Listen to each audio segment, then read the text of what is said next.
Chapter 1, Prologue. It had once been a lively city. Yet, its ruins were now strewn before him, shattered to the point of no return. Preinopole, which had once been known as the most beautiful city for 3 generations, was now nothing more than a dismal shell of its former self. Desser took a deep breath and shifted his gaze towards the gargantuan figure in front of him. Meteor rank, the dragon of destruction, Boromir Napolitan.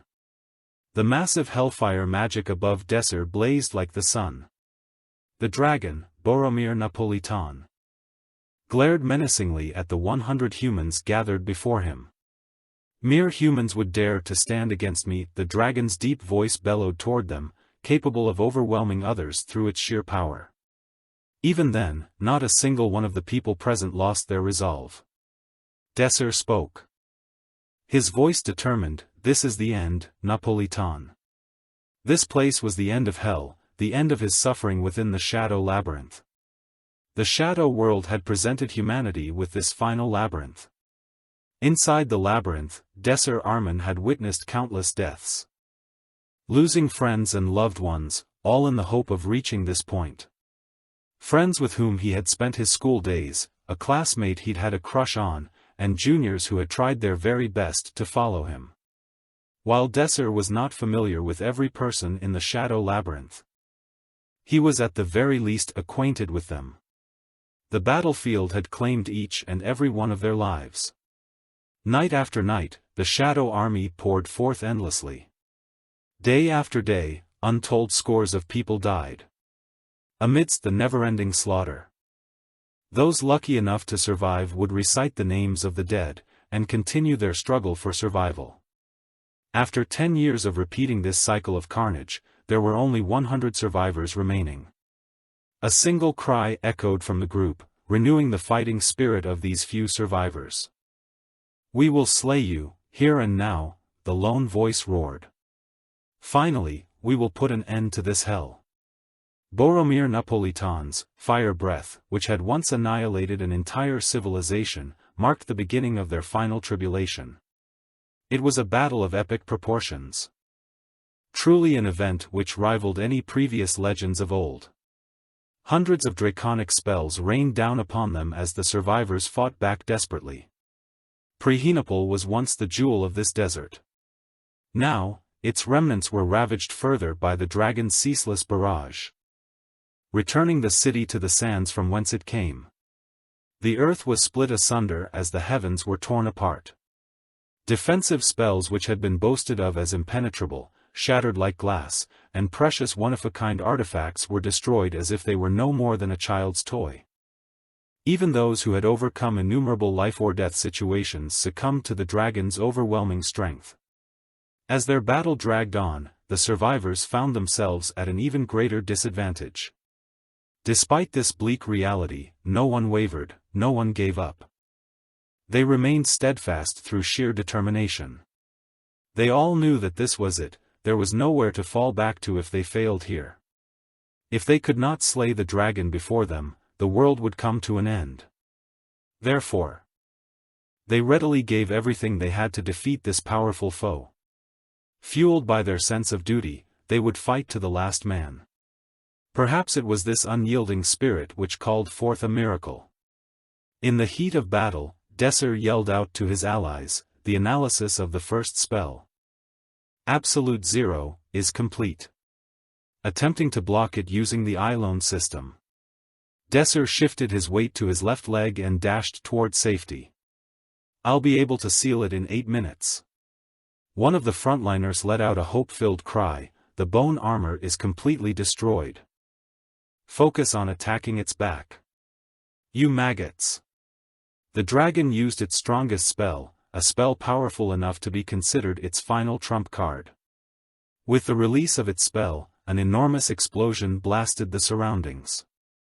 The burst of magic crashed down upon the ground, waves of energy billowing out like a tsunami. However, the force of the attack was significantly weaker than before. Finally, the once impregnable dragon had slowly been weakened. It was time, Desser knew it was now or never. The analysis of the 13th spell is complete, Desser's voice rang out. Solar Storm is completely sealed. Incoming breath attack from the front. Mages. Zod commanded, try your best to disperse it. Frontliners, retreat to a blind spot or to the side. Like that. The dragon's attacks were effectively blocked. At the same time, Desser analyzed the dragonic magic patterns by the tens of thousands. One by one, all of the dragon's powerful spells were sealed as the mages devised a defensive formula to stop any remaining attacks. Slowly but surely, the dragon's offensive abilities declined. Horrified, the dragon gave an anguished wail, how could I lose to mere humans? The analysis of the final magic pattern is complete. Desser yelled hastily. All of the draconic spells are now sealed. With a triumphant shout, Raffaello gave the command they'd all been yearning for. Attackers to the front, slay the dragon. No! Napolitan cried. This can't be happening. He had looked down on the humans.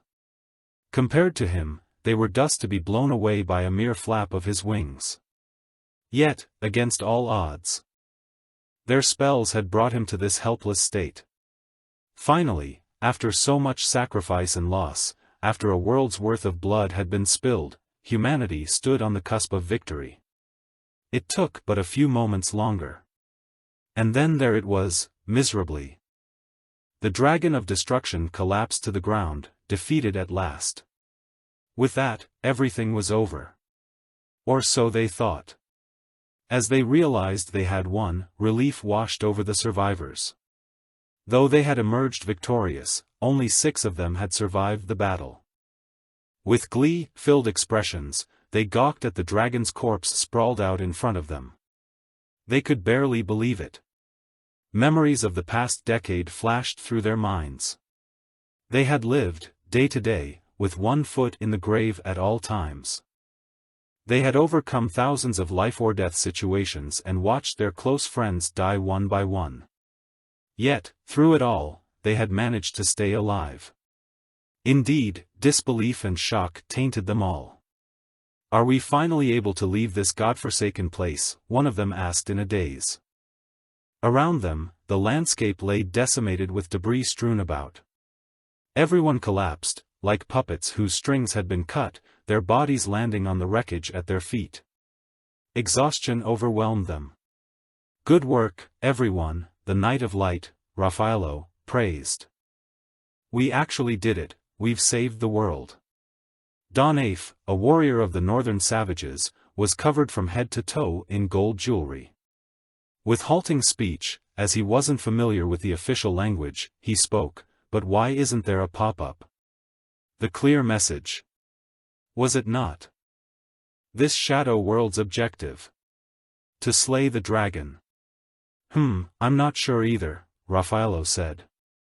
It's usually the case that once the mission is cleared, we're able to return to our own world immediately.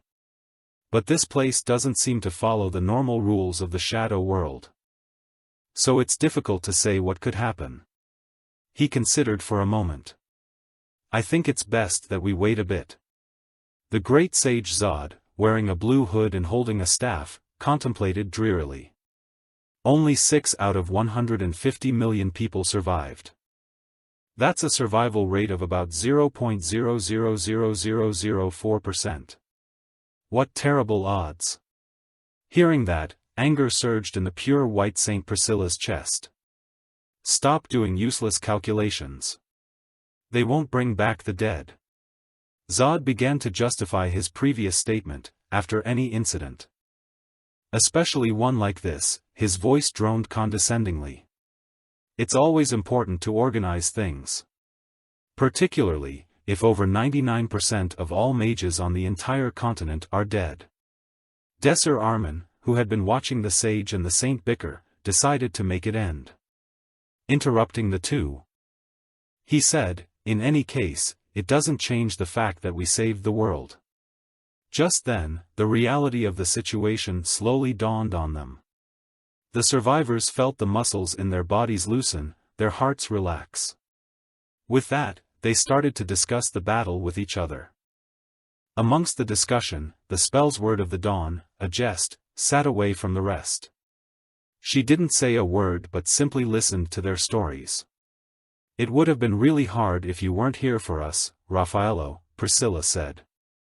Raffaello waved his hands in modesty. No, no. As a paladin, I just fulfilled my duty to protect everyone. Sir Desser played a bigger role than me. Desser, who had been staring at the ground this entire time, looked up. As their eyes met, Raffaello smiled. Right, Donave said. This would have been impossible to clear. Without you. Desser. Naturally, Donave agreed. He had received help from Desser twice during their time in the Shadow World. Zod, ever gloomy, spoke. To be honest, I thought you would have been long dead by now. He cast his gaze onto Desser. Even if you had received help from artifacts, it's difficult for me to believe that a third circle mage could analyze draconic magic and seal it. Even I, as a seventh circle mage, cannot succeed in the reverse analysis of draconic magic like that. How come you're only a third circle mage with so much talent? He narrowed his eyes. Is there any special reason? Everyone stared at Desser. Silence expanded between them. Finally, Desser spoke. As a commoner, I never received a proper education. The academy drew a line between nobles and commoners. Because of that, it became impossible for any of us to become stronger. We could have saved countless. Without such plain bigotry, we could have won long ago. With a lot less sacrifice. That's too bad, Zod said. If only we'd had more people like you in the Tower of Magic, then your talent wouldn't have been wasted for so long. Let's stop talking about the boring past, Raffaello said. With one hand, he covered his face from the sunlight and surveyed the survivors. We're the heroes who saved the world. When we return, we'll certainly receive a grand welcome home. But after all of that, what will everyone do after we get back? Donave, who was now sitting across from Raffaello, spoke first. I'm going to stop by the homes of my fallen comrades and return their belongings to remember their honorable deaths forever. The barbarian had hundreds of pieces of jewelry. Each piece had a different initial engraved on it, in remembrance of his fallen brethren from the north. While Desser was lost in thought, Priscilla spoke up. I'll be returning to the Western Kingdom to comfort the families of the deceased soldiers. I must take responsibility for their livelihood. For everyone that lost their lives here, I'll build a memorial tower or a shrine in their honor. I'm sure it'll make them happy. I'll just continue my research, but I'll shift my field of study to the Shadow World, Zod said. If another Shadow Labyrinth of this scale were to appear again, it would definitely be the end of the world. We don't have the troops, the resources, nor the time to prepare again, so I'll do my best to prevent recurrence of a Shadow Labyrinth. As soon as Zod finished speaking, Raffaello looked at Agest, who still hadn't said a single word. What will you be doing, Lady Agest? He asked. Silence followed Raffaello's question. With a blank expression, Agest stared at Raffaello for some time and turned away. With an awkward smile, Raffaello's gaze landed on Desser. What about you, Sir Desser? I'm certain that you'll be welcomed anywhere you go. You can go to the Western Kingdom, or our kingdom. Or even Sir Zod's Tower of Magic.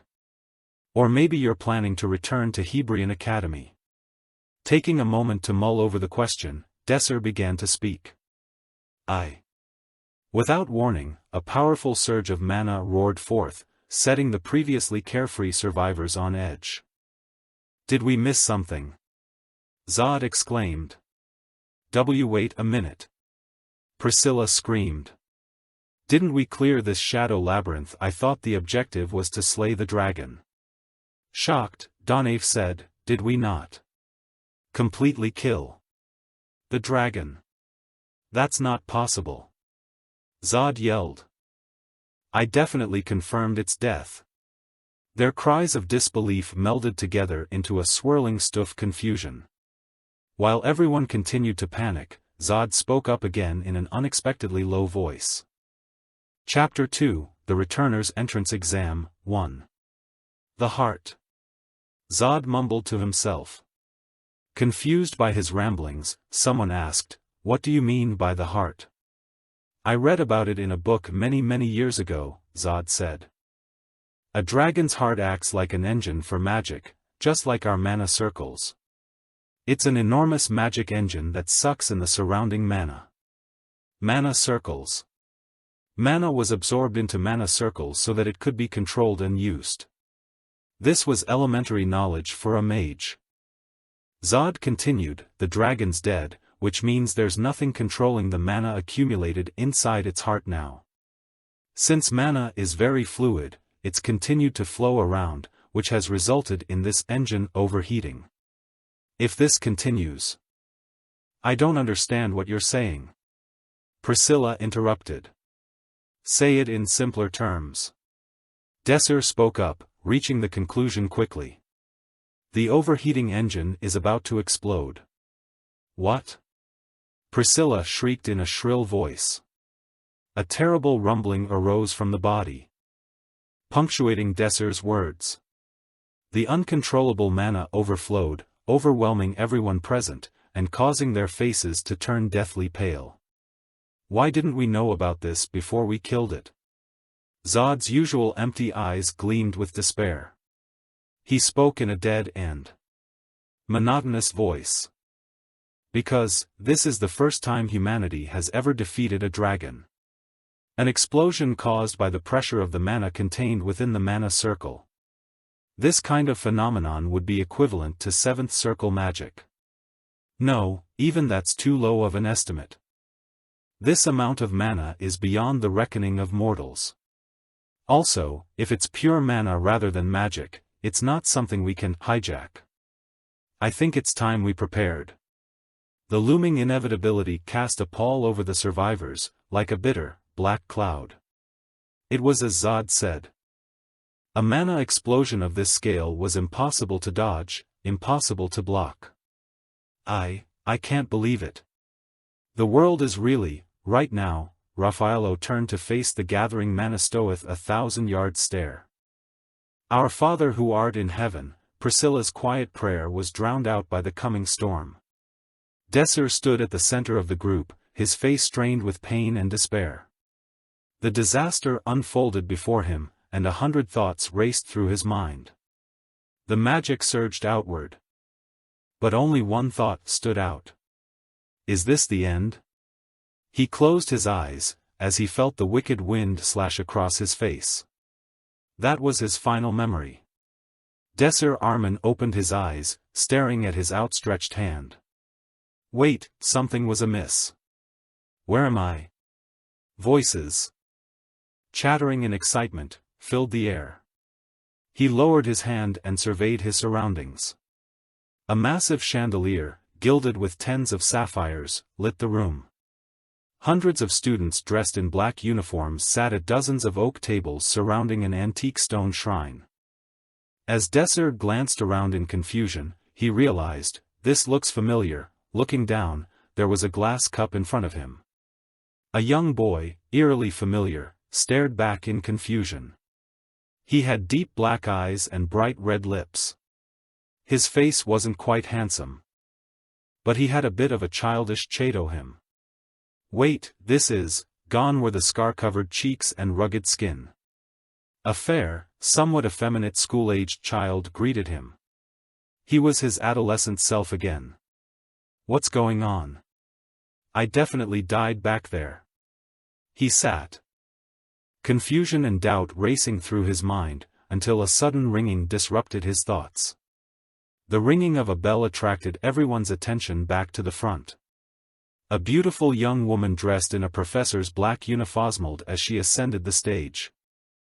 As the music ceased and chatter died down, the woman began speaking. Pleased to meet you, applicants of Hebrian Academy. I am Professor Bridget. Desser stared at the woman intensely.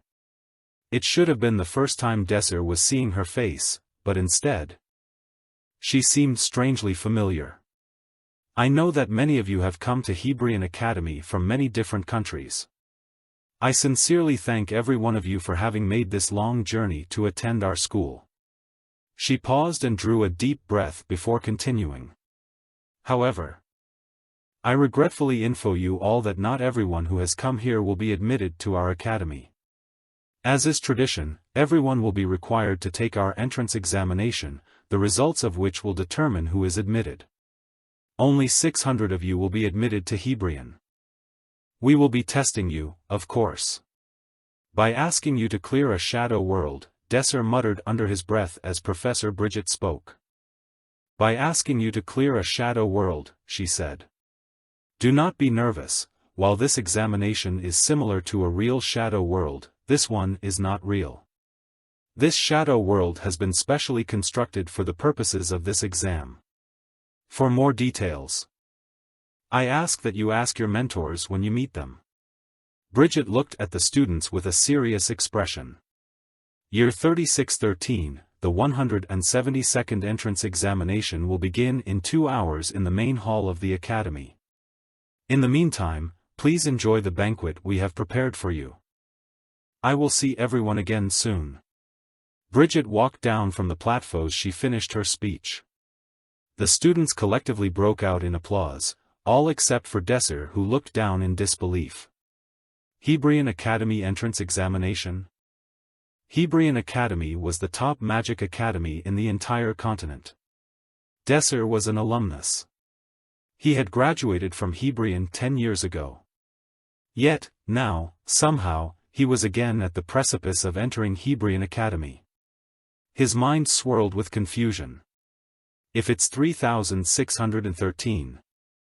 Then he had been flung 13 years into the past. The Shadow Labyrinth had appeared in the year Lowelius 3616, and he had lived in the hellish nightmare for 10 years, from 3616 to 3626. Desser closed his eyes as felt the enormity of it all. Conflicting emotions raced through his heart, pangs of guilt pierced through the happiness he felt for coming back to this point. An eternity of suffering and torture. The blood of his friends who died and the tears he shed. All of it was for nothing. They failed to save the world. 10 years of suffering and 150 million dead, all for nothing. It was unavoidable, undeniably a disaster. And yet, somehow, Desser Armin had returned 13 years into the past from that doomed future. It was like a joke, a cruel, twisted joke. At first, Desser had simply thought that, perhaps, it had all been a dream, a particularly horrid nightmare that he had just awoken from. But the vivid memories were all too real. He couldn't have called it a dream, with all the desperate fights and the vast array of magic knowledge he had gained buried in his mind. All these memories flowing through his head were far too realistic for a dream. You're Desser Armin, aren't you? A young girl appeared in front of Desser, snapping him from his contemplation. She wore her red hair in a short bob, and, despite her short stature, her steely eyes gave off an aura of great confidence and will. Nice to meet you, she said cheerfully. I'm Redoria von Dorich, but you can call me Redoria. I'm a second-year student of Hebrian Academy, and I'll be your mentor for the entrance examination today. I look forward to working with you. Please look after me. Even though his voice came out naturally, Desser felt an unnatural discomfort as he stared at Redoria. This was the same Redoria von Dorich he had met in his past life. Redoria von Dorich was a genius. A fire mage capable of sixth circle magic. She held the #1 rank of her year for her entire time at Hebrian. What are you thinking so much about? She asked. Oh, I'm feeling pretty nervous, he answered. Redoria giggled. There's no need to get scared over the entrance exam. The shadow world they use is specially made, it's incomparable to a real shadow world in difficulty. Is that so? It's still an exam, though. Like, can you really go fight against the shadow worlds, kinda thing. Introductions more or less complete. Midoriya started her preparations for the entrance exam. She flicked through her documents on Desser, and then paused and looked up. Huh? You're a commoner? Desser replied in a lackadaisical manner as if the question was irrelevant. Is there a problem? Well, if you're a commoner, you're probably going to experience some hardship, I guess. Even if you pass, they'll put you into the beta class. They don't really care for commoner half of Hebrian, they won't give you a proper education there. This unexpected return to the past made a crucial fact slip his mind. Despite being the foremost magic academy on the continent, Hebrian was harshly segregated into two halves, the nobles of Alpha class, and the commoners of Beta class. Well, it'll only matter if you pass your exam. Midoriya then led Desser down a long corridor. After 10 minutes. As if the long silence had bothered her, Midoriya spoke again. Oh, I forgot to ask before. Do you know what a shadow world is? More or less. Midoriya furrowed her brows in suspicion. Do you really know though? To join the effort against the shadow worlds, you need to have perfect knowledge of what they are. Even if this is just an examination-specific shadow world, shadow worlds are still inherently dangerous, you know. Desser simply nodded at Midoriya's explanation. She let out a small huff. Alright, if you're so confident then. Why don't I test you with a few questions? Okay. First question, Midoriya's voice held a clear note of mockery. What is a shadow world? Desser cleared his throat and began speaking. Shadow worlds. They occur each year. And they are the most dangerous phenomenon mankind has ever seen. Like an infinitely long corridor with countless rooms on each side, there are countless worlds, each with their own bizarre set of rules. These worlds are a glimpse into the past, and each world has its own risks. While some shadow worlds are weak, others can be extremely dangerous. The Magic Society determines the power, and implicitly, the danger, of a shadow world, and assigns it one of 10 classes. It's usually possible to estimate the number of deaths likely to occur by knowing the class of a shadow world.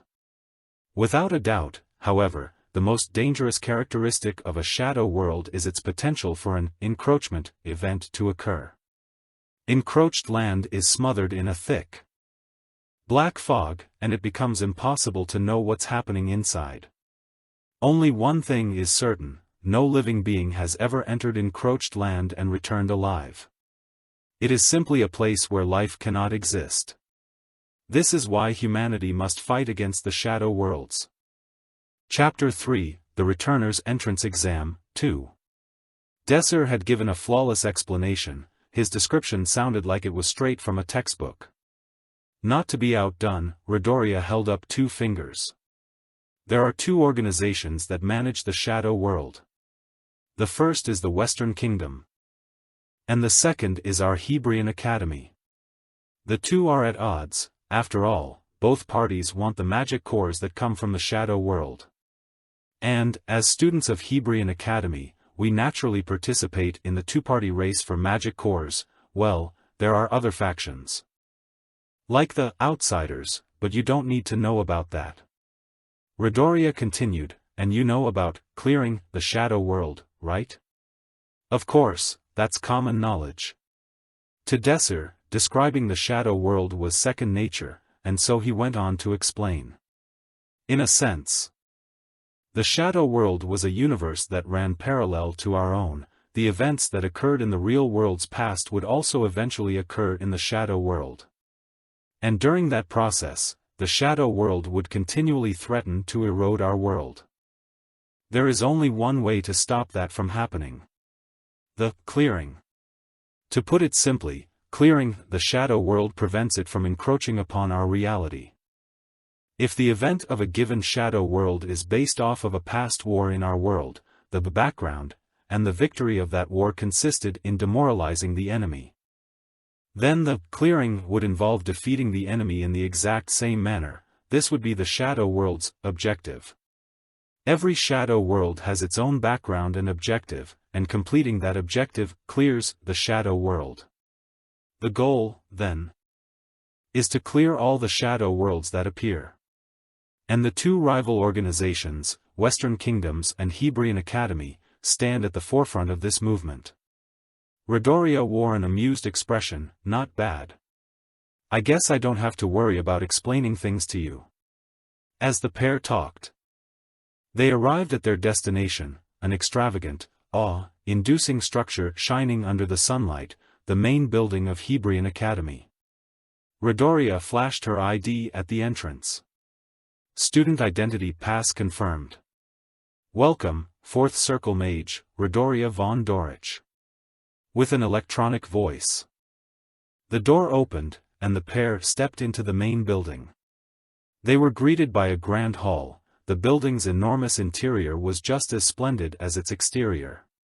Countless students and faculty walked in and out of the innumerable corridors in the main hall, electrifying the atmosphere. Desser looked around the area, nostalgia gripping him.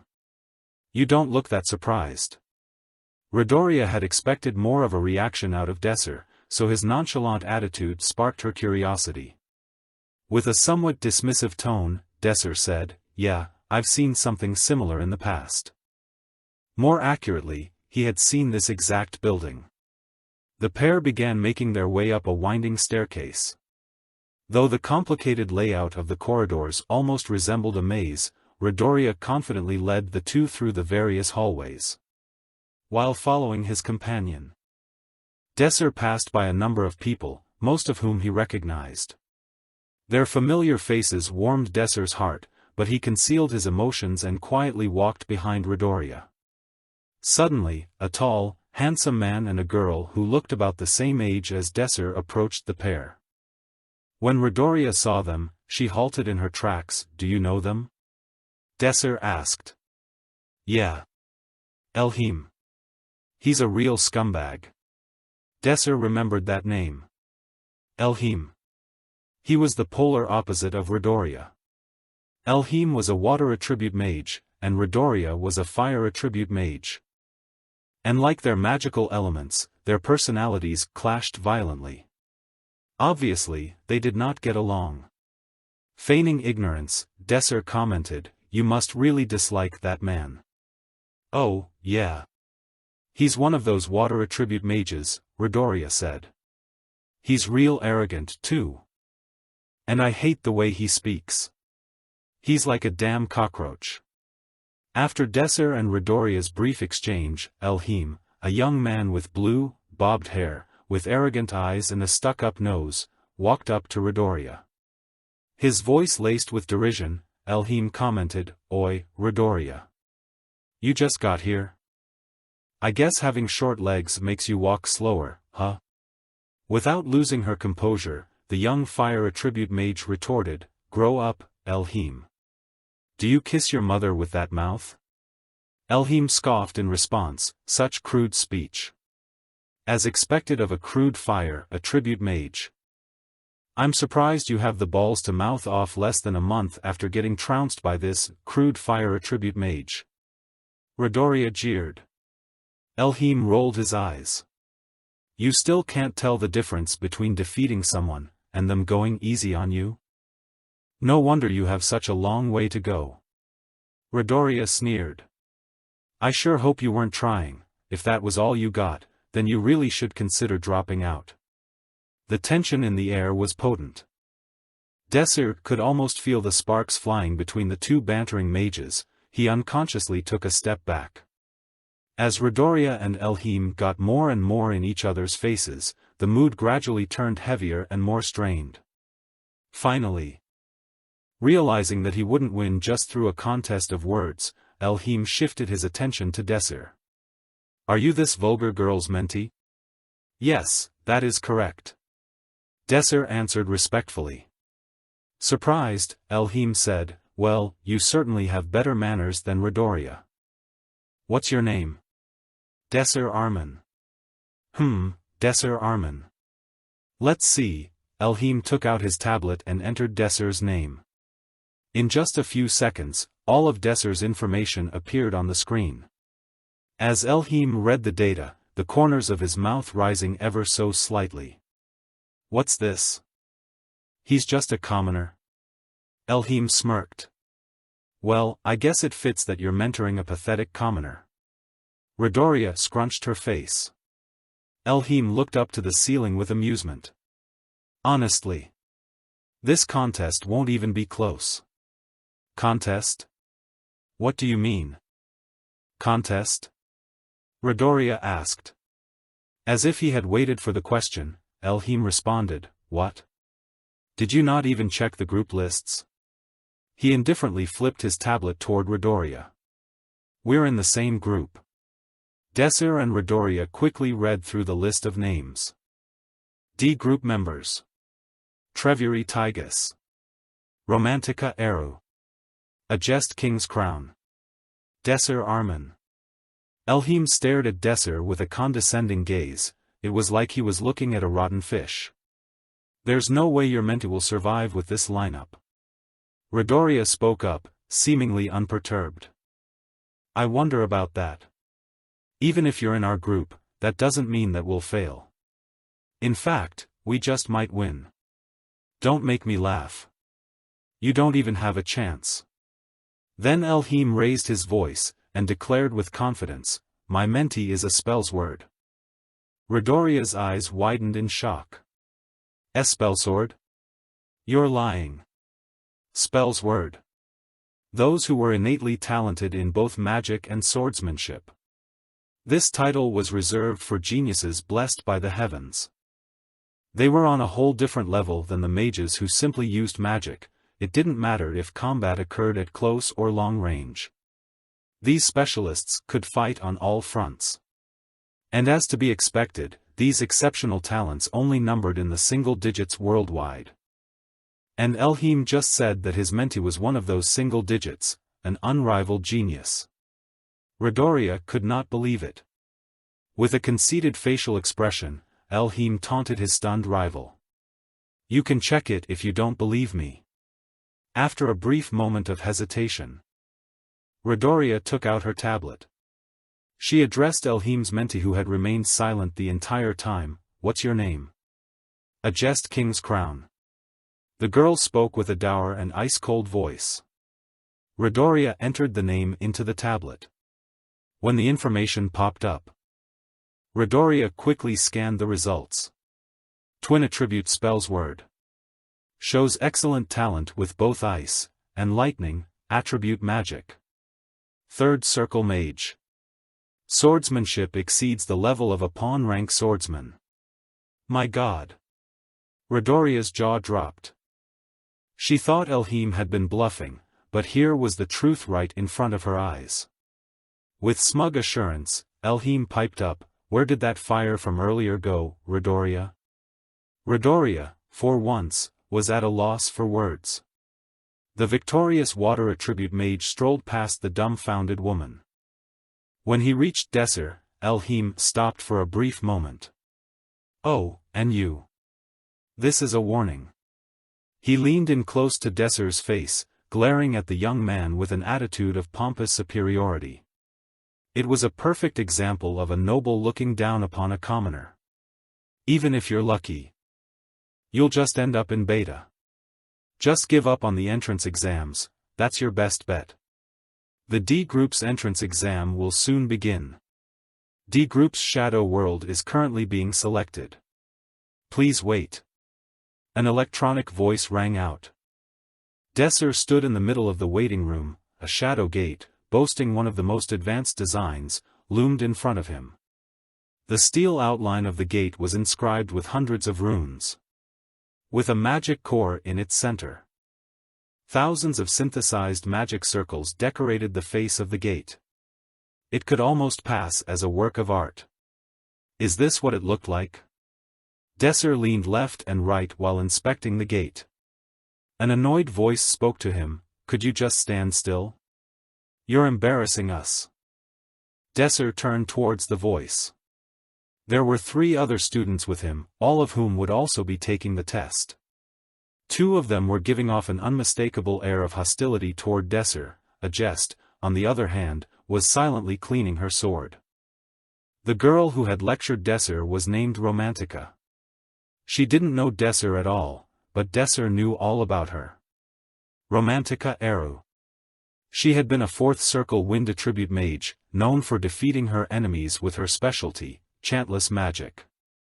Hers was one of the more brilliant minds among all Wind Attribute mages. With her talent, she could have risen much higher, had she not died an untimely death. But as of right now, she's a 2nd Circle, right? Not wanting to antagonize the competitors so early on, Desser decided to just apologize graciously. Sorry, guys. It's my first time seeing something amazing like this. Romantica had hoped to get a rise out of Desser, but when he didn't react the way she had hoped, she just sighed and said, now that I think about it. They did say there was a commoner hick in our group. What? We're going to test with someone like that? The swordsman, Trevuri Tygus, stared at Desser with disgust. But Desser had already stopped paying attention to them. Chapter 4, The Returner's Entrance Exam, 3. Romantica and Trevuri were relieved by Desser's presence. A commoner couldn't even be considered competition. Since he's a commoner, I doubt he's even received a proper education. Romantica remarked. I won't complain though. It just means one less opponent for me. I was a bit worried about the spells word in our group, but him being here makes everything easier. Trevuri chuckled in response, seeing what we're up against, I think the real struggle will be between you and me. What do you think, Romantica? Romantica nodded. You're probably right, let's have a good competition.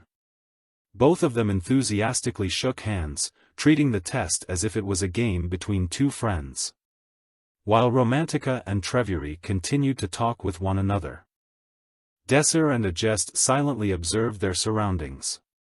Besides their group, the loud waiting room was filled with the chattering of fellow students, all anticipating the start of their own exams.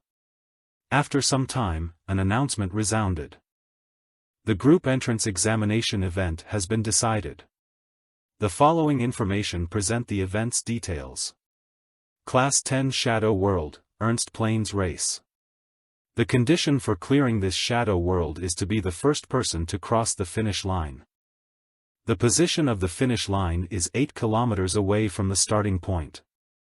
The use of magic is permitted, therefore, attacks between participants are also permitted.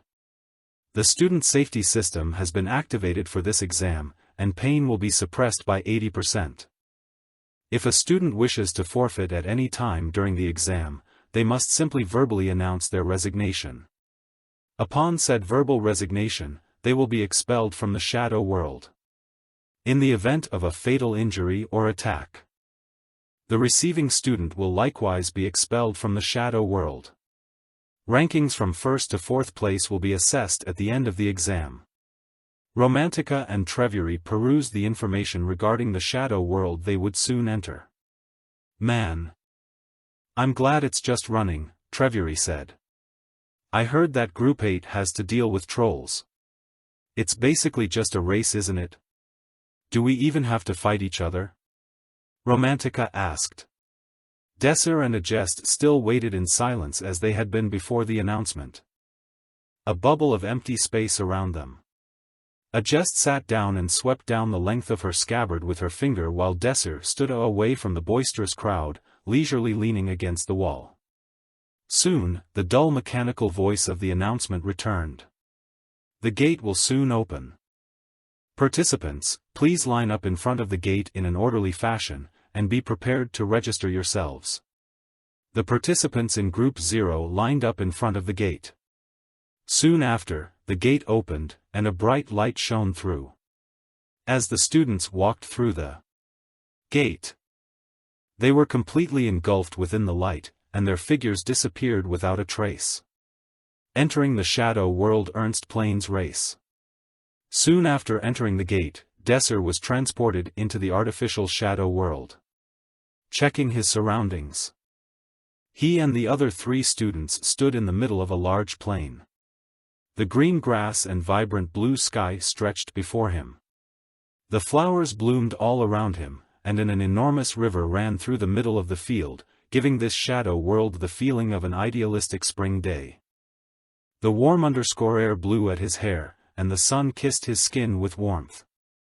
This place was the embodiment of serenity. The race will start in 3 minutes. Participants, please stand behind the starting line. Hearing the announcement, Desser looked down at his feet, and sure enough, there was a starting line on the ground. The 4 of them got into their positions behind the starting line in the order of Group Zero's participant list. By pure chance, Desser and Agest stood beside each other. Compared to his previously cool attitude, Desser felt extremely awkward standing so close to her. He was staring at Agest with an inquisitive look, when her head suddenly snapped towards him, her eyes meeting his gaze. He greeted her with an awkward expression, unsure of what to say. Hi. He mumbled nervously. Agest didn't react in the slightest. Her face remained expressionless, as if she was wearing a mask. Her gaze quickly swept over Desser with a dull look, and she turned away just as quickly as she'd turned towards him. As Desser lowered his eyes in embarrassment, he noticed an unusual, yet all too familiar, weapon at Agest's waist. It was a one-handed sword that seemed to be a mix between a broadsword and a two-handed longsword. As his gaze moved back up, 100 shimmering golden hairs waved in the breeze before his eyes. Seeing her face was as cold as it had been before, Desser thought that rather than coming off as bashful, she was more like the personification of a frigid blade.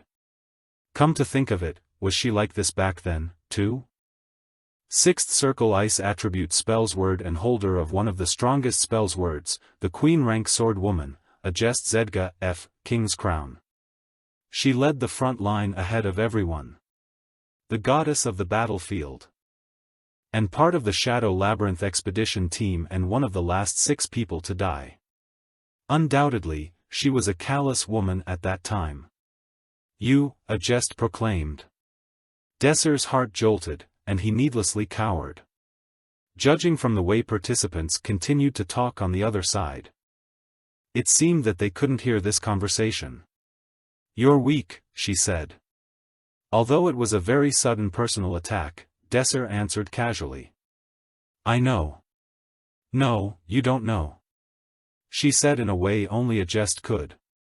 You're weak. The lowest rank spell level. Physical ability is below average. No matter how high you take it, Class 6 Shadow Worlds are the limit. He already knew all of this. So, of course, she'd have to point it all out. Their eyes met. An odd current ran between Desser and Agest, making the air around them extremely tense. Desser knew this atmosphere very well. It was a situation he had experienced several times in his previous life. It was like the calm before the storm. The twitching of gunpowder just before it burst. Desser tensed. You want to fight me here right now? You can relax, Agest said. I'm not thinking of attacking you like what the mentor said. Desser raised his eyebrows, taken aback. Why is that? He asked. Agest's long eyelashes fluttered slightly in the wind. She shifted her attention and looked straight ahead, clearly stating that her business with him was over. Imperiously, she said, I don't have a hobby of attacking people as weak as you. Desser smiled bitterly. That, too, was also very much like her. The sound of an Allah rang out. The race starts in 10 seconds. Participants, please prepare. Desser took a deep, steadying breath and then let it out slowly. Race, start. The participants listed during the announcement surged forward at once. In this race, physical ability was paramount. So, it came as no surprise when Agest King's Crown and Trevuri Tigis immediately took the lead. Of course, mages didn't excel at such physical pursuits. As such, It also came as no surprise that Desir and Romantica were eating the dust from Agest and Trevury's feet. With their physical prowess and swiftness, it didn't even take 5 minutes for the difference between the two courses to emerge. Desir and Romantica lagged far behind. So far behind, the dust had already settled in front of them. Coincidentally, when it came to speed, there was hardly any difference between Desir and Romantica. With all that pretending to be good, Desir panted for breath. "This is what you are in the end." Romantica scowled. "Why don't you focus on the event?" She refused to let it be known that her pride was even a little bit wounded. "Even if I focus on the event," Desir gasped. "At this rate, we both are going to be eliminated." He took another big heave of air. "Is what I'm saying." Romantica had nothing left to say. Because it was an accurate point. What was worse, she was already beginning to breathe roughly. At this rate, catching up was out of the question. "Well, you don't look any better than I do," she said. "Please," he wheezed. "Just, shut up. Please." Romantica glared at Desir like he was some sort of bad luck charm, hoping he'd somehow magically disappear. But every time she looked back at him, he was still staring at her, and it made her more and more anxious. She couldn't take it. Ugh. This whole thing is annoying, she thought. So she yelled at Desir. "Why the hell are you making that kind of annoying face?" "Well," Desir quipped. "I just thought this wouldn't be a big deal for a second circle mage." Romantica's eyebrow twitched. He had just dismissed her skills, this commoner had just insulted her. This bastard has the nerve. Romantica's chest burst with fury. "Fine," she exclaimed. "You asked for it. I was waiting for just the right moment." Romantica thrust her arms in front of her. And the wind's current began to subtly shift. "Open your eyes and take a good look. A commoner like you will never reach the level of a second circle mage." Romantica released her magic power, and concentrated on the forest far ahead of them. A high-speed incantation rushed from her mouth. "Sweep the air." Her spell manifested itself and shot in the direction of the forest, towards where Trevury Tigris and Agest Kingscrown competed against each other. At this rate, isn't this an easy victory? The pawn-rank swordsman, Trevury Tigris, had already convinced himself that he had won. After all, the figures of Romantica and Desir had long since disappeared behind them, and the gap wouldn't diminish unless he decided to take a nap. The corners of his mouth curled upwards. "Those guys back there are mages. We're clearly superior when it comes to physical ability. This exam favored us, swordsmen, from the start." Trevury looked towards Agest, who was keeping pace with him. Her ability surprised him. He had risen to join the elite group of pawn-rank swordsmen, who his peers called geniuses. He was confident that, among those of his age, there were only a few other people faster than him. "I didn't think I would find someone on my level." Trevury chastised himself for slightly underestimating his opponent. Trevury looked back, wondering where the rest of the participants were located. Right at that moment, the wind's direction changed and whooshed past his face, the sound roaring in his ears. An extremely powerful gale tore through the azure sky. The trees in the forest buckled and shrieked under the force of the wind. Wait! Trevury yelled. The wind's overwhelming force pressured him back. He quickly drew his sword and stabbed it into the ground before he could be blown away. The sheer force of the wind felt like it would tear Trevury's limbs from his body. It can't be magic. But with this power, it has to be Romantica. It took all of Trevury's strength to hang on for dear life. "My armor weighs nearly 100 kilograms. You can't send me flying. If I just keep a firm grip on my sword, I'm not going anywhere." But he still had to use all of his strength to struggle against the wind. He used every trick he knew in order to endure for even a bit longer. And then, finally, while straining against the never-ending wind, the swordsman found his footing. He shook off the initial embarrassment and started to think through the current predicament. Trevury had been correct. It would be impossible to send him flying. If Romantica had intended on sending him flying with wind pressure alone, she would definitely have failed. What were you hoping to do to me with this pathetic level of magic? Trevury smirked. This lousy spell is unbecoming of a second circle mage. He lifted his head and looked ahead with renewed determination. But what he saw made his eyes widen. Wah, what is that? A jest, the lead runner, had advanced even further. She had drawn her sword from its scabbard and pressed on, slashing the gale in front of her as she moved. Her movements, swift but almost desperate, made it seem like she was trying to blast through that area as quickly as possible. The sight of a jest piercing through the typhoon-like wind amazed Trevury. The swordswoman sliced through the wind as if it was cloth. She certainly deserved his respect. But the swordsman couldn't figure out why a jest was trying so hard. Why? You're just gonna get tired. It would be much better to go after the wind. His attention was forced towards the massive trees in front of him, swaying precariously in the wind. The roots of the trees didn't seem particularly deep, and as the fierce wind blew, they quivered ominously. Wait! With a deafening roar, a tree was ripped out at its roots. Chapter 5, The Returner's Entrance Exam, 4. They were aiming for this from the start. Trevury looked around, desperately searching, to no avail, for a solution. A jest was already long gone. A terrible sound of wood twisting and tearing filled his ears as the trees in the forest were ripped out by their roots.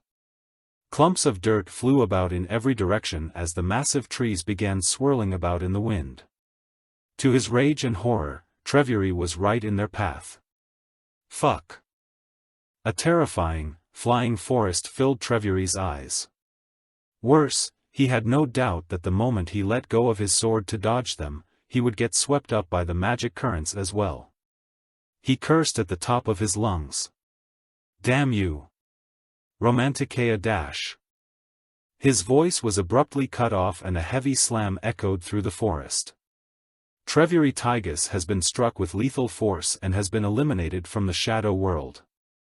There are 3 participants remaining. The announcement rang out across the once forested wasteland.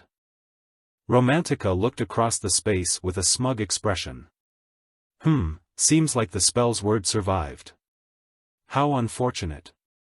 She turned to Desser, her every word bursting with pride. Now, this is the power of a second circle mage. Feeling honored yet? Desser smiled back at Romantica, and said. It was definitely quite creative, that the true attack wasn't the wind itself, but the flying trees. The accuracy left something to be desired, but the power was quite high. Romantica smiled, seemingly pleased with the compliment. She spoke with pride in her voice. Now it's your turn. My turn? Desser asked, his voice tinged with confusion. Hands on her hips, Romantica explained, your turn to be eliminated. It is a competition after all. It's always better to take out the other competitors. But since I'm so nice, I'll bestow some mercy upon you. Mr. Commoner. I'll give you the chance to resign. There's no need for you to suffer, is there? As she spoke, Romantica snuck a gleeful glance at Desser's face. Any normal human would have shown a response, but, strangely, it appeared as if Desser wasn't at all intimidated by the overwhelming difference in power. Sorry, but I refuse, he said calmly. His voice was strangely relaxed. Romantica's mood soured. There was no mistaking it, he was looking down on her. HMPF. Have it your way. She responded. Her tone filled with contempt. Don't blame me if this hurts, remember, I gave you a chance. Romantica held out her hands towards Desir as her magic filled the air. Dozens of magic circles filled with different shapes and dizzying magic formulas erupted around her. The wind in front of her began spinning into a circular shape as the flow of mana seized control of the very atmosphere. A violent gale whipped towards Desir. Romantica had put just as much power as her previous spell into this new one. She shouted over the noise. "They just said you can't die in this entrance exam Shadow World, right? Well, I'm casting my magic for real now, so just try your best to endure it." Wind Strike. Second circle attack spell, Wind Strike. It compressed the wind into a bullet and shot it towards the target area, where it would explode and devastate the target. The bullet was strong enough to easily pulverize a boulder. Romantica pointed it straight at Desir.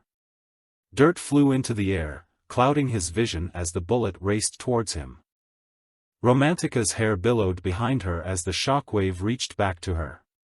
Romantica felt a smile tugging at her lips. She'd won, clearly. This is a second circle spell at point-blank range. Even if you were an entire level higher than me, you wouldn't be able to block this. Her satisfaction quickly turned to shock as she heard the unmistakable sound of footsteps behind her. She whipped around and her jaw fell in astonishment. Desir had somehow emerged, nearly unscathed, out of that thick cloud of dust, and was running straight at her. Wait. She could hardly find the words to speak in her shock.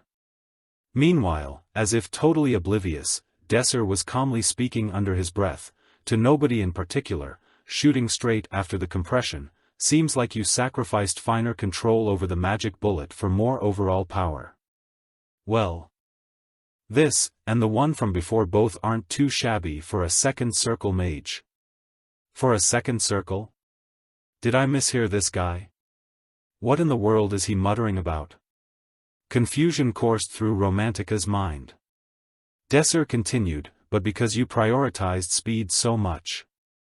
You lost too much control over the air currents. The accuracy falls far too much if you do that. I only altered the trajectory a tiny bit, and it missed me completely. As Desir continued mumbling, Romantica finally came to her senses. She asked, with a deflated expression on her face. What did you just do? Her head was completely blank. She couldn't, for the life of her, comprehend what had just happened. Magic hijack. What? I hijacked your spell. My spell was hijacked? By a commoner. At that? Romantica narrowed her eyes in fury and screamed, "Don't screw with me." As Romantica ground her pace down to a halt, she spun around, arranging bright, shining magic formulas in front of herself. I can't lose to the likes of you. You can't be anything more than a first circle, she screamed. Magic formulas formed again. That terrifyingly powerful magic was beginning to assemble itself once more. The wind proceeded to pick up and soon enough it was raging around all of them. As the spell formed, the noise that was brought forth resembled a swirling wind. Wind Venom. Wind Venom, a second circle attack spell. It was the strongest single-target attack spell Romantica could cast. A long and chain-shaped wind which was recognizably sharper than an edge of a blade had shot out of her hands. Almost languidly, Desir spoke. Watch and learn closely this time. He waved his hands around lazily as he saw the spell flying towards him. At that moment, Romantica felt the air currents slipping out of her control. She was surprised, but that was it. The few currents she'd lost control over were nothing compared to the whole. I'll admit, it's incredible that you can disrupt my mana considering you're nothing but a first circle mage. But isn't that still pointless? She asked. Watch closely. If I take these points in these air currents you formed and give them a slight push. The currents had only slightly twisted yet it had created devastating after effects. A terrible shockwave was discharged in the wind. The air twisted and the wind's trajectory was torn apart. Her magic wasn't even able to touch Desir, instead plunging into the ground harmlessly. Impossible. Romantica paled as she saw her magic get cancelled out right in front of her eyes. Her magic had contained several hundred times more mana than the small amount he had to pay to analyze it. This was the difference in skill. Desir had outclassed Romantica purely in magic skill. She'd pretty much lost already. Desir spoke again. I'd like to end things here and now. I have someone I absolutely want to defeat even more than you. Desir started picking up speed as he ran towards Romantica. Romantica came to her senses as she saw him rapidly approaching. You still can't win against me, she desperately shouted as she shuddered. You can't use magic after all, can you? But I can. I can still bring you down as long as I keep attacking you. This was her last hope. It wasn't over just yet. Desir smiled as she uttered that sentence. Romantica, there's 3 things you missed. Desir raised 3 fingers.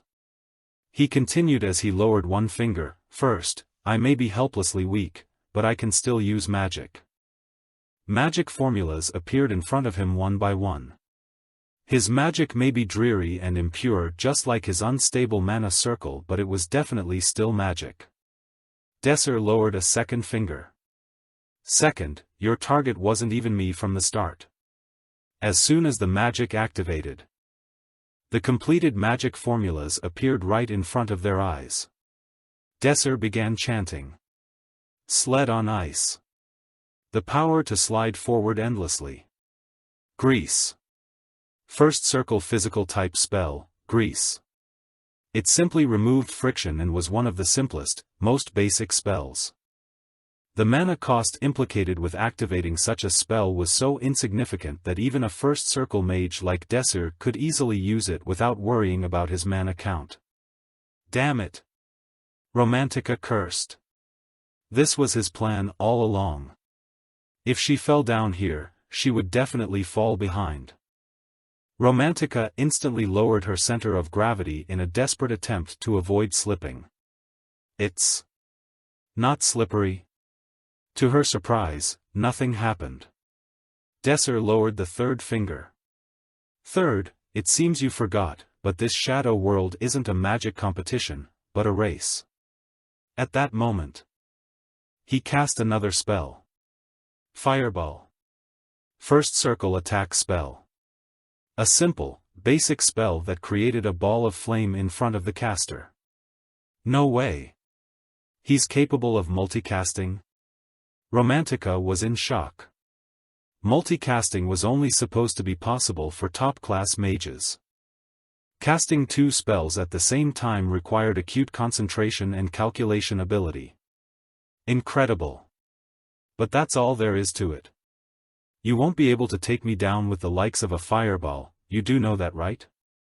As Romantica looked at him with a bewildered expression, Desir asked her, here's a question, Romantica. Where did I use my first spell, Grease? Desir answered rhetorically, the answer is, myself, and as a result, my body is completely frictionless now. Romantica didn't get it. She asked, dumbfounded, so what? Desir shook his head. Romantica, you learned about the law of action and reaction, right? Of course. Romantica exclaimed. It was a very simple law, at that. If you push something, you get pushed back. A simple concept. If someone pushed me from behind, what would happen to me? Desir asked. You'd get pushed forward, of course. Then what if someone shoves me with significant force from behind? For example, an impact as strong as a bomb? Romantica turned her gaze towards Desir. She noticed a fireball as big as a basketball flaming next to him. You gotta be kidding me. As she stammered in disbelief, Desir nodded and said calmly, I'm going to use the force generated by the fireball. You're insane. Romantica swore despite herself. What sort of idiotic and unreasonable idea was this? Calculating my bodily reaction to the fireball's explosive force, my maximum speed will reach a peak of about 327 kilometers per hour.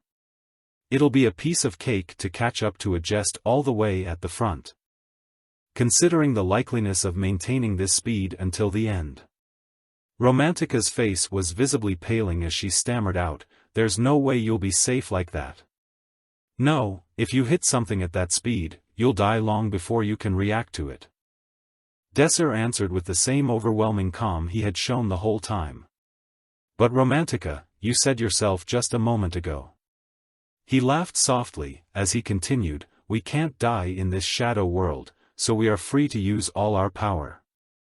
That goes for me as well." Romantica's eyes opened wide. Suddenly, Desser's fireball exploded. Accompanying the loud sound of the explosion was Desser, who got instantly propelled forward. He was so fast that getting a glimpse of him was tough. Romantica was the only one left now. As Desser disappeared from view, she stopped running. She had realized running was utterly meaningless at this point. What? Romantica looked in the direction Desser had been launched to and muttered to herself in the desolate calm, "Where in the world did that lunatic pop out from?" Chapter 6, The Returner's Entrance Exam, 5. Accelerating. Moving at an extreme speed. The wind whipping past his skin. Desser was blazing forward at incredible speed. He rocketed through the course, deftly avoiding all the obstacles in his way. As the various environments of the shadow world flashed in and out of view, Desser approached the finish line at breakneck speed. A jest, who'd looked as small as a dot before, slowly came into view. Even with her tremendous lead, a jest had kept her wits about her. With her sharp instincts, she had already sensed Desser's location, estimated his speed, and quickly evaluated the state of affairs. The fact that the first circle mage came this far means that he must have already defeated the second circle mage. It should have been impossible for him to win with magic power. So that leaves two possibilities: either the second circle mage is worthless, or the first circle mage is more powerful than the average for his circle. The latter seemed much more likely. No one could generate that amount of momentum with mere first circle magic. This level of acceleration required third circle magic at the very least. This situation completely defied common sense. While looking back at Desser, the source of a jest's vexation, her chest started burning with curiosity and a competitive fire. In an instant, she calculated and compared Desser's speed against her own. At this rate, he'll surpass me in less than a minute. She weighed two potential solutions: first, use acceleration magic on myself as well. But she immediately discarded that idea. Even though acceleration magic was a second circle physical type magic, she would need too much time to reach Desser's velocity. After all, the gap between their current speed was insurmountable. Even with the help of magic, Desser would definitely overtake her before she could accelerate enough. That means I have to eliminate him right here. That was the better plan, and a jest didn't hesitate for even a moment before executing it. Magic power emanated from the spell's word.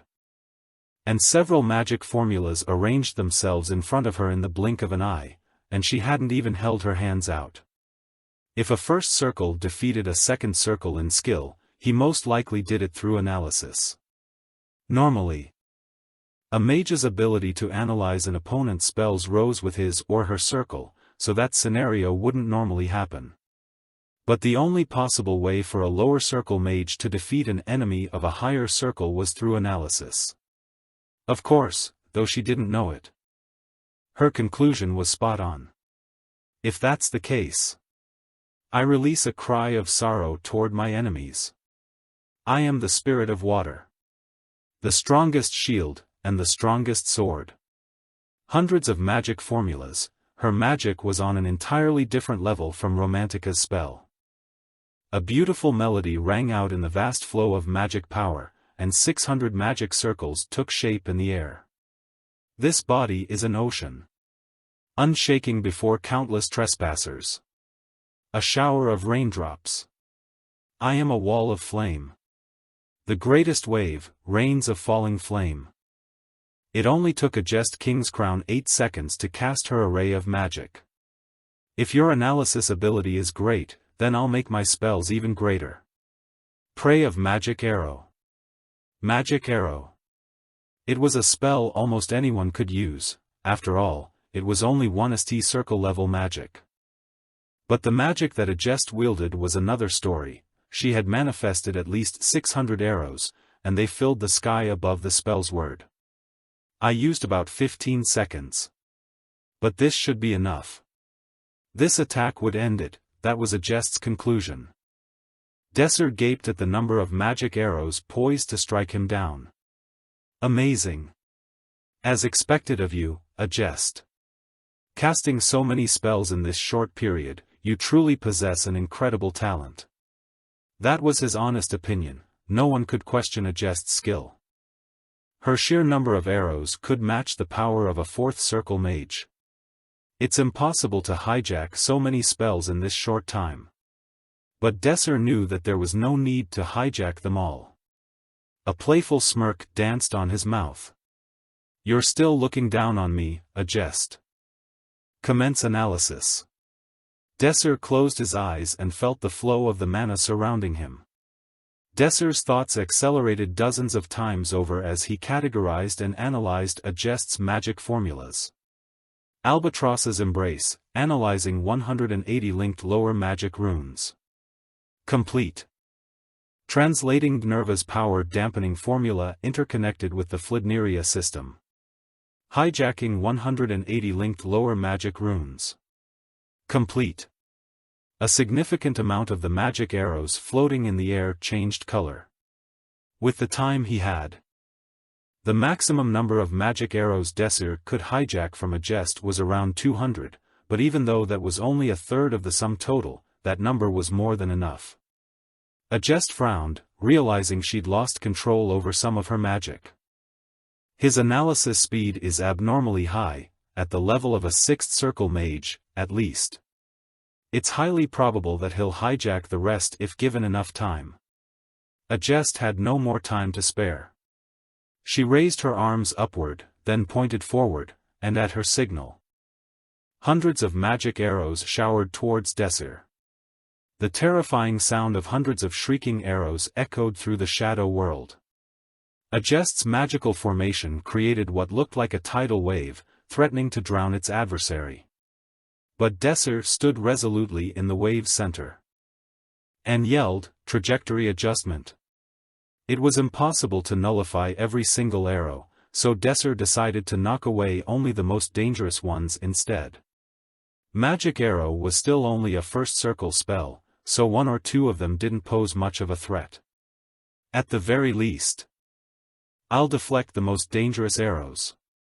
Desser read the velocity of the arrows, the wind, and a Jest's intentions, and taking all that data, he deduced where each hostile arrow would land. Then he used the arrows he'd taken control over to knock away the lethal ones. Their flight subtly diverted, a number of arrows simply flew past Desser. In this way, he created a path for himself through the gigantic hail of arrows. Quack, ugh, but his plan wasn't flawless. Sharp pain pulsed through Desser's arms, shoulders, and legs. As stray arrows managed to land a hit on the mage. Even with his best effort, a few arrows still made it past his defense, and the pain slowed Desser down significantly. A Jest was dumbfounded. She had failed to eliminate this measly 1st circle mage. She expected her attack to swiftly eliminate Desser, but how was he still alive? I can't afford to panic. A Jest calmed her breath and gathered her thoughts, returning herself to a state cool-headedness. Once she had gotten rid of her panicked emotions, she calmly read the situation in front of her, and the whole process took her less than a second. He's making a path by altering the trajectories of the most dangerous arrows. Just like Desser had read her magic formulas, a Jest read through his plan. The reason? The arrows were destroyed. The solution? A jest's eyes shot back and forth. 21 magic arrows remained in the air. Desser had 4, she had 17. And there were less than 200 meters left between them. He would overtake her within 5 seconds. A jest manipulated her mana. Change calculation. Lower the number of arrows, prioritize power and accuracy. The arrows resonated with her overwhelming magic power. 7 of her remaining 17 arrows lost their form and fused with the rest. Now strengthened, a searing light beamed from the remaining 10 arrows. Each arrow's individual power was comparable to a second circle spell. Then she adapted her pattern of attack, changing operation method. The arrows repositioned in the air as if waiting for their commander's signal. They lined up, head to tail, and arced towards Desser in a single file, much like machine gun fire concentrating on a single point. This time, the arrows hit with much more force than before. With the new arrow formation, Desser knew that if he failed to knock even one of them away, it would be the end. Their power far exceeded the magic arrows Desser controlled. She's using her head. Desser shot all of his arrows forward to intercept a jest's attack. Using 4 arrows, he was able to nullify 2 of hers. But a jest still had 8 magic arrows left. However, Desser still had no intention of losing. You used your head, but you came up with the wrong answer. Desser gazed at the incoming arrows, as he began running through more mental calculations. Hijack. Acquired control of 4 magic arrows. Desser had the capacity to hijack up to 200 arrows before. He'd intentionally left some leeway at the start, not using up all 200. This was his buffer room, so he could negate anything a jest threw at him. Deciding to concentrate every arrow onto the same point was too reckless. You should have doubled down on your strategy and increased the number of arrows, even if the power took a hit. If she had done so, Desser would have been skewered, judged dead, and disqualified. But thanks to a jest gathering all the arrows into one spot, Desser could wipe them all out in one fell swoop. If this was a few years later, you would have found the right answer. Judging from a jest's tactic, Desser confirmed once more that he was the only one who had returned from the future. Chapter 7, The Returner's Entrance Exam, 6. The possibility that a jest had also returned to the past, that the Spellsword was facing a similar situation to his, had crossed Desser's mind. If that had happened, hypothetically, the Agest he knew would have shrewdly hidden that fact from others and played along as the present her. Desser sought to find out the truth through their battle. And now, he had confirmed that this Agest had not come from the future. This Agest was very young.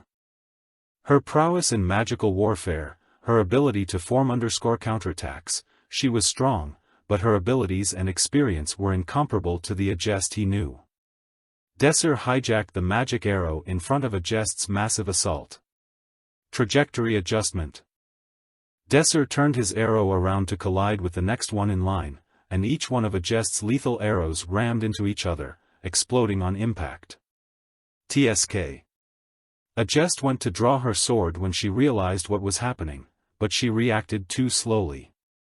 By the time she unsheathed her sword halfway, Desser had already passed her, and now he stood, looking at her with amusement, from the finish line. The clear objectives of the Shadow World have been met. The Shadow World will be terminated. Please wait while the entrance exam results are calculated. As expected, the same thing happened again. An icy aura rose from below the stone-paved floor of Hebrian Academy. Somewhere deep within the recesses of the school, a group of people had gathered. Most were professors of Hebrian Academy, some hailed from the Western Kingdom. Hebrian's dean, Justin, stood at the head of the table. He grasped a gavel in his hand and started at the parchment in front of him. So far, no commoners have been selected to enter the Alpha class. The swordsmanship professor, Kelly Van, briefly summarized the outcome of the entrance exam up until that point. A decent number of the present individuals demonstrated their enthusiastic approval, in particular. Head Professor Pugman vigorously nodded his head. Of course that's the case. The Alpha class only has places for the glorious nobility. It is not for the likes of commoners that are incapable of receiving a proper education. Professor Pugman, intoxicated by the pleasure of his own words, was unaware of Professor Bridget's face stiffening across from him. Those commoners should thank us for even being admitted to Hebrian Academy in the first place. Justin pounded his gavel. All quiet. This is the final student for consideration. The dean read aloud the document before him. First Circle Mage, Desser Armin. The members of the audience murmured between themselves. Ah, this is that student. The one that bested the spell's word. Justin interrupted their musings with a question. From what I hear, this student is a recommended commoner. Who recommended this student's entry into Hebrian? A hand rose from among the professors, Magical Science Professor Bridget. I gave the recommendation for that child. On what grounds? He has studied magic theory for a long time and his willingness to study has remained strong. As such, I wholeheartedly recommend him. I very nearly took him in as my personal assistant instead of admitting him as a normal student. How did you come to know this child? I met him by accident in an orphanage from the ruined country of Iolita. Iolita. That is. Yes, Dean, it is indeed the place that you are thinking of. Ahem. Justin cleared his throat. He turned to the supervisor. What were the results of his pretest? Magic aptitude, D rank. Though we gave him the rank of First Circle Mage, it seems that was only a tentative rank, to meet the bare minimum requirements. His mana is very unstable and impure. By all accounts, he seems like a completely talentless student. Is that how you see it? Please take a look at this. Assistant, if you could play the video. At Justin's request, his attending assistant placed a crystal ball on the center table. As the attendant injected the crystal ball with magic energy, the ball emitted a short fizzle, and a video began playing in the air. It was a recording of Group D's entrance exam. Everyone concentrated on the video as it played from start to finish.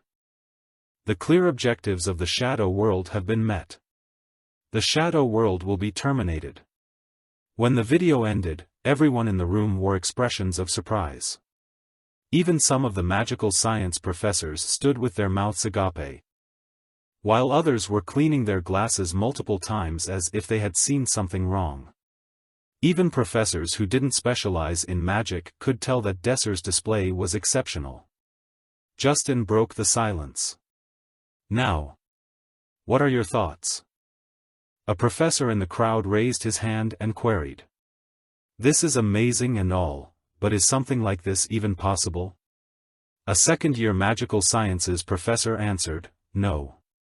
That should have been impossible for even a third circle mage. That grease magic can only be utilized across a flat plane, so you can't apply it to a three-dimensional object.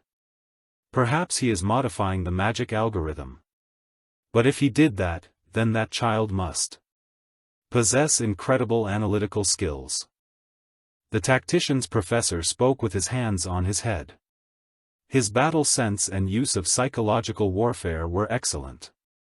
He conserved his own strength to surprise his opponent at the end. His strategic prowess was exceptional. I agree. It's as if he were a veteran who had spent his whole life on the battlefield. I'm no expert on magical combat, but his tactics were impeccable. It's like he had complete control of the flow of battle. To think that there was someone among the commoners with this level of training. I don't know what to say. Of course he'll be admitted to Hebrian. But why did you ask us to discuss it, instead of just declaring the decision, Dean Nim? That is because after seeing the video, Professor Bridget advocated for this student to be placed into the Alpha class. It was like someone had just thrown cold water had been thrown on the group. The electric atmosphere had been replaced by a chilly silence. After what seemed like hours, one professor raised their hand to speak. Esteemed Dean Nim. It was Head Professor Pugman. As you know, there are regulations in place for this sort of thing. Rules dictate that class placement is based on skill. Here, we place the best students in the alpha class, and the less experienced in the beta class. By differentiating these students, we allow them to receive an education best suited to their skill. Justin leered at Professor Pugman. What are you trying to say? To enter the alpha class, a student must demonstrate exceptional skill. Objectively, only second circle mages and above have a shot at it. As a first circle mage, Desser does not possess the requisite magical repertoire. I think it is still too early for him to be admitted to the alpha class. That's a good point. Here and there, different voices spoke up in agreement. But none of those affirming voices belonged to Bridget. How funny, Professor Pugman. All eyes in the room zeroed in on Bridget. Even after defeating the third circle spell's word, a jest king's crown, you assert this child is inferior just because he's a first circle mage. That stinks of a repulsive personal bias. A first circle mage has their limits. No matter how much good their calculative skills are, there is a limit to their development in magic. Pugman protested. Quit looking for excuses. You have a different motivation. A different motivation. Bridget knew that different motivation all too well. You're only against this because he is a commoner. Isn't that right? Professor Pugman Pasel Napalika. Pugman shook his head. You're mistaken. I solemnly swear that when considering this case, unrelated factors such as identity did not unduly influence my opinion. My oh my, is that so? Just a moment ago, you were bragging that the alpha class has no place for the likes of commoners, and now you claim to make a fair and unbiased decision without consideration to identity? Pugman and Bridget's confrontation had presented a quandary before the committee. Professor Bridget was one of less than 10 people on the continent to have, as a commoner, risen to the level of a fifth circle mage. Pugman Pasel Napalika was the heir to the title Duke of Napalika. A family second only to the royal family itself. Their arguments represented a fundamental clash of values. The sound of Justin's gavel brought the argument to pause. The dean spoke with a grave tone. There will be silence. Time is wasted on arguments. Let us decide on the matter. We will now judge whether student Desser is to be admitted to the alpha class or not. It was the final judgment, everything was to be decided here. Bridget cast her vote in support while Pugman casually cast his for the opposition, as though there was nothing more to see. Justin tallied and announced the results. 18 votes in support, 22 against. First circle mage, Desser Arman. By rights, he should be admitted to the alpha class. However, because Professor Pugman believes his circle is too low, he is to be admitted to the beta class. Justin inserted Desser's application into the box labeled Accepted. Of course, for a commoner. No matter how impressive his skills are, being admitted to the alpha class straight out of the entrance exam is absurd. Bridget protested the outcome. Dean Nim. If you were aware of what goes on in the beta class, you would never make that decision. The decision was made by a majority vote. I cannot overturn it. Justin rose from his seat, indicating that he would entertain no more arguments. If he is as exceptional as you have said he is, he will prove himself during the promotion exam. If he really possesses those skills, as you claim he does, that should be a simple matter, no? However. Bridget stuttered. Enough, let's see ourselves out. At a wave of the dean's hand, the room's torchlights extinguished themselves. As though the darkness itself had closed her mouth, Bridget fell silent. And like that, the meeting adjourned. March had arrived, heralding the spring season. The willow trees had turned green, and the blooming forsythias gave off a warm glow. The results of Hebrion's entrance exams were to be released today. In the middle of a corridor in the academy stood a bulletin board. Upon that bulletin board were the names of all the prospects who were admitted to the academy, as well as the classes to which they had been assigned. The first half listed the students admitted to the Alpha class, the second half listed those in the Beta class. Desser found his own name exactly where he had expected to find it. Just as I thought. The academy had assigned him to the Beta class, despite the fact that he had beaten a jest and secured first place. Though he knew it was bound to happen, confirming it with his own eyes left him with a bit of a heavy heart. As expected, they didn't disappoint me. Beta and Alpha. Hebrion split its students into these two halves. The system was intended to allow students to receive the education best suited to their skill level, with each student being assigned to the class most appropriate for them. This individualized method of admission resulted in the best possible learning outcomes for all the students. No. Should have resulted. Desser grit his teeth. But now, that honorable intention is nowhere to be seen. In the beginning, Hebrion had successfully implemented that system. But now, so long after its inception, things were different. Technically, Hebrion Academy still placed the most skilled students in the Alpha class. But most of those students were nobles who had been systematically trained from the beginning of their education. That's why the Alpha class had an aristocratic, superiority-obsessed air to it. And in that sort of atmosphere, a commoner with the appropriate skills would sometimes rightly qualify for the Alpha class, but they would always be pushed back into the Beta class. Just like they had done to Desser. Chapter 8, School Life 1. And thus, this is why students who were sent to the Beta class are unable to properly grow, Desser thought. Alpha class students received excellent lessons from the faculty's most brilliant professors. As such, the faculty, carefully and with great passion, nurtured the Alpha class and ensured they received the best attention the professors could offer. With this, their talents would surely awaken. They would inevitably become excellent combatants that would conquer the shadow worlds. Yet Beta class was the complete opposite. It was mostly composed of commoners who lacked any kind of support. Care and passion was not pointed towards the students of the Beta class, as almost none of the lectures had proper professors assigned to them. Because of this, it was extremely difficult for these students to reach their full potential. Desser smiled bitterly. Even in my past life, I was a Beta class student. Desser had been born as a commoner. So, of course, due to his social status, he had been assigned to the Beta class. And without proper education, it had been impossible for him to improve. So, when he'd first entered the Shadow Labyrinth, he had only been a first circle mage. In an environment like this, many talented people were buried. The system was at fault. If it weren't for a system like this, Beta class students would have been able to become stronger.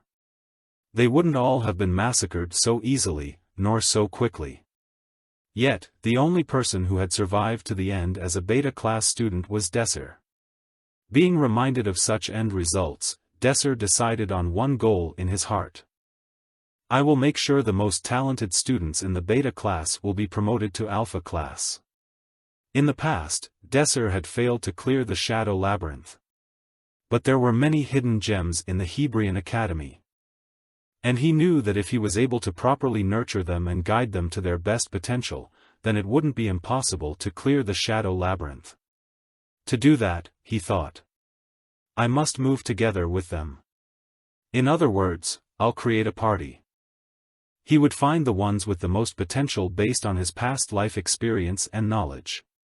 He would find these hidden gems, convince them to join his party, and then he would ensure their promotion into the Alpha class. And he knew who the first gem would be, Romantica Eru. the wind mage who had taken the entrance exam with him.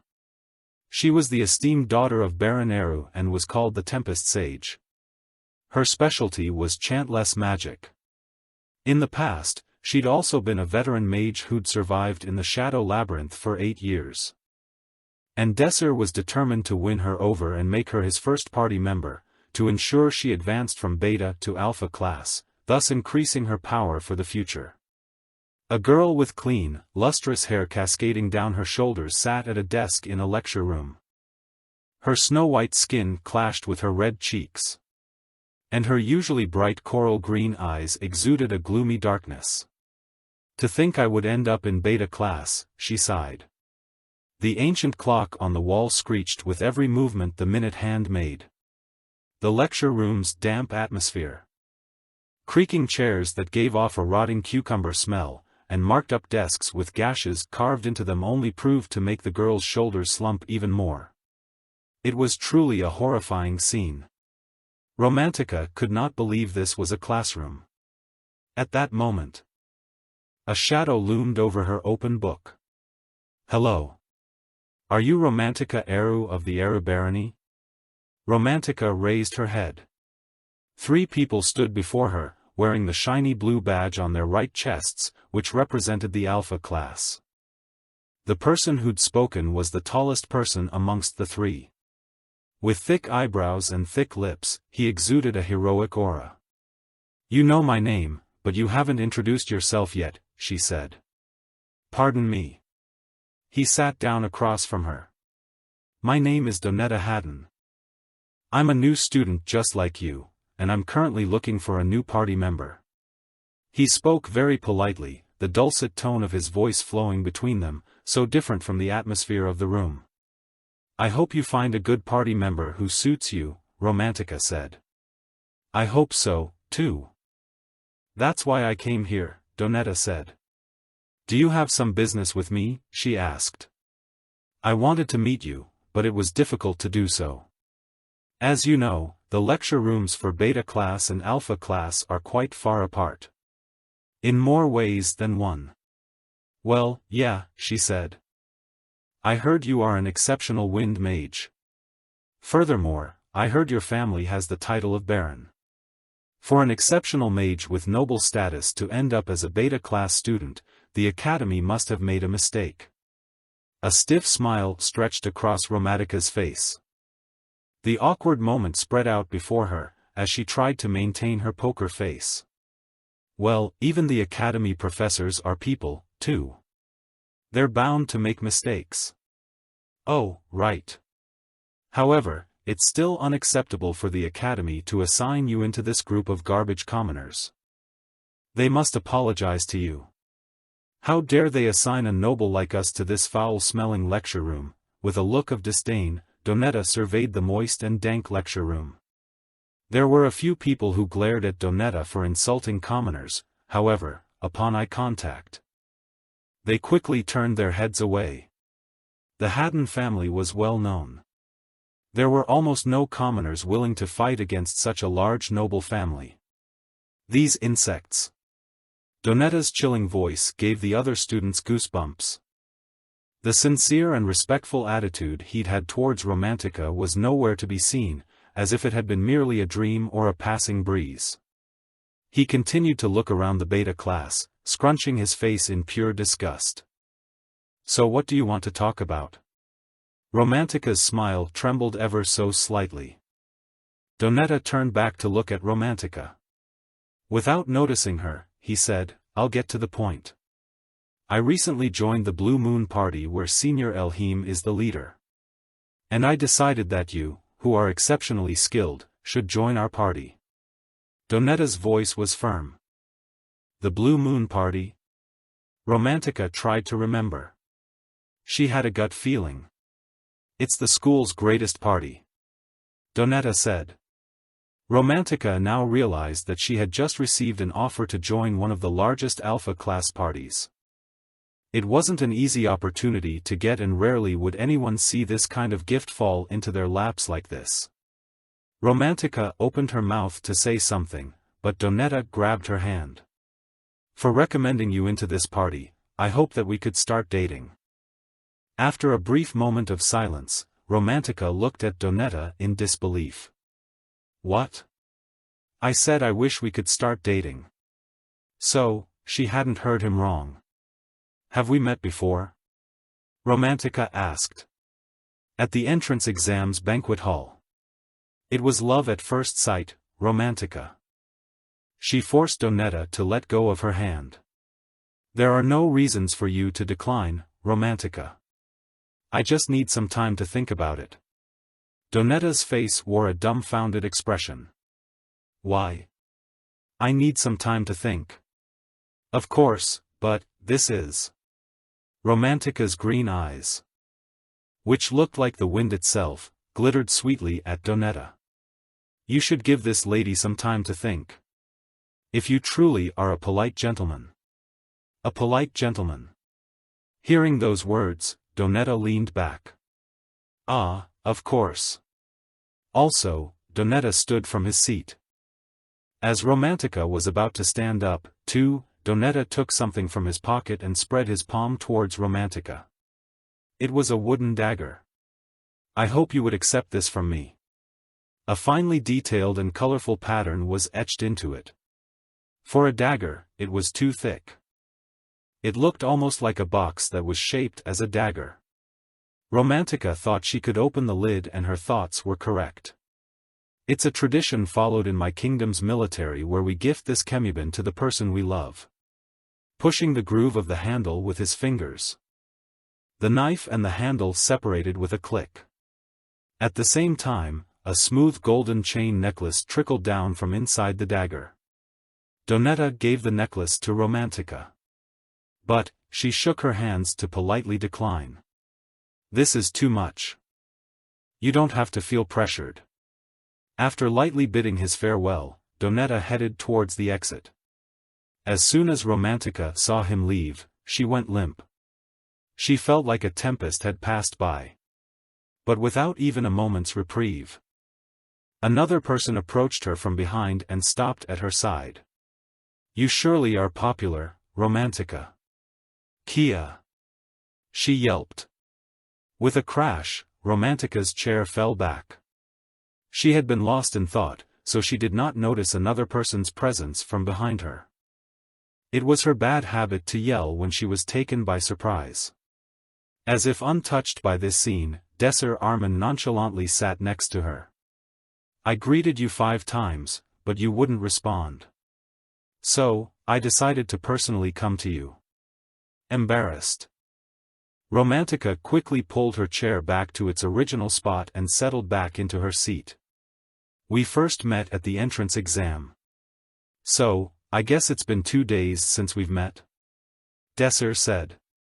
What do you want from me? Romantica cleared her throat, her face pinched with annoyance. Naturally. Desser was unfazed by it. I came here to invite you into my party. Party invitation. She responded back, uninterested. I have nothing to talk to you about any party. Are you declining my invitation because you don't want to date me? Don't worry. I won't ask you to date me. Romantica scoffed. Enough with the lame jokes. I'm not in the mood. If I ask for a reason, would you answer me? Desser asked. Romantica sighed. Opening her palm, she showed him the golden chain. You see? For the first time. Desser lost his usual calm composure as one of his eyes slightly widened. The lights of the dim, magical lamp flickered, dyeing Romantica's hair a bright red. She blew out a breath. If you were me, which party would you choose? One of the largest alpha-class parties where I'm guaranteed success, or a no-name beta-class party? Desser knew how sweet Donetta's offer sounded to her. The Blue Moon Party was one of the few powerful guilds in the academy. Party activities were the main focus of Hebrian Academy, making the offer even more charming. She couldn't decline. There was no reason to decline. But Desser knew one more thing: choosing the Blue Moon Party would be the worst life decision she could possibly make. But you still haven't decided yet, Romantica. Desser's voice was certain. That's because, I needed some time to think. But thinking about it now, I made a bad call. Donetta was right. From the beginning, my answer was already determined. I can't think of a reason to decline his offer. Even if you have to date him, he asked. It's actually more beneficial for me to go out with the Haddon family's child as a condition to join the best party. That's quite cold and calculating. Desser said. Despite Desser's sarcasm, Romantica's decision did not change. Rather than being shaken, it seemed like her conviction became stronger. Since we're done talking, can you leave? I guess it can't be helped. Desser reached into his pocket, feeling as if he was pulling out a knife, but his hand only held a slip of paper. A letter. Calmly, Desser passed the letter to Romantica. However, Romantica tried to get rid of the letter without reading it. But then Desser spoke. Best to dispose of that quickly. Though, you should be more careful with it since it contains all of your secrets. Startled by his sudden declaration, Romantica looked back and forth between the letter and Desser, now unsure of what to do. Her previous haughty attitude had vanished, and Romantica sat frozen in place. Raising his eyebrows, Desser simply urged her on. Chapter 9, School Life. 2. Slowly opening the letter, her eyes began scanning the lines of text filling the page. As she digested the words before her, Romantica's eyes widened. She whipped her gaze to meet Desser's. Confronted with the seemingly impossible, she read the letter again in its entirety. And then her gaze darted back to Desser, her eyes opened even further. In denial, she scrutinized the letter once more, as if she was willing the contents contained within to change through the act of rereading. But the words on the page simply stared back at her, defiant. The details were all there, written out with intimate precision. The naked truth of why Romantica Eru had actually been assigned to the beta class. As she read down the contents for the third time, she shuddered. As she reached the final sentence of the letter, she found herself frantically ripping the entire letter into shreds. Her trembling eyes met Desser's carefree gaze for a final time, and the two stared at each other in silence. The air was thick with tension. And with each breath Romantica felt like she was slowly suffocating. Suddenly, Desser leaned towards her, causing Romantica to jump in fright. Do you want to talk to me now? His calm voice matched his lackadaisical expression. Romantica could not say no. Afraid that someone might hear, she whispered, how do you know about this? Her shaky voice had been drained of all the vigor it previously possessed. I don't think I'm obligated to tell you, Desser answered. Hearing that, Romantica's mouth went dry. She knew that, in this moment, Desser held all the cards. Have you told anyone else? She quickly asked, her question sounding more like a single word than an entire sentence. Desser shook his head. No, but most of the professors are already aware. How else could you have been assigned here? But this place is hundreds of kilometers away from the Prileka kingdom. Romantica exclaimed in disbelief. Desser chuckled at her naivety. You've sorely underestimated the intelligence-gathering network of Hebrian Academy. Self-assured as he was, Donetta had been mistaken about the reason why Romantica was assigned to the beta class. The entrance exams and its participants were subject to much closer scrutiny than most students were aware of. Even the most closely guarded secrets of one's past was bound to come to light eventually. And at this current moment Romantica's own secret past was streaming forth from the lips of a man who she barely knew. Years ago, a humble merchant family amassed a substantial fortune through conducting business in the Prileka kingdom. That commoner family then bribed a struggling baron in the south for his title and thus came to inhabit the Von Eru castle. This happened when you were 4, right? Your family bought their way into nobility. Even if you claim that you're a noble. There's no denying that you were born a commoner. Desser finished summarizing the contents of the letter with a satisfied smile. You. Romantica desperately fumbled to find the words that matched her tumultuous emotions. Desser leaned forward conspiratorially. We were both born commoners. Even if you're a high and mighty noble now, don't you think it's awfully pompous to not want to be in the same party as a commoner? That's... Righteous indignation turned to ashes in her mouth as Romantica realized he was right.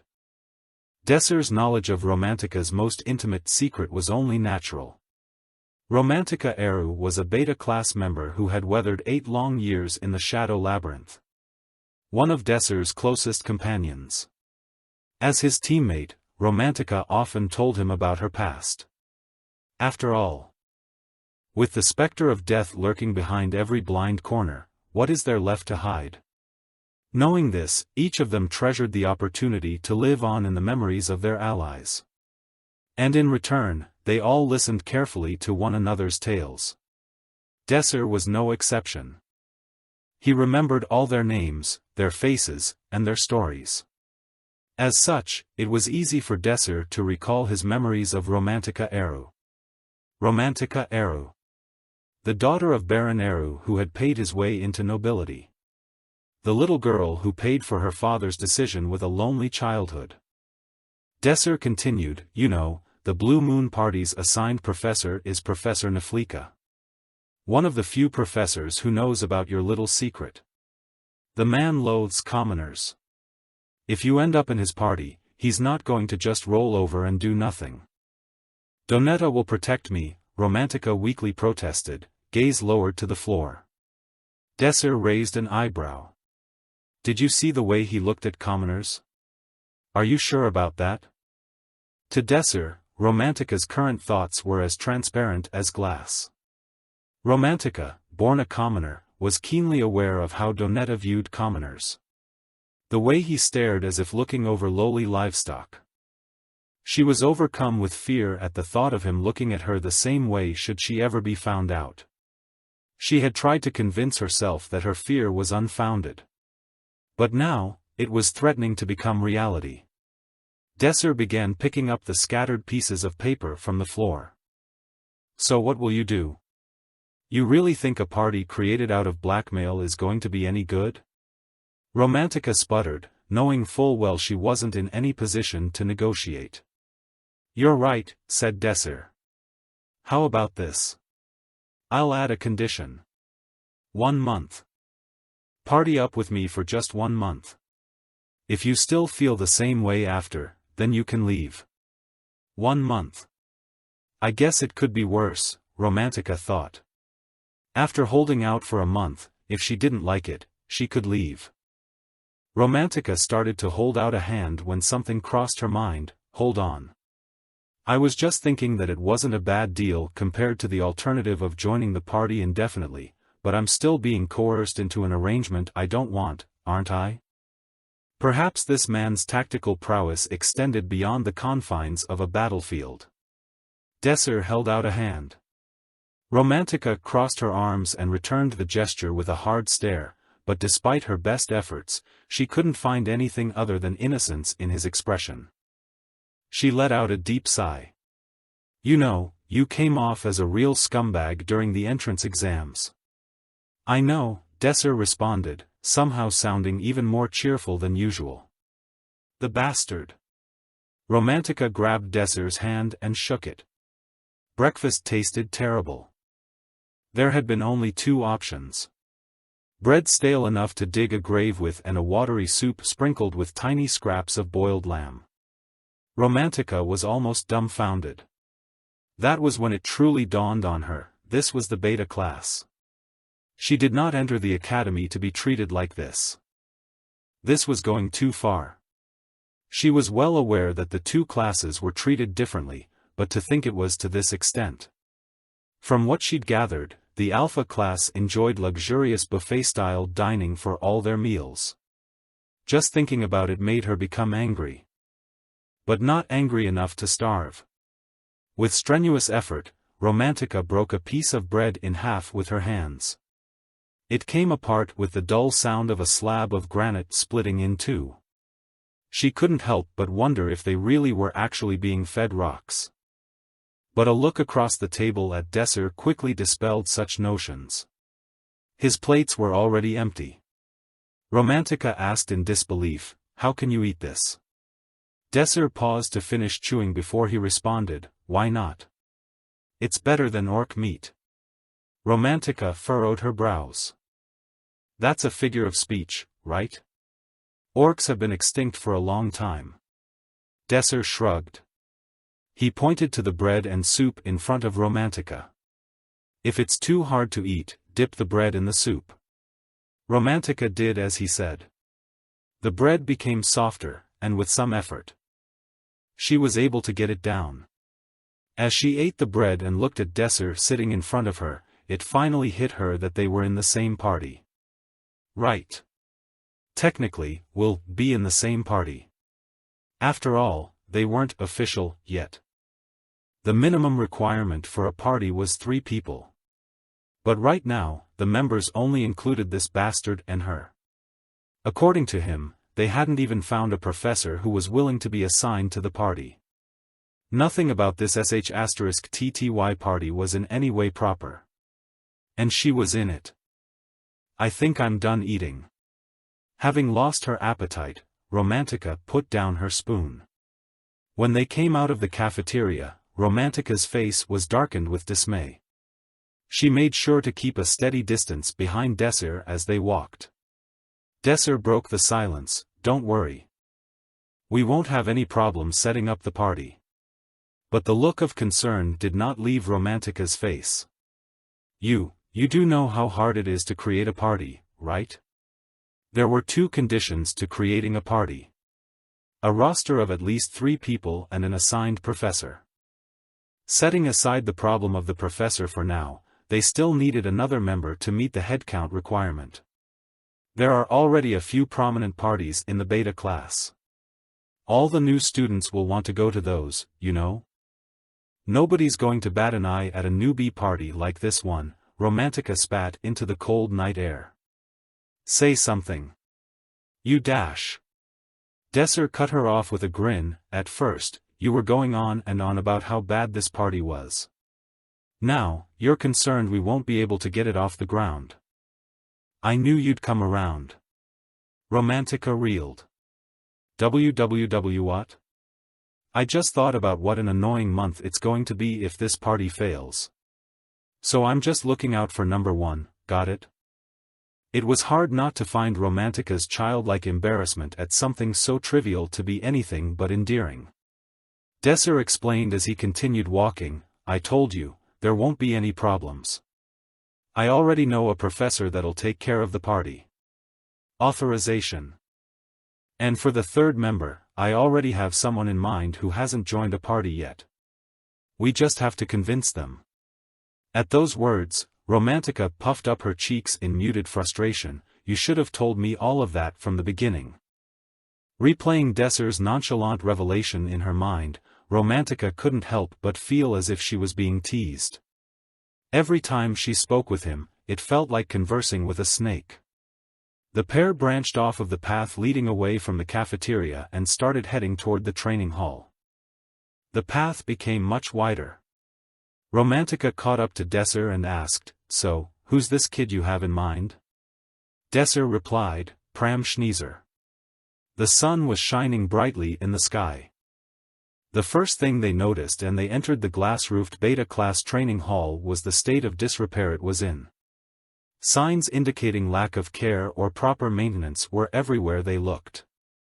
The wooden bleachers had several holes large enough for careless students to fall right through them, and one of the load-bearing pillars had deteriorated to the point of needing some hastily applied magic support to prop it up.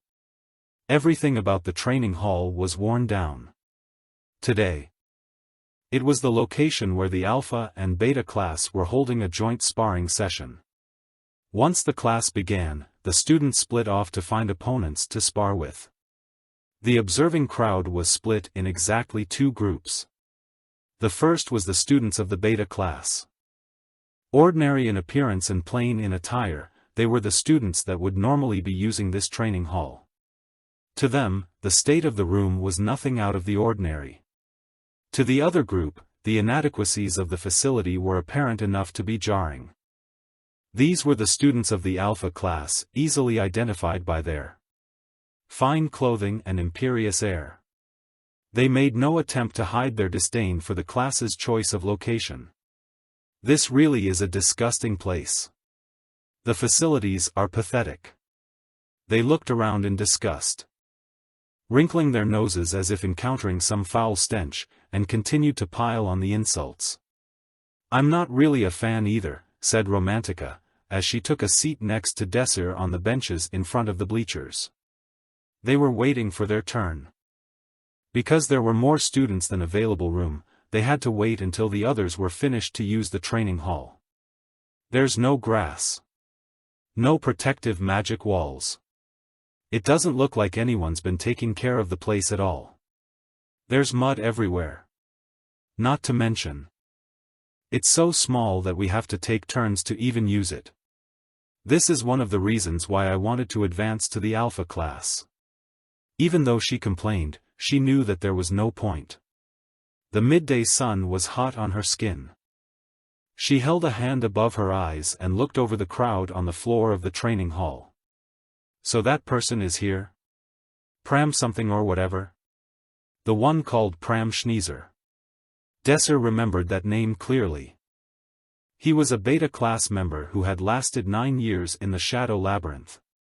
Pram's specialty was leveraging the keen point and agility of a rapier to produce flurries of potent thrusting stabs, combining his prodigious knack for swordsmanship and incredible effort. His skills with a rapier were truly mighty. Just on the basis of his piercing stabs, he was a top-tier, formidable swordsman. Desir continued to scan the pairs of students in the training hall. He's a swordsman of incredible ability. Likely the strongest in the Beta class. Romantica tried to downplay her growing curiosity. I want to see that. Desir pointed toward somewhere close to the center of the hall. Oh, he's right there. Chapter 10, School Life. 3. Pram Schneezer was lightly stretching his body in the gymnasium. He gave the impression of being very young, his face gave off a slender look. His rather feminine eyebrows and long eyelashes only accented his beauty. "What is that adorable little thing?" Romantica exclaimed. Desir agreed with her, "Pram sure has a cute side to him." Romantica violently shook her head left and right. "A cute side? That's wrong. It's not a side, he's adorableness incarnate. How come I didn't know there was a kid like that here?" Romantica spouted nonsense. "He's so cute. Super cute. I want one. Where can I get myself one? I'll use my entire fortune if I have to." Her attitude resembled that of a spoiled brat who had caught a glimpse of something she desperately wanted. Desir shook his head in disappointment. In a spar, lethal weapons weren't allowed. Instead, the sparring hall would provide dozens of various wooden weapons ranging from rapiers, broadswords, claymores and others. Anybody wanting to spar was obliged to choose from those provided weapons upon entering the sparring stage. There existed 6 sparring stages. Pram was assigned to the 4th stage. Before he entered the stage, he stopped right in front of the collection of wooden weapons. Going from left to right, the size and weight of the weapons increased. Pram hesitated for a moment before reaching out to his right. He grabbed the weapon and held it up. It was a wide-bladed greatsword. Desir's eyes narrowed. "A great sword." Desir spoke anxiously. Romantica clapped and leaned forward. "The best swordsman of Beta class. I'm looking forward to this." Pram's opponent was a knight from the Alpha class, Percival Asegunitz. Having learned swordsmanship from an official knight, he was a strong opponent to say the least. He had pulled his sword out, which was attached to his waist by a scabbard. The sword looked to be a wooden broadsword, a mix between a long sword and a short sword. Percival stared at Pram with a menacing and savage look. Pram put his right hand on his chest and lowered his head as to greet his opponent in a respectful bow. Beta class. I'm Pram Schneezer. I have no need to introduce myself to some filthy beta class. While both were fixated on each other, the referee lowered his flag announcing the start of the battle. Hyatt. The first one to move was Pram.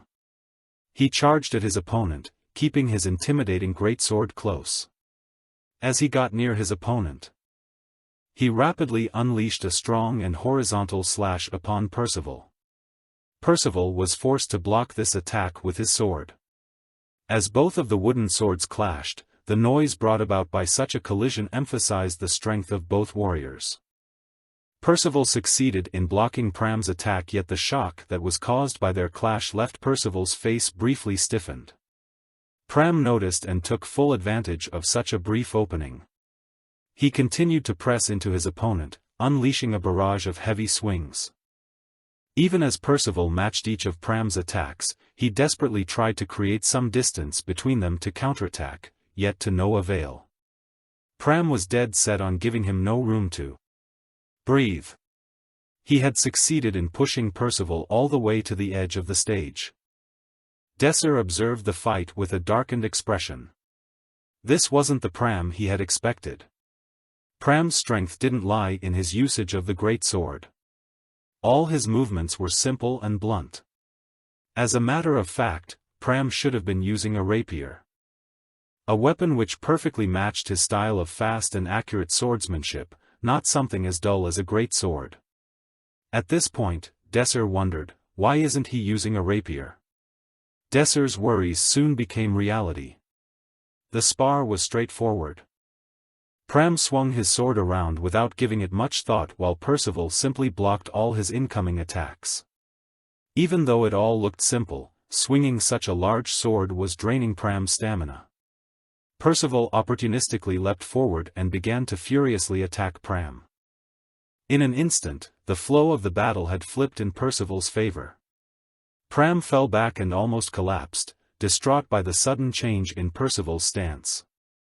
Percival's attacks were overwhelmingly strong and accurate, giving Pram no room to readjust his defense. As expected, Pram's lack of expertise in greatswords would be the end of him. After blocking multiple attacks, Pram's stamina was completely depleted. As he brought up his greatsword to block an incoming attack, he twisted his right wrist. Quap. In a battle between swordsmen, a brief opening was of utmost importance. This held true especially if one was being barraged by attacks. Percival gave of a fierce roar as he leapt in, striking the side of the awkwardly held greatsword. Pram's wrist couldn't withstand the impact and was forced to let go of the heavy weapon. Quack! The wooden greatsword flew into the air. It spun around a few times and landed back on the ground pathetically. The victor was decided. Pram had lost. As Pram stared down his weapon, he let out a sigh and bowed his head. I lost. Contrary to Desser's expectations, the battle ended rather plainly. Romantica put on an incredulous expression. I'm pretty sure you mentioned that kid called Pram was a strong swordsman, didn't you? What kind of swordsman gets tired while swinging a sword? Not even a beginner makes such a mistake. Yeah, Desser unknowingly responded. Romantica placed a hand on her chin. The excitement in her green eyes was all but gone. He's cute and all, but that has nothing to do with his combat abilities. If he stays like that, it'll be useless to recruit him to our party. Why don't we find another student? Romantica's words reflected the reality of the situation. A party was better off without having any weak members. They would only serve as deadweight, dragging the party down instead of lifting it up. If Desser didn't already know Pram's future, he would have surely followed Romantica's advice. Staring at Pram, Desser suddenly got up from his seat and shouted toward Percival. Enough. A fight between both of them had broken out. Pram was on the ground while Percival was stood up in front of him, holding up a fist. Percival had instigated this fight by throwing the first punch. He turned his head over to where the noise came from and noticed Desser approaching him. Percival chuckled. Ha! His chuckle was filled with ridicule. He pointed his wooden sword at Pram and spoke, "If you don't want to end up like him, you better scram." Desser sighed. The world has its fair share of people who solve everything with violence. Why are you doing this? Percival did not reply. In that moment, Pram got up from the ground. His tattered robe was stained with dirt. He rubbed his reddened cheek and spoke, "Damn, Alpha class sure are something. Did it anger you that you got pushed around by a Beta class, even for just a moment?" The boy was right on the mark. He was a bit too right. Percival's eyes lit up in anger as he swung his wooden sword. The wooden sword rapidly flew towards Pram's head with the full intent of annihilating it. Pram, unable to do anything, reflexively closed his eyes. He heard the striking sound. But when he realized he didn't feel a sliver of pain, he slowly opened his eyes. At first, he only noticed fragments of wood scattered in the air and drops of blood falling to the ground. Yet it only took him less than a second to notice a broken wooden sword in Desser's arms, which had blocked the attack directed at Pram's head. Desser spoke with an unexpectedly calm voice. "You were really going to hit him?" Desser's right hand was clenched in a fist. Percival could not believe his eyes. He blocked that? It was an incredibly fast strike. It was done in the heat of the moment and purely out of anger. But having swung the weapon with all his mustered-up strength, the thought that it could have been blocked hadn't even crossed Percival's mind. A single droplet of cold sweat ran down Percival's spine. So what? Desser inhaled a deep breath, then proceeded to stare down Percival. Percival felt like Desser's penetrating gaze were a dark abyss that could swallow him whole. "The battle is over. You won. What else do you want?" Desser's eyes were completely devoid of any emotion. No anger, no fear. No irritation was shown. He was just plainly staring at Percival. Without Percival having realized it, Desser emanated an incomprehensible and strange atmosphere that left him dumbfounded and without breath. Percival had felt something like this before. He recalled a time when he was very young. The knowledgeable veteran general who had taught him everything would stare at Percival with the same eyes each time he made a mistake. Be thankful that a professor isn't here right now. If a professor saw your conduct just now, Desser exclaimed. "Don't you lecture me." Percival snapped back. Percival rapidly turned around and left to go somewhere else. As though he did not want to stay in that place a second longer, Percival left Desser's sight with a half-run. Desser's arm had taken a serious beating. The spot where he had blocked the wooden sword was swollen, and the area around the wound had turned black and red with bruising. It was a silver lining that his bone hadn't been broken. The wood splinters were removed, and his wound was carefully disinfected and bandaged. "Your wound hurts a lot, right?" Pram asked, concerned. After moving to the infirmary, Pram had begun providing first aid to Desser. He carefully wrapped bandages around the wound, making sure they would not unravel. For some odd reason, the ends of the bandages were tied into a ribbon. Desser had to hold back laughter at that fact. It truly was a meticulous handiwork. "I'm really sorry." Pram was on the verge of tears. He blankly stared at Desser's arm wrapped in bandages. Even now, blood was seeping through the wrappings. "I am truly sorry. Life is going to be a lot tougher with a wounded right arm like yours." "It's all right. I was the one who decided to intervene." No. This was all my fault. If I don't take responsibility. I told you, it's fine." "Well, if you say so." Even as he said that, Pram remained restless.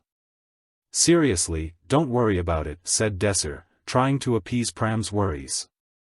But Pram took a seat next to Desser and cast a downtrodden glance. You've made yourself an enemy in Alpha class just to help someone you didn't know. I was well aware of that as soon as I decided to step in. When Desser said that, Pram raised his head. His eyes were filled with surprise and awe. Anyways, thank you. I'll never forget this. It was nothing. Ah. Pram suddenly realized something. Now that I think about it. We've just been calling each other, you. A light-hearted laughter was exchanged between the pair. Pram pointed to himself and spoke, I'm Pram Schneezer. Desser Arman. Nice to meet you, Mr. Schneezer. There's no need to address me with such formality. If that's the case, Schneezer. Pram shook his head. No. Just call me Pram. You can just speak casually with me. Desser spoke defeatedly, all right, Pram. Does that work? Pram's face lit up as soon as he heard Desser concede. He truly was happy. Chapter 11, School Life. For, as long as Pram approved, Desser was happy with it. At the same time, Desser noticed that Pram's face had become unnaturally red. Unable to understand why, Desser decided to ignore it and continued speaking, his tone belying his embarrassment. You don't have to speak to me so politely, you know? Pram's own face showed a steely determination as he responded, No, it's fine, Mr. Desser. This is more comfortable to me. We're the same age, Mr. is a bit much, don't you think? No, really it's fine. I want to call you Mr. Desser, Pram insisted. He appeared bizarrely resolute. Desser sighed a little inside, but, ultimately, decided to drop the topic. He could let Pram speak how he wished. Oh. It's this late already, blurted Desser in surprise. He had been so caught up in the conversation that he hadn't realized that the clock was already pointing at 1. It was lunch time. Having finished the first aid, Desser got up to move, but as he opened the door to leave, Pram suddenly moved in front of Desser and lowered his head. Thank you for today, truly. I'll never forget this debt. I only did what anyone would do in that situation, Desser responded. They left the infirmary together, and Pram spoke up again. If there's anything I can do to help, please tell me.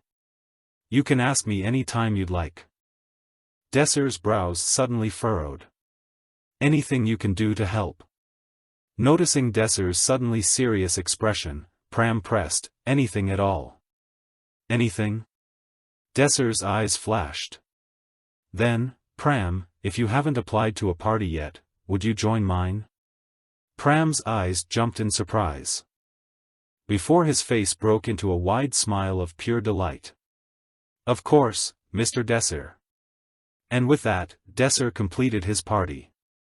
Desser, Romantica, and Pram walked across the long, empty corridor, before coming to a stop in front of an elegant wooden door.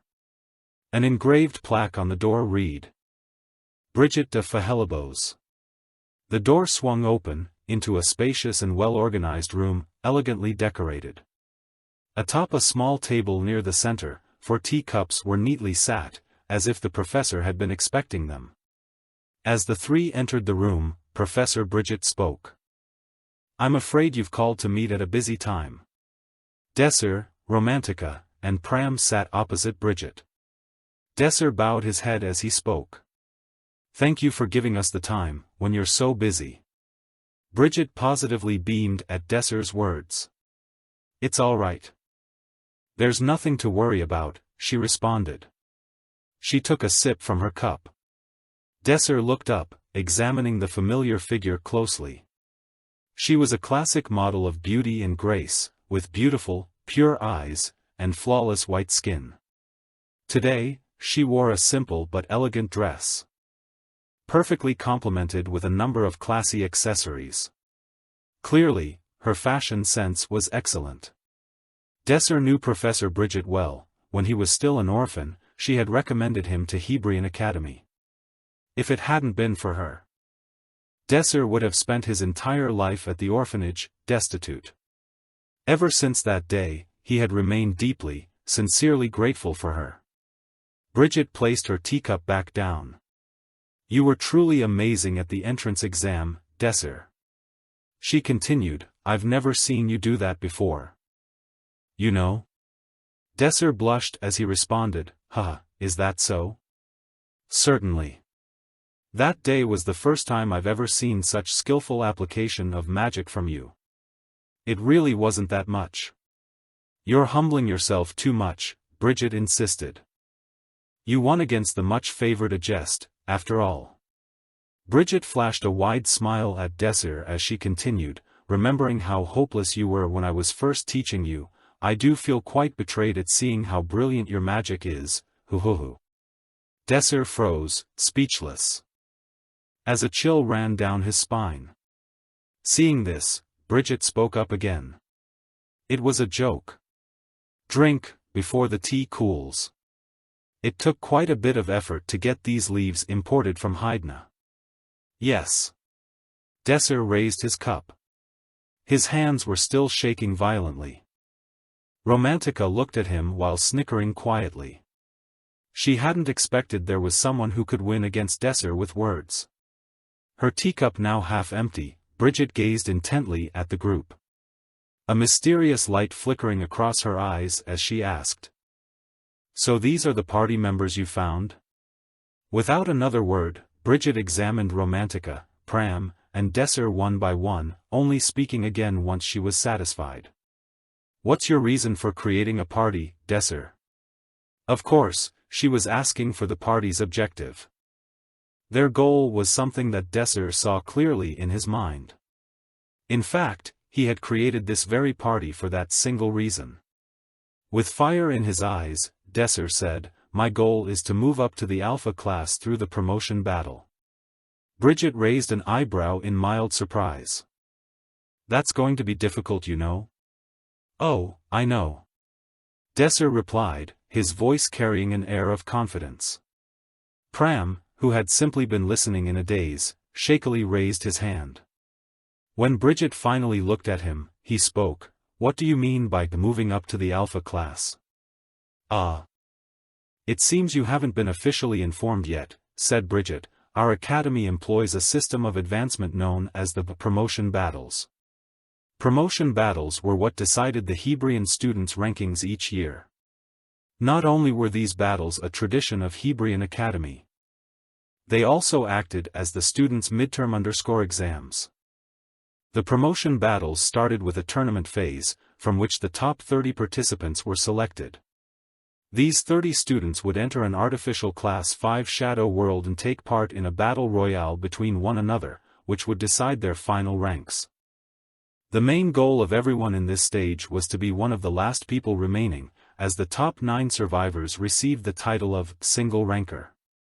Bridget continued her explanation. What Desser means by promotion isn't only entering the Alpha class, but also receiving the single ranker title through the tournament. She turned back towards Desser, and asked, "Am I correct, Desser?" Desser nodded in affirmation. "Yes, you're right." "What? What are you talking about?" Romantica, who had been listening silently, shot up from her seat. "Forget being in the top 9. There's no way we could even place in the top 30 of the tournament. And even if we did, any beta class parties would be targeted by everyone else immediately." "She's right, you know." Bridget agreed, nodding. "It's obvious who will be in the top 30. The majority of them will be elites, all in large parties. Last year, there was the Blue Moon Party with 15 members, the Red Dragon Party with 9, and the remaining 6 were all from other Alpha class parties. Not a single student from the Beta class has ever placed in the top 30 in this academy's history." Now, with a better understanding of what Desser's plan entailed, Pram spoke warily, "So obviously, there's no way the Alpha class will go easy on anyone from Beta class." And they'll likely even target us. That is correct. Desser said. The weak would always be targeted first. Furthermore, everyone in Desser's party was from the beta class. Even if they all somehow managed to make it into the top 30, they would be a huge disadvantage number-wise. But despite these overwhelmingly terrible odds, Desser looked confident. That's why it's all the more important that we aim for becoming single rankers. Currently, the beta class was nothing more than a collection of trash in the Academy's eyes. Beta class students were all commoners. Meaning that the professors and alpha class students held them in contempt. Their future was apparent. The beta class students would lose any and all motivation sooner or later, and would eventually give up on graduating. The students who were seen only as trash would become exactly that. But what if it didn't have to be that way? Desser spoke with a smile. Think about it, Professor. If the beta class who are thought of as trash win single ranker titles for everyone in a three-man party, how would people react? That is, Bridget's was unable to answer Desser. Falling silent as the implications of his plans dawned on her.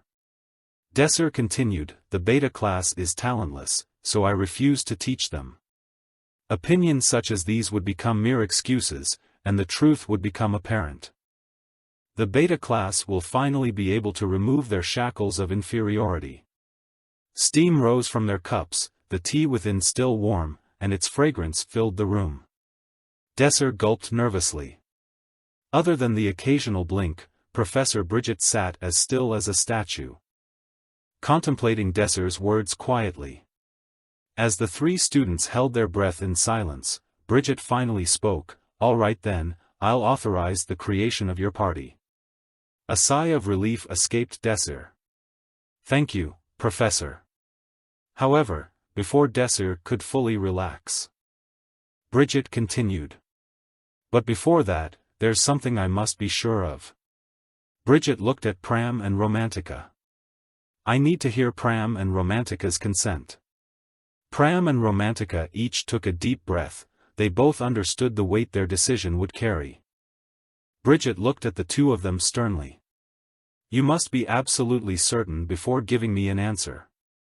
Joining Desser's party also means agreeing with Desser's ideals. In other words, you're throwing in your lot with him. You must obey your party leader's commands and follow his instructions at all times. To join this party under these constraints, what matters most of all is your own determination." Pram showed no hesitation in reaching his decision. "I will apply to join Mr. Desser's party." Bridget passed a paper over to Pram. "Then please sign this contract." The pen moved without reserve, and Bridget picked up the completed contract. While quickly checking the contract in her hands, Bridget said, "Now there's only one person left." With that, everyone's gaze fell on a single person in the room. Romantica was holding her chin, lost in thought. She was currently holding a heated internal debate. Was it really possible to enter the Alpha class this way? To reach the top 9 in the academy that gathered the greatest talents from around world? She was only a second circle mage.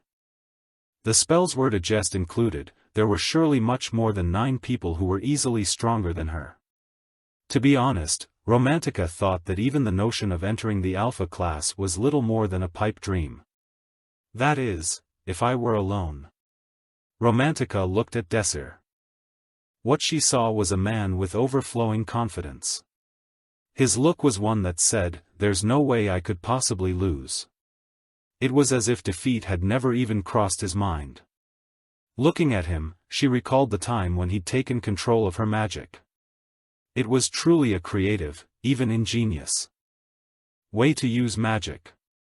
It was the first time Romantica felt like she'd caught a glimpse of an unreachable level. Her horizons were expanded that day, and she had decided to never allow herself to become conceited again.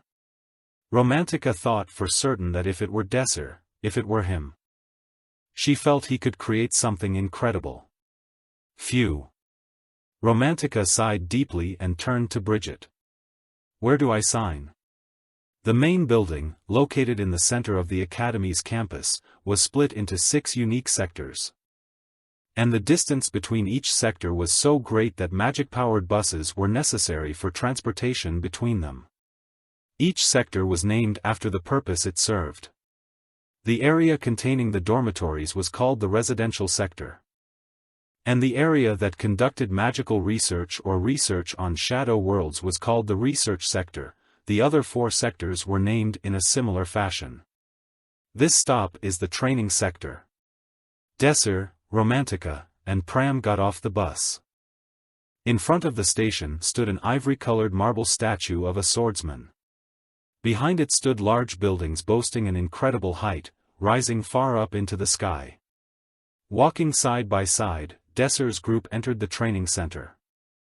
Chapter 12, Little Bird, 1. Just like its exterior, the interior of Hebrian Academy showed off the school's opulence. This was especially evident in its training center. The grandiose recreational area was home to both a track and field section and an aquatic training section. The track and field section featured an enormous running track as its centerpiece. Other specialty facilities surrounded the circuit, such as practice arenas, simulation training areas and fitness gyms staffed by personal trainers.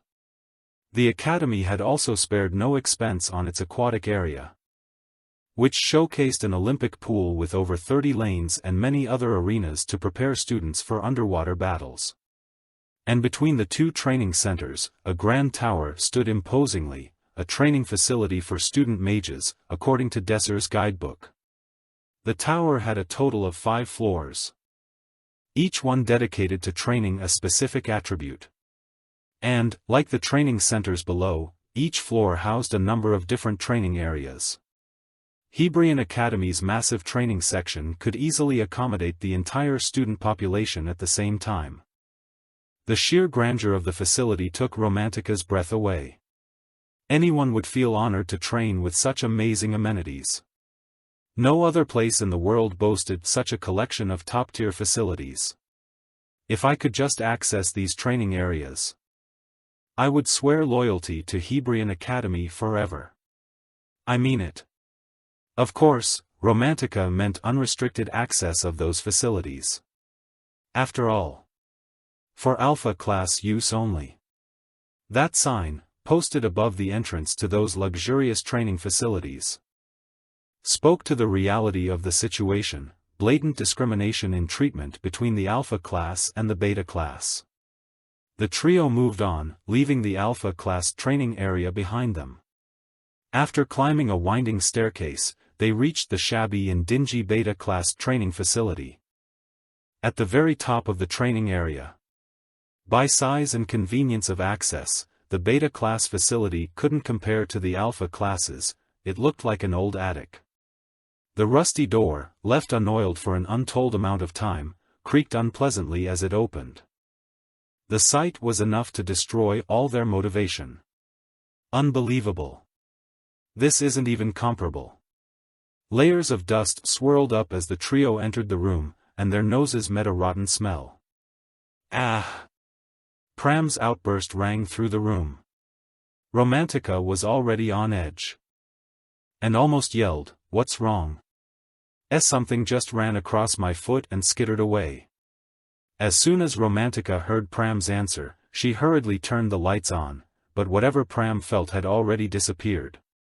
Relying on the dull, flickering light, Romantica peered around nervously. Then, she noticed a small mouse hole in the wall. She screamed as though the Grim Reaper himself had come. "Desser, we need to get out of here right now. There aren't any other training facilities we can use, Romantica. I absolutely cannot ever train here. I hate mice. Let's look on the bright side." Desser rubbed his hands together. "No one ever comes here, except for us. Again, this is the best training area for us." Romantica uneasily began to inch away towards the exit. But Desser was one step faster. Desser blocked the door, Romantica's only way out. "Let's clean this place up and use it as our office." Desser grinned at Romantica. Why, you're joking? Please tell me you're joking. Please. We're going to become an amazing party here. Look at this place. Look at this absolute mess of a place. It's a rat's nest. Click. At that moment, the light that had struggled to stay on went out. Romantica inched towards the light switch to try to turn the light back on, but before she could, a flood of red eyes appeared in the darkness. Oh! It took a full 3 seconds for the dire situation to register in Romantica's head. Squeak! Rodent and human squared off against each other in an interspecies stare-off. And as expected, the rodents achieved the victory. Squeak! A swarm of angry rats charged at the humans. Kaya! An ear-splitting scream rang out, and Romantica flew into the air and latched onto Desir. The girl had gone hysterical, and her whole body was shaking like a leaf. As the light blinked back on and the darkness retreated, the army of mice skittered away. Desir blinked. Lots of rats, huh? Squeawak. Though the rodents had disappeared, Romantica had no intention of letting go of Desir. She channeled even more strength into her arms and legs and clambered even further up Desir's body, as if touching the ground would kill her. Desir sighed as he looked at Romantica's face, milliseconds away from bursting into tears. Fine, we're leaving. From here? Right now? Romantica's face lit up in an instant. A small sliver of hope had pierced the heavy clouds of despair. Romantica gripped that small hope with everything she had and looked at Desir with puppy-dog eyes, hoping beyond hope that he would fulfill her wish. But that desperate hope would be short-lived. I'll block the mouse holes, and I'll leave the sweeping to you. Then we're going to clean this place and use it. Romantica's eyes darkened in despair. 6 hours later. The beta-class training room looked totally different. The fully recharged magic light cast a bright gleam across the room, reflecting off the spotless, almost mirror-like floor. Desir, with a satisfied face, looked around the room. Then at his cleaning crew, everyone wore a similar expression. Well done, you all worked hard. Wow! Whoa! Without any further words, they all collapsed in exhaustion and relief on the floor. Just the cleaning process alone would have sufficed for their first physical training session. But unfortunately, Desir had other plans. Okay, we'll rest for 30 minutes, and then we begin training. Wait! Romantica exclaimed in exasperation. We cleaned everything today. Let's just call it here. Desir shook his head. Romantica, you haven't forgotten what Professor Bridget said when you joined this party, have you? That's... Romantica grimaced, recalling Professor Bridget's warning. You must be absolutely certain before giving me an answer. Joining Desir's party also means agreeing with Desir's ideals. In other words, you're throwing in your lot with him. You must obey your party leader's commands, and follow his instructions at all times. To join this party under these constraints. What matters most of all is your own determination. The professor's words had contained no ambiguity. Desir continued, and I also have the contract that you signed. I get it. All right. Fine. I'll just do it. Nothing but a series of hardships. Little by little.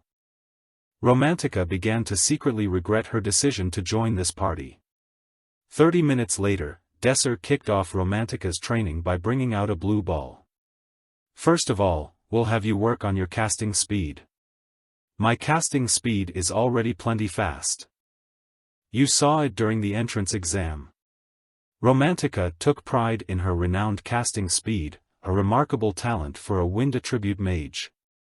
Desir agreed with her, to an extent. Truth be told, your level of speed is pretty good, if you were just a regular mage off the street. But within the alpha class, your skills are just so-so. The top-tier students from around the world gathered in the alpha class, so its members would naturally progress leaps and bounds faster than the commoners in the beta class.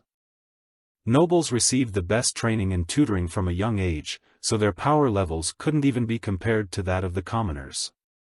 Thankfully, Romantica had received some of that education herself, so she had some skill to show for it. But still, we'll be fighting them with a disadvantage. Even if we were on their level, we would still have difficulty competing against them. We'll have to get your skills up to par. Romantica raised her eyebrow. But how are you going to raise our skills in such a short time? It's simple. You develop a new ability. A new ability? You'll be learning chantless casting. Instead of processing mana through a spoken formula, chantless casting utilized one's senses to manipulate and shape the mana, thus manifesting the spell. Desire knew the Romantica from his previous life very well. She had already specialized in speed chanting, and the danger of the shadow world pushed her to constantly hone her skills and discover new talents. Her efforts had given rise to chantless casting, an ingenious new method of releasing magic without ever having to speak. But the Romantica of his previous life had spent an unimaginable amount of time and effort developing that method. Desser would help the present Romantica develop those skills in a much shorter span of time. That impossible. But as for right now, that was Romantica's immediate reaction. Desser had expected as much. No, it's possible. You just feel like it's impossible. I told you I can't. If you can't, then you can just stay in the beta class, eating stale bread. The thought of the stale bread broke the stubborn stalemate. You're not lying, right? She knew as long as she was part of this party, she would have to follow Desser's directives. Romantica sighed. All right. Let's give it a try. Desser smiled. Great. Here, watch this ball. Desser placed the ball at Romantica's feet, then proceeded to draw 2 circles on the ground using a pen, one around the ball, and another 5 meters away from her. Try moving the ball from that circle to this circle over here. Romantica placed the ball down and tried to push the ball across, but Desser interrupted her. No physical contact. You are not to move from where you are. Now. And, of course, you can't speak.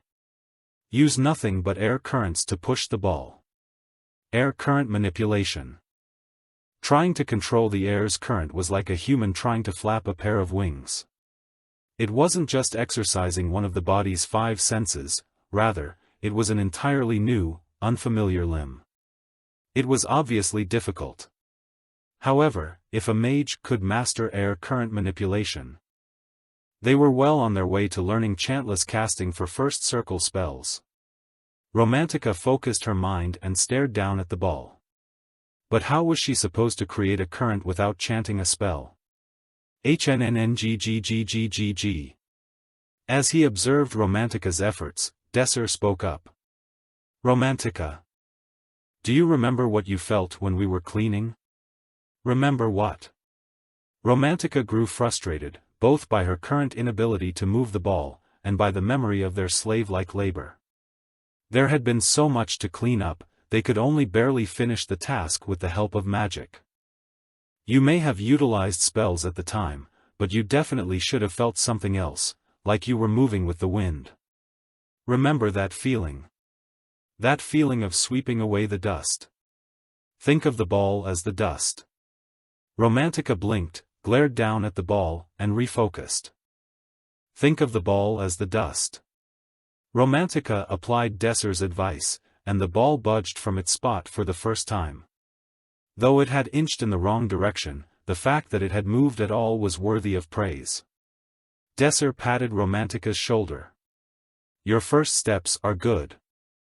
Keep at it. Her first praise. Romantica forcibly choked down the cheer forming in her throat and continued to practice. Right, next is Pram's training. Desser turned towards Pram, who had moved some distance away so as to not interrupt Romantica. Pram looked up at the approaching Desser, eyes brimming with expectation. However, that expectation was to be betrayed. Desser had no intention of training Pram. The reason was simple. Truth be told, I have nothing to teach you. Chapter 13, Little Bird, 2. Really? How come? Asked Pram. You're already a fully fledged swordsman, you know all the basics, have great senses, and your flow isn't bad, noted Desser.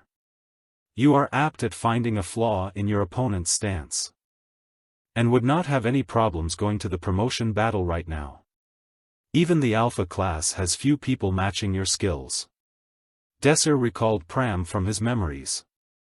His gallant figure charged into the heart of the enemy, holding only a silver rapier. The sliver of a sword raced across the battlefield, striking at the speed of lightning. A true king-rank swordsman and living legend amongst the survivors. But that was in the future. Desser remarked, of course, that would require you to relinquish the great sword in exchange for a rapier. Pram failed to meet Desser's eyes as he gripped the great sword tightly. He became silent and discovered a newfound interest in the floorboards. Desser noticed his reluctance and simply asked, "Why won't you use the rapier, Pram?" "Must you ask?" whined Pram. "This concerns the overall strength of the party, so yes," said Desser. Pram lowered his great sword. Their eyes met. Desser saw a touch of vulnerability in Pram's eyes. "Then, could you come with me?" The overcast sky gave hints of dusk approaching. Rain was sure to come in the next few hours, but none of that compared to Pram's appearance. His face darkened with each word. "I didn't know my father. It's not because he died when I was young. He was a noble, and my mother was a commoner. I was a bastard, simple as that. Even so, we used to be pretty well off. Thinking back, I think he provided for us. My mother didn't even know how to stitch." Pram unlocked the door to his dormitory, and let Desser in. "Every night before we slept, she would always tell me about what a wonderful person he was. She was so proud of him," explained Pram. With each word, loneliness crept onto Pram's face. Soon, there was none of the bright-eyed boy who stood in front of him just a few hours earlier. Desser waited patiently in the living room as Pram went to retrieve a leather sheath. As Desser received the guard, he inspected the weapon. Inside was a rapier.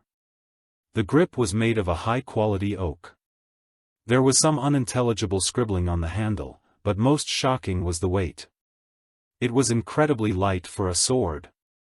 To the point where it would be impossible to use the weight of the sword in his attacks. "When I was 6, my mother told me that my father left this rapier for us," said Pram. "That was why I learned the sword, to become proficient enough that my father would have nothing but pride for me when we finally met," Pram claimed with sparkling eyes. "My mother was always worried about it. I think she never wanted me to meet my father." Pram gave Desser a bittersweet smile as he reminisced. "My mother never told me his name, not even once. Instead, she always told me that I should never go looking for my father. I get it, I really do. There's no way that a highborn noble family would accept a bastard. She never told me his name, even on her deathbed. A bastard was a disgrace. In the case of Pram, he wasn't even the son of a concubine. If a commoner appeared at a noble's doorstep and said he was a bastard, the result was obvious. She kept her silence to protect her son. Regardless, Pram wanted to know his father's name. Despite his mother's concerns, he always wanted to meet his father. Call it curiosity. "Isn't it just human to want to meet your father?" asked Pram. "That's why I came here, with so many nobles gathered. I would definitely be able to find a clue to my father's whereabouts." Desser nodded in agreement. "I had the rapier inspected as soon as I got here, my only lead. With weapons from all around the world gathered here, there had to be somebody who could give me a clue based on this rapier." Pram's eyes hardened. Desser inspected the blade. Although the handle was extremely high quality, the blade itself was worthless. The silver plating had worn off, and revealed a rusted iron within. It resembled a toy more than a weapon. The result is in your hands. It's made of a cheap iron that could be from anywhere. The only thing that my father left my mother was a worthless iron sword, said Pram softly. He looked close to tears as he spoke. Desser could tell those weren't tears of anguish, but of betrayal. I can't bear it. I can't bear that after all these years I wishing to meet my father. All he left for us was this worthless thing. That's my reason. I will never use the rapier again, croaked Pram. Pram retrieved the rapier from Desser, and threw it to the side in frustration. The great sword cut through the air with a powerful slash. Pram was practicing his swings. The most fundamental move, an important step to understanding the sword. Desser watched his display with apprehension. It wouldn't be an exaggeration to say that Pram has no talent for the great sword. It would be pointless to even teach him. The great sword was not designed for accuracy, but for its crushing weight. Utilizing the slow and destructive strength of the broad weapon required training to handle its hefty weight. Pram's physique did not meet any of the conditions in training with the great sword, but were rather optimized for a rapier. Much of this was due to habit. Based on Pram's story, he trained with the rapier for at least 10 years. If he had switched to the great sword recently after he had the rapier appraised, he had been using the great sword for less than 2 weeks. It would take many times more than that to break his ingrained habits. Desser sighed at the thought. Everything would be resolved if Pram simply picked up the rapier, but he was taciturn in his answer. Desser was frustrated, but did understand Pram's feelings. If he were Pram, he would likely do the same thing. It's still too early to give up. Desser hung on to one major flaw in Pram's story, something that didn't add up that even Pram couldn't know about. His future. In my past life, he used the rapier. Pram Schneezer and his rapier were inseparable. That was a fact. Through his honed skills, he gained accolades and found himself at the apex of the blade, even being named Sword Master. His future was completely different, and in that was where Desser found his clue. There must be a clue. Something that shook his heart and made him take up the rapier again. Desser walked up to Pram and cleared his throat to get his attention. With that, there's only one thing it could be, his father's heirloom. Pram stopped his swinging and turned to face his party member. Sorry for getting in the way of your training, said Desser sheepishly. What's the matter? Responded Pram. That sword you showed me yesterday, could you let me see it one more time? Asked Desser. Pram's ever-gentle expression froze at the mention of the weapon. His face was marked with anxiety. Desser tried to appeal to Pram. I know it is rude of me to ask this, but could you please do me a favor and show it to me one more time? Even if you say that, it's impossible, replied Pram bluntly. Pram raised his head. The next 4 words that came out of his mouth were completely out of Desser's expectations. I've already sold it. This stop is the business sector. Stepping off the bus, they were enamored by the sight of a wide avenue lined with thousands of street lights.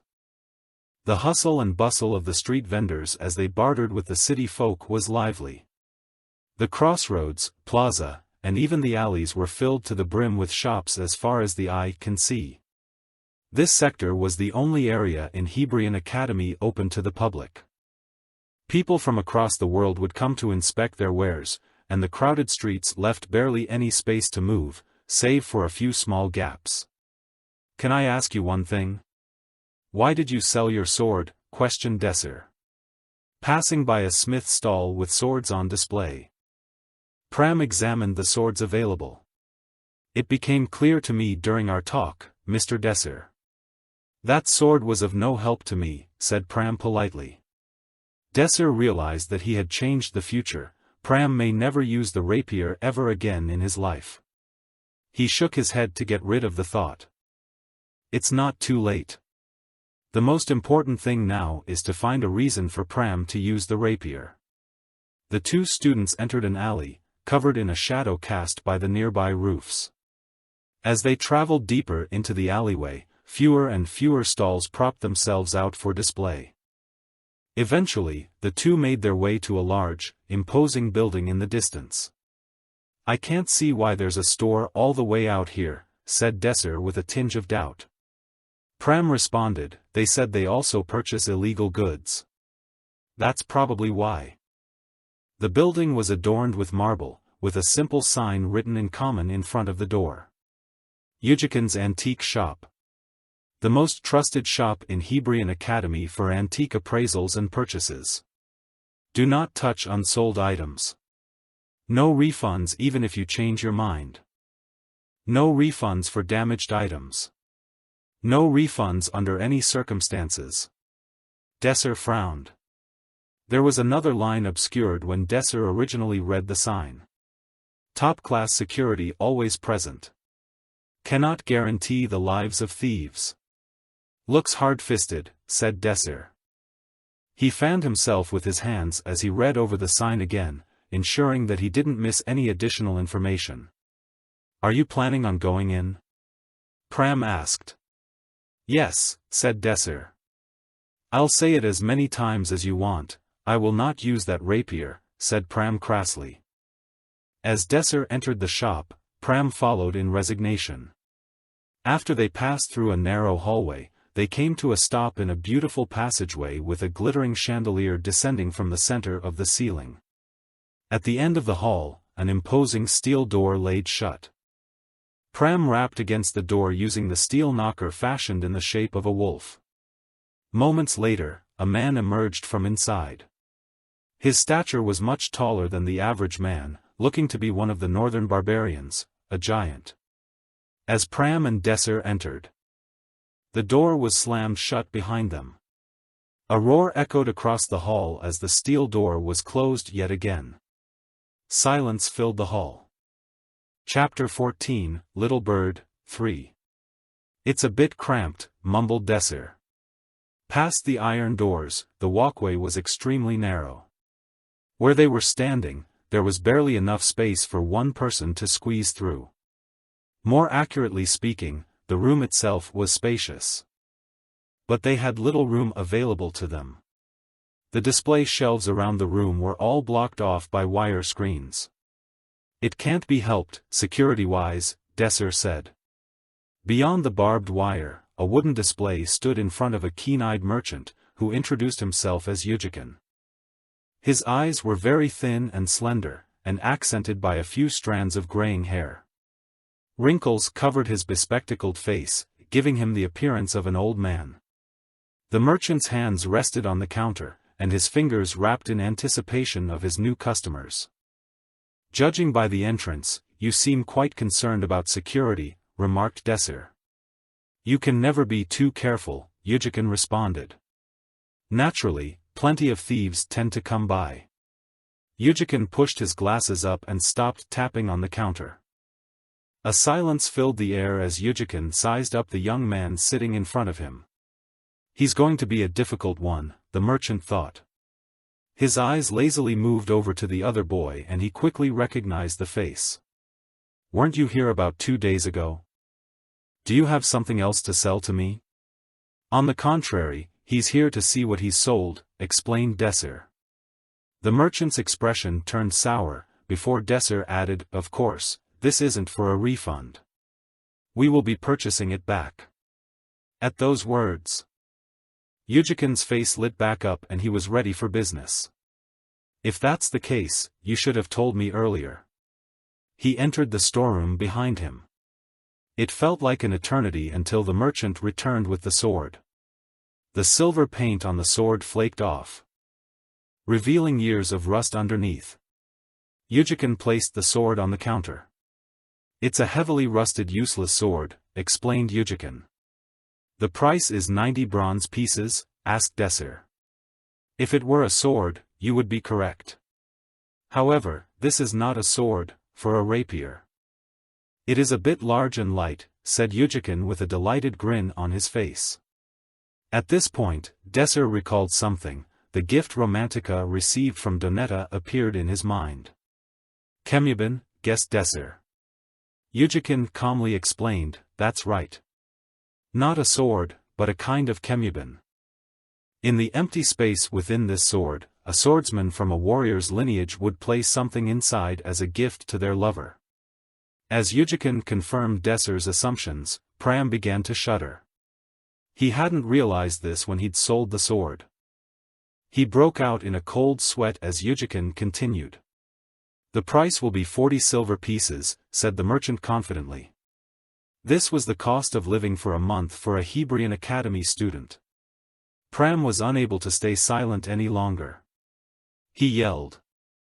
You never told me any of this when I sold it to you. Yujikin smiled at the boisterous youth, before responding. I never lied to you. You came to sell me a sword, so I appraised your sale as a sword. Of course, when you look at this rusted scrap of iron, it's completely worthless as a sword.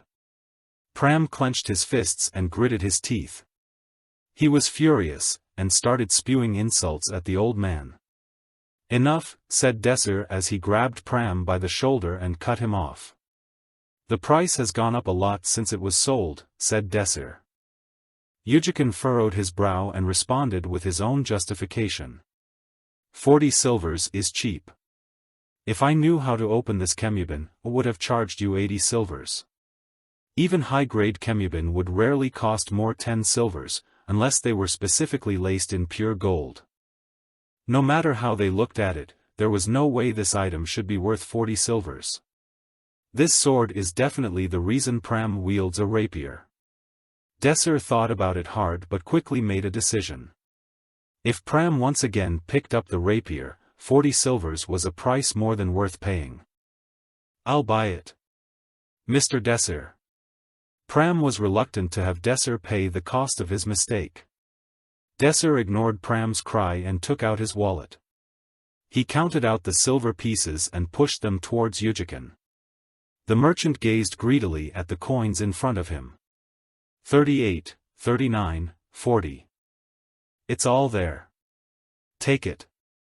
Simultaneously, the steel door opened and the Kemubin was laid in front of Desser's eyes. He raised the Kemubin and swung it around lightly. As expected, this is far lighter than you'd think.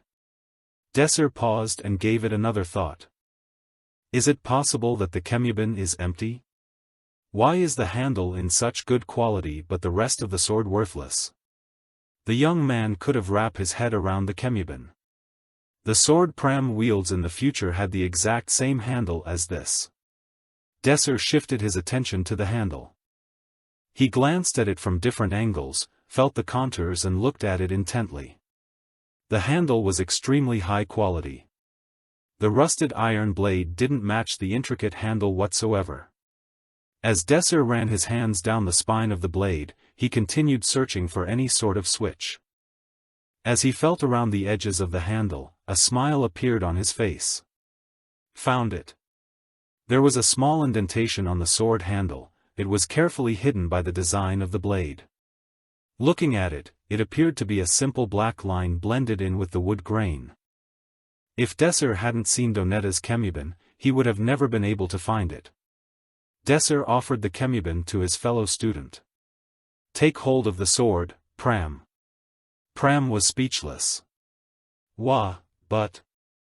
Do you see the indentation on the handle?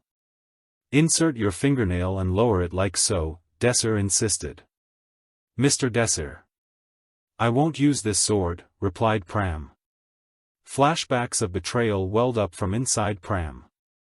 He couldn't, no. He wouldn't let his father's legacy hurt him again.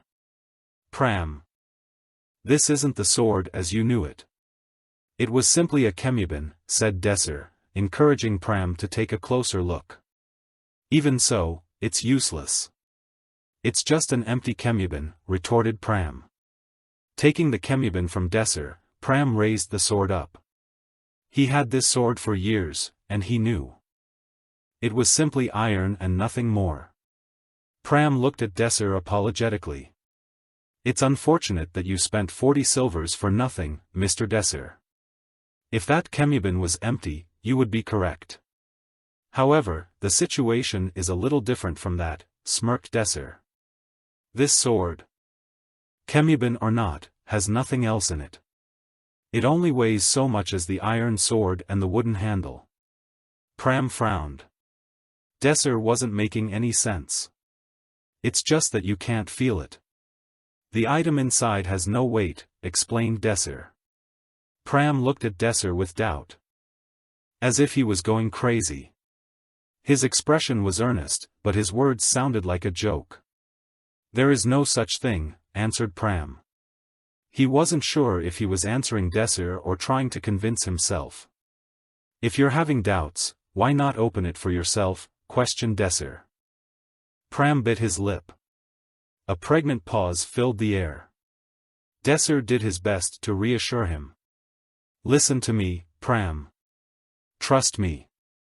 After a moment's hesitation, Pram inserted his fingernail into the indentation.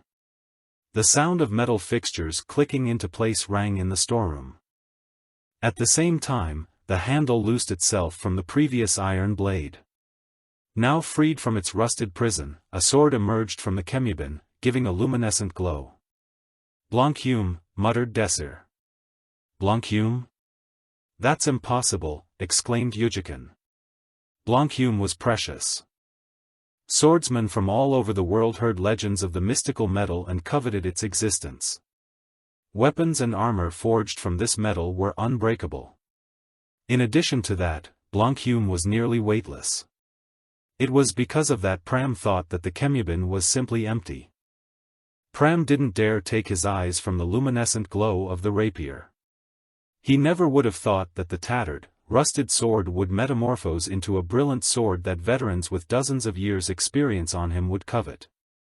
He didn't dare say a word at the fear of it all being a dream.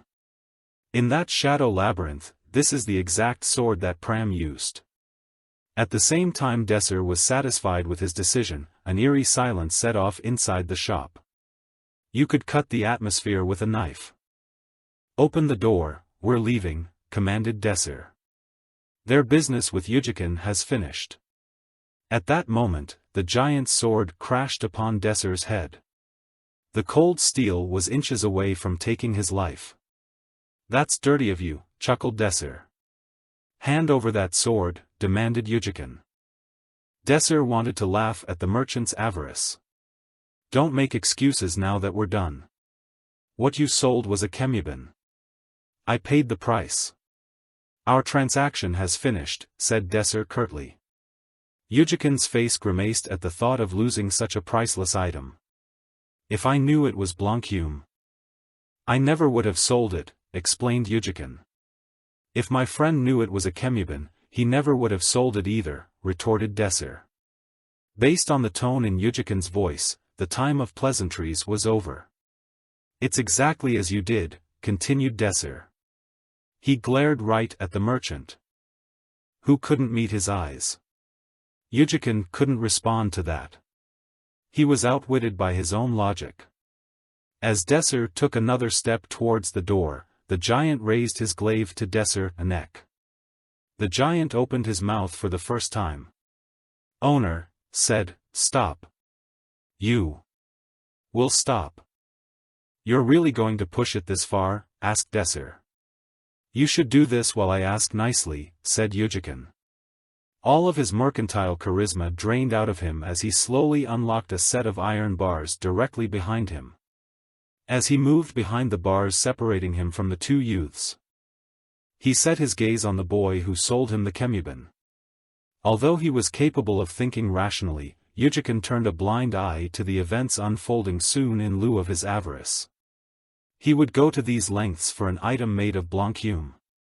Desser scratched his head. Well, I did reveal that it was made of Blanchume in front of him, but I didn't expect this to happen. Yujikin's eyes turned cold as he made a motion of slitting his throat with his hand. The loyal barbarian did not hesitate. He took large strides towards Desser and it didn't take long before he enveloped his entire field of view. However, after 5 steps the giant had to stop. Pram stood stoically in his path. I don't want to fight, but if you come any closer, said Pram. He raised his rapier in perfect form, prepared to lunge at a moment's notice. His hips were low, and every muscle in his body was poised, ready to respond. Pram's small frame was in distinct contrast to his explosive aura.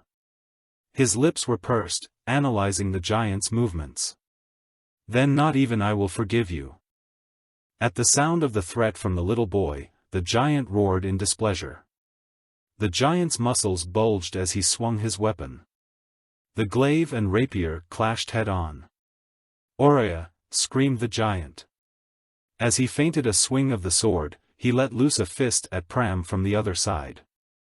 He fought like a true swordsman of the north, blending together true swordsmanship and brawling. Pram found himself backed up against the wall. Without hesitation, Pram rolled to the side and evaded the attack. The wooden wall crumbled under the weight of the giant's fist. The barbarian spat in annoyance as he shook off the splinters embedded in his left arm. If Pram hadn't moved immediately, his head would have shattered like a watermelon. The behemoth let out a guttural cry. He unleashed a frenzy of strikes at Pram. The student, now equipped with his legendary rapier, was on his back foot in lieu of the reckless barrage. Swords clashed in the storeroom, one side with unbridled fury and the other with confident vigor. The hulking figure showed no signs of stopping his assault. And the rapier could only just parry the attacks. Pram dodged the glaive by the skin of his teeth. A split second of indecision was all it would take to signal his end. As the battle ensued, Pram began to dodge, roll, and parry all of the incoming attacks. The giant became tense. With the current pace, he would undoubtedly lose the duel.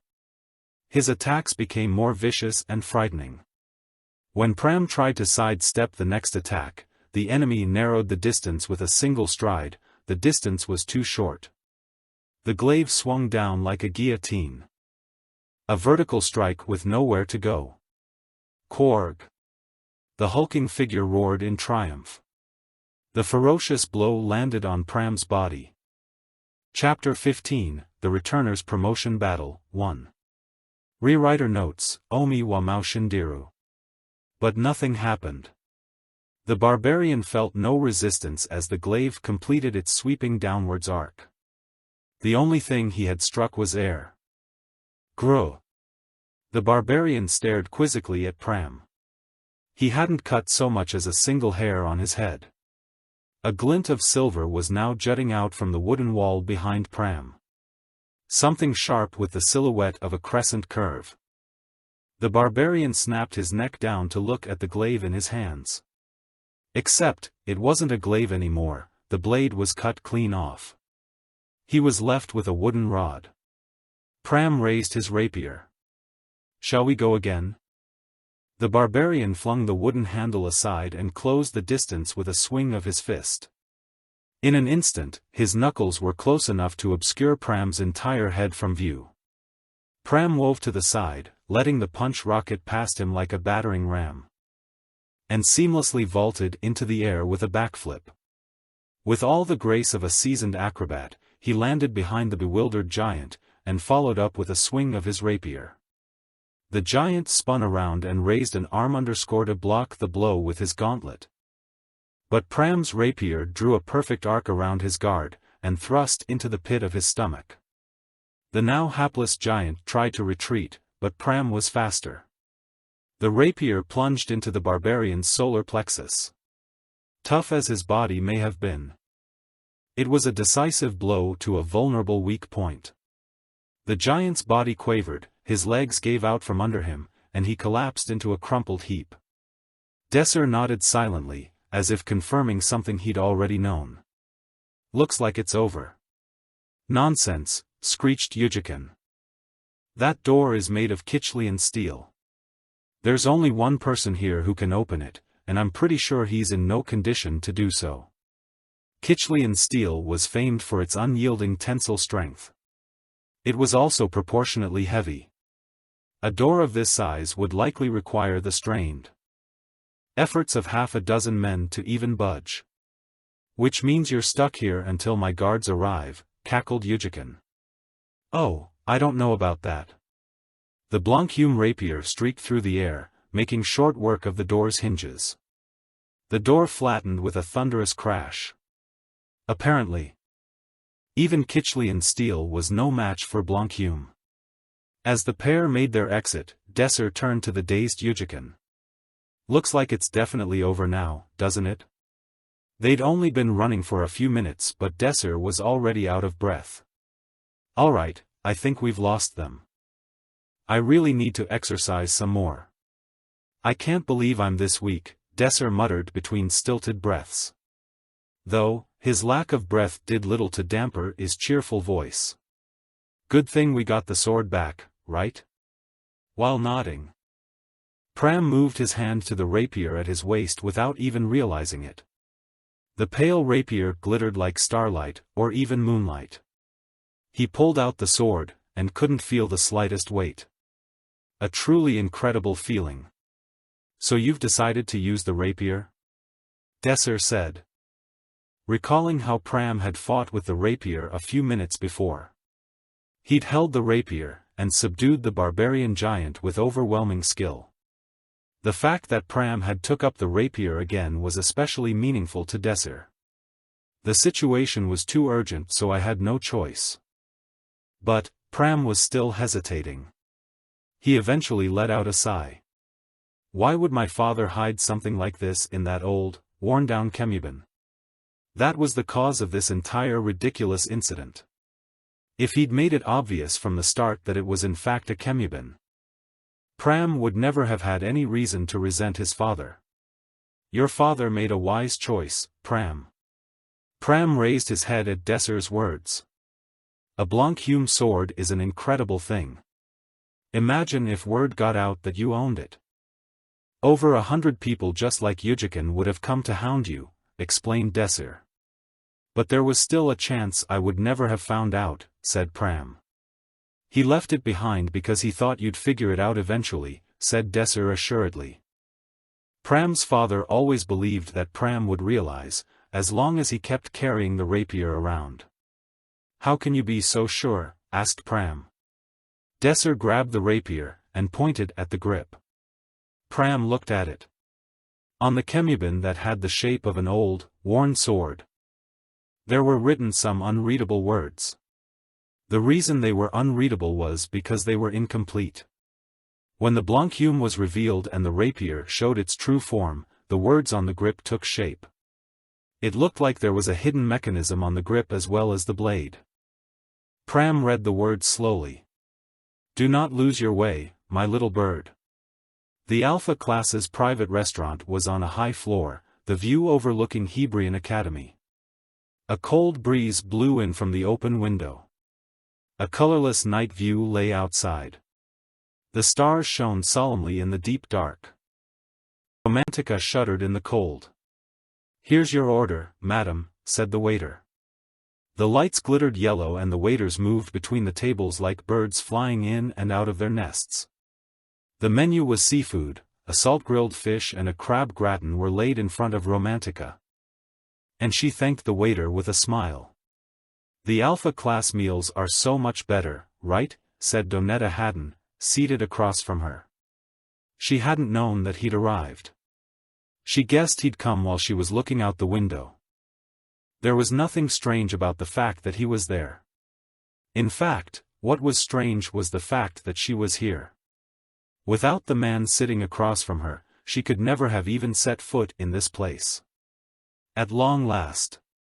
I've wanted to see you all this time, said Donetta warmly. I see, responded Romantica curtly. Romantica waited for Donetta's food to come out. A moment later, Donetta's food was laid in front of him, and they both raised their forks. The grilled fish tasted good, and the gratin was slightly greasy, but its flavor was exquisite. The two of them didn't say anything for a while, savoring the food. So, what did you want to talk about? Asked Donetta. There was no reason to hesitate. Romantica placed a wooden dagger on the table. It was decorated with all sorts of ornaments. Romantica explained herself. I came to return this. Donetta pushed up his glasses and looked at the chemubin as if it were his first time seeing it. Romantica pushed the chemubin toward him. Donetta showed no reaction for a moment. No rage, no annoyance. He merely collected his breath. And pondered why he had gotten rejected. Only a third-rate noble would show his emotions on his face. I thought there was no reason for you to refuse Dash. You thought. Romantica looked at Donetta with her wind-touched green eyes. Donetta's heart started racing as he looked back at her gaze. If you're perhaps uncomfortable with dating me, you don't have to worry about that. I did hesitate for that reason at the beginning. But it's not because of that, said Romantica. You mean there's another reason? Asked Donetta. Romantica nodded. I joined a nameless party in the beta class. Beta class, Donetta looked at her with disbelief. He mumbled to himself, as though he couldn't even understand what he had just heard. Beta class, you say? Yes. A commoner's party. The people you regard as trash, said Romantica. Donetta slammed his fork on the table. Everything had grown cold. The air blowing in from the window, the soup on the table, the atmosphere between them. I don't understand. Did you get blackmailed? Maybe, Romantica shook her head. No, this was my decision. Then you weren't thinking rationally, said Donetta. He opened the chemubin. A golden necklace slid out into Donetta's palm like a snake. I don't have any regrets, said Romantica. She stared at Donetta with renewed vigor. Don't be hasty. There's still time, smiled Donetta. Romantica took a deep breath. I'm not taking back my decision. Donetta's lips were upturned, but he wasn't smiling. Romantica did the same. I honestly think I made the right choice. I didn't want to join that party at first. But I changed my mind as time went on. This party is fun. The leader trains us diligently. My skills are improving quickly thanks to him. With each word, Romantica became more sure that she made the correct choice. If it's improving your skills. Our party can do that as well, refuted Donetta. Of course, that's only one of the reasons. Donetta, do you remember how you told me the beta class were all worthless commoners, nothing but trash? Asked Romantica. Donetta paused. I don't see why you're bringing that up. The reason, explained Romantica. She breathed in deeply, filled up her lungs. Glittering red snake eyes stared back at her. She breathed out, and said the words that sealed her fate. Is that I'm a commoner? Donetta slammed his fork down into the table. A sharp clang slammed into Donetta's eardrums. All of the concern and affection washed off of his face. A slight look of scorn could be seen on his face. Romantica could no longer find the slightest affection in his eyes. He let out a slight cough. In a split second. He regained his poker face after realizing his mistake, but it was too late. His feelings toward commoners was close to physical repulsion, and he couldn't contain it immediately. Just as somebody wouldn't need a reason to hate cockroaches, he didn't need a reason to hate commoners. A look of panic showed on his face, he looked desperate. That's a lie. Your reason for thinking that? Asked Romantica. If you were truly a commoner, you would have kept your mouth shut and joined my party. That would be the only way a commoner like you could have entered the alpha class, explained Donetta. That's right, Romantica admitted it. But when they found out I was a commoner, at least they didn't look at me like you. Donetta was right, if she joined the Blue Moon Party. She would have an easy time entering the alpha class. In contrast, Desser instead invited her to his party even though he knew she was a commoner. There was no discrimination. She didn't have to lie, or fear that she would be outed for being a commoner. I see. Donetta opened his mouth. Of course. You're all the same trash, after all. His bitter tone was reflected in his demeanor. "Trash, you've got that right," said Romantica. Her voice carried the same bitterness as Donetta's. As she answered him, her voice filled with remorse. "Nobles will always hate commoners. They hate and despise them as if they're biological enemies. I know very well why you nobles can't stand commoners. It's the same reason Hebrian Academy is an aristocracy instead of a meritocracy, the same reason why Alpha and Beta aren't divided based on rank, but status. The reason is that you nobles are afraid of the birth of a new republic. Watch your mouth." Donetta whispered back immediately. His eyes shifted side to side and he looked around to make sure nobody was paying attention. Romantica ignored him and laid the final nail in the coffin. Times have changed. The shadow worlds have toppled the balance. Anyone strong enough can acquire magic crystals. You're all living in a castle of sand and it's crumbling. Her voice now reinvigorated. Romantica said, "You live in constant fear, not knowing when everything will collapse." Chapter 16, The Returners Promotion Battle, 2. In the past there had a group who had revolted against the kingdom, under the name of Republic. They had rallied support through a common ideology: the kingdom is a crumbling sandcastle and the nobles are its inhabitants. Donetta closed his eyes for a moment, then opened them slowly. "So you'll create another republic? That's what you're trying to say? If I wanted to lose my head, then maybe I'd try that." Romantica shrugged. "I was only talking about you people who scorn the commoners. You nobles who still fear them, even after more than 10 years since the Republic's destruction. Don't pretend like you actually understand. If you knew what really happened back then, on that day, you would never say that." Donetta gazed at Romantica. No, he was looking through her. As if she were a window to the past. 12 years ago, a commoner student of Hebrian Academy struck the spark that lit the fire of revolution among the commoners, and raised up an army of rebels to destroy the kingdom. They called themselves the Republic. Yes. The rebel leader had been a graduate of the greatest academy on the continent, Hebrian. The Republic grew rapidly, and their advance was merciless. They ravaged every place they passed through. As the Republic and the kingdom fought, the country became divided. And countless people were driven to ruin. As he continued to speak, Donetta's tone became more aggravated.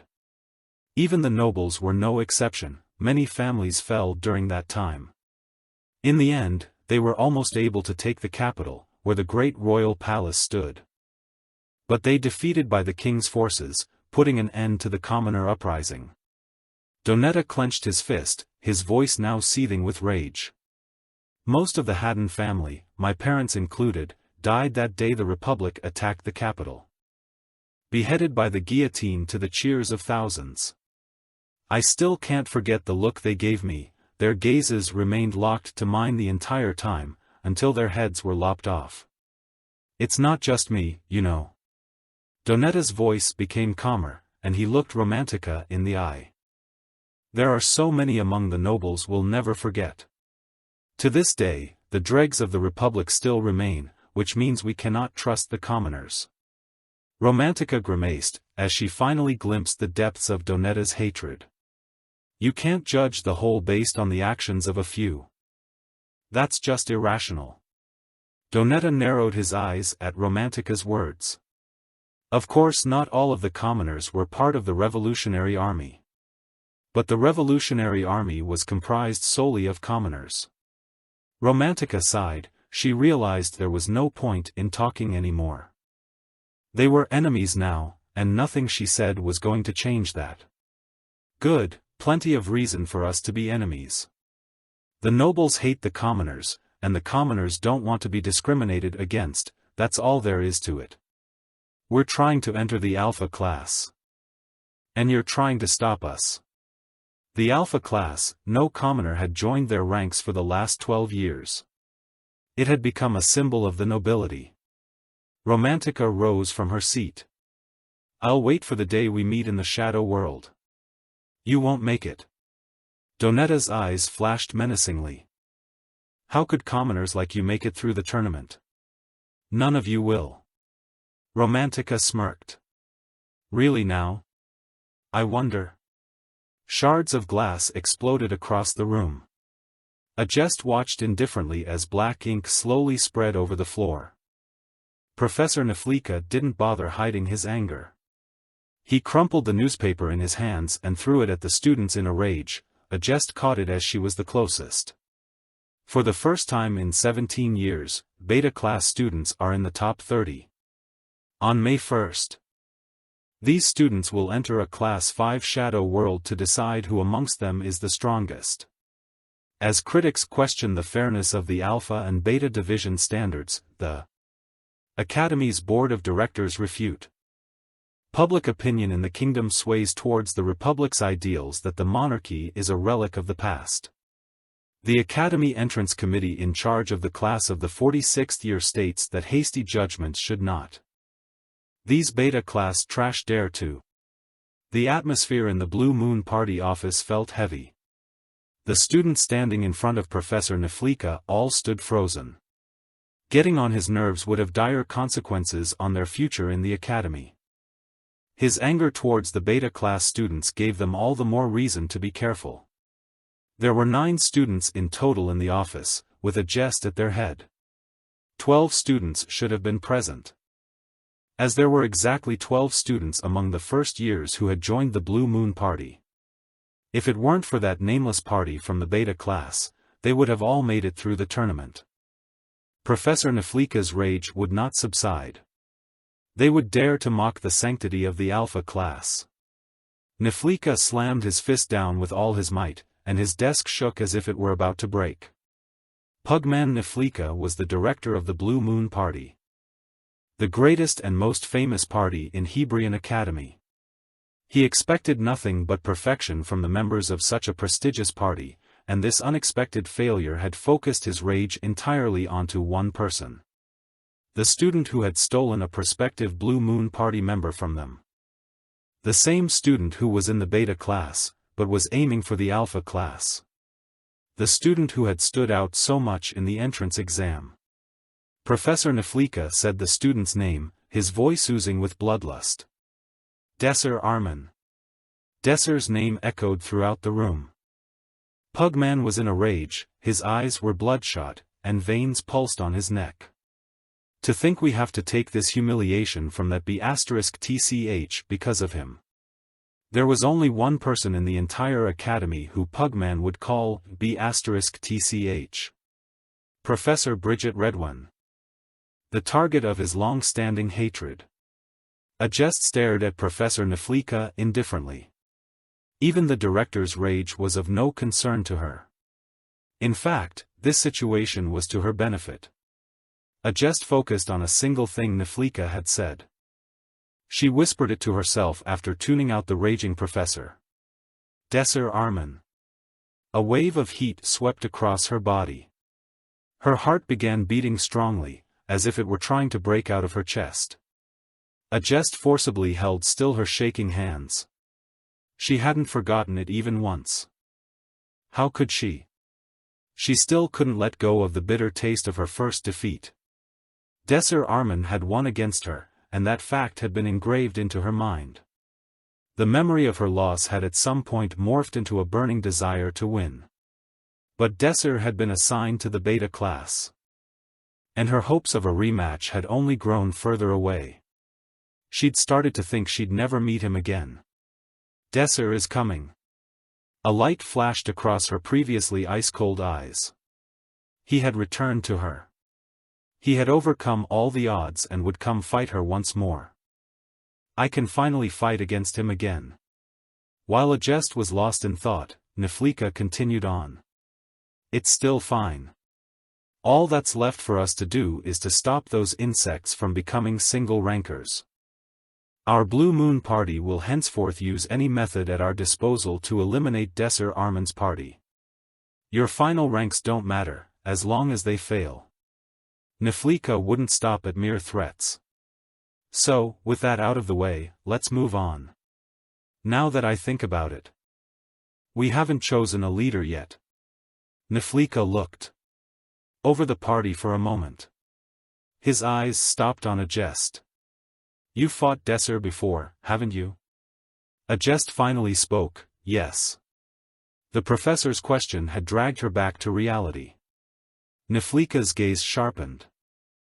Then you should more or less know how to deal with him already. Agest nodded. I've thought of a few methods. Agest was someone who excelled in every field. When someone as skilled as her said she had a method to deal with Desser Armin, Niflika's eyes shone with glee. Good. That's more than enough. Agest King's Crown, I appoint you as the leader of the Blue Moon Party's first-year group. Selecting the group leader so hastily was shocking to the students present, but not a single one of them objected. Agest King's Crown, a spell's word, a pawn rank knight. And a third circle mage on top of that. Peerless in politics, history, and every other field, she was the subject of awe and admiration. It was only natural that nobody would doubt her abilities. Professor Niflika looked upon Agest with a smile. Do your utmost to eliminate Desser Armin's party. His words clearly had a more insidious undertone, but Agest King's Crown was happy nonetheless. She would absolutely beat Desser this time around. The situation was similar to when she was with Elhim. But now Agest King's Crown's mindset was completely different. She no longer thought of Desser as a weakling, instead, he had become someone she had to unquestionably defeat. He had become her rival. Desser spoke, smiling from ear to ear. First, I want to congratulate both of you for a job well done. At this rate, we'll pass the final stage of the tournament with flying colors. Still smiling, Desser dropped a small stack of books on the table, causing dust to fly everywhere. There were 3 books. An incident timeline. The structure of the previous clock tower, and finally an analysis of the creation of the Republic in 1218. Each book was large and thick with pages. What is all this? Romantica asked. Even though it was the lounge, it was still disrespectful to make such loud noises in a library. Pram raised a finger to his lips to shush her. Romantica flinched, but her stubborn nature wouldn't let her admit she was in the wrong, so she snorted in reply. Desser spoke, wearing his usual enigmatic smile. Starting today, we won't be training anymore. Romantica and Pram went wide-eyed at Desser's words. This was the first time they'd ever skipped training since the formation of their party. But of course, Desser had no intention of letting them rest. We're going to study history today. Huh? History? Romantica frowned. She wasn't pleased. Not pleased at all. Suddenly studying history? What kind of stupid idea is this, she wondered. Desser chuckled. It's actually very important. It's because we need to learn the original history of the Class 5 Shadow World we're entering. Class 5 Shadow Worlds always required proper planning.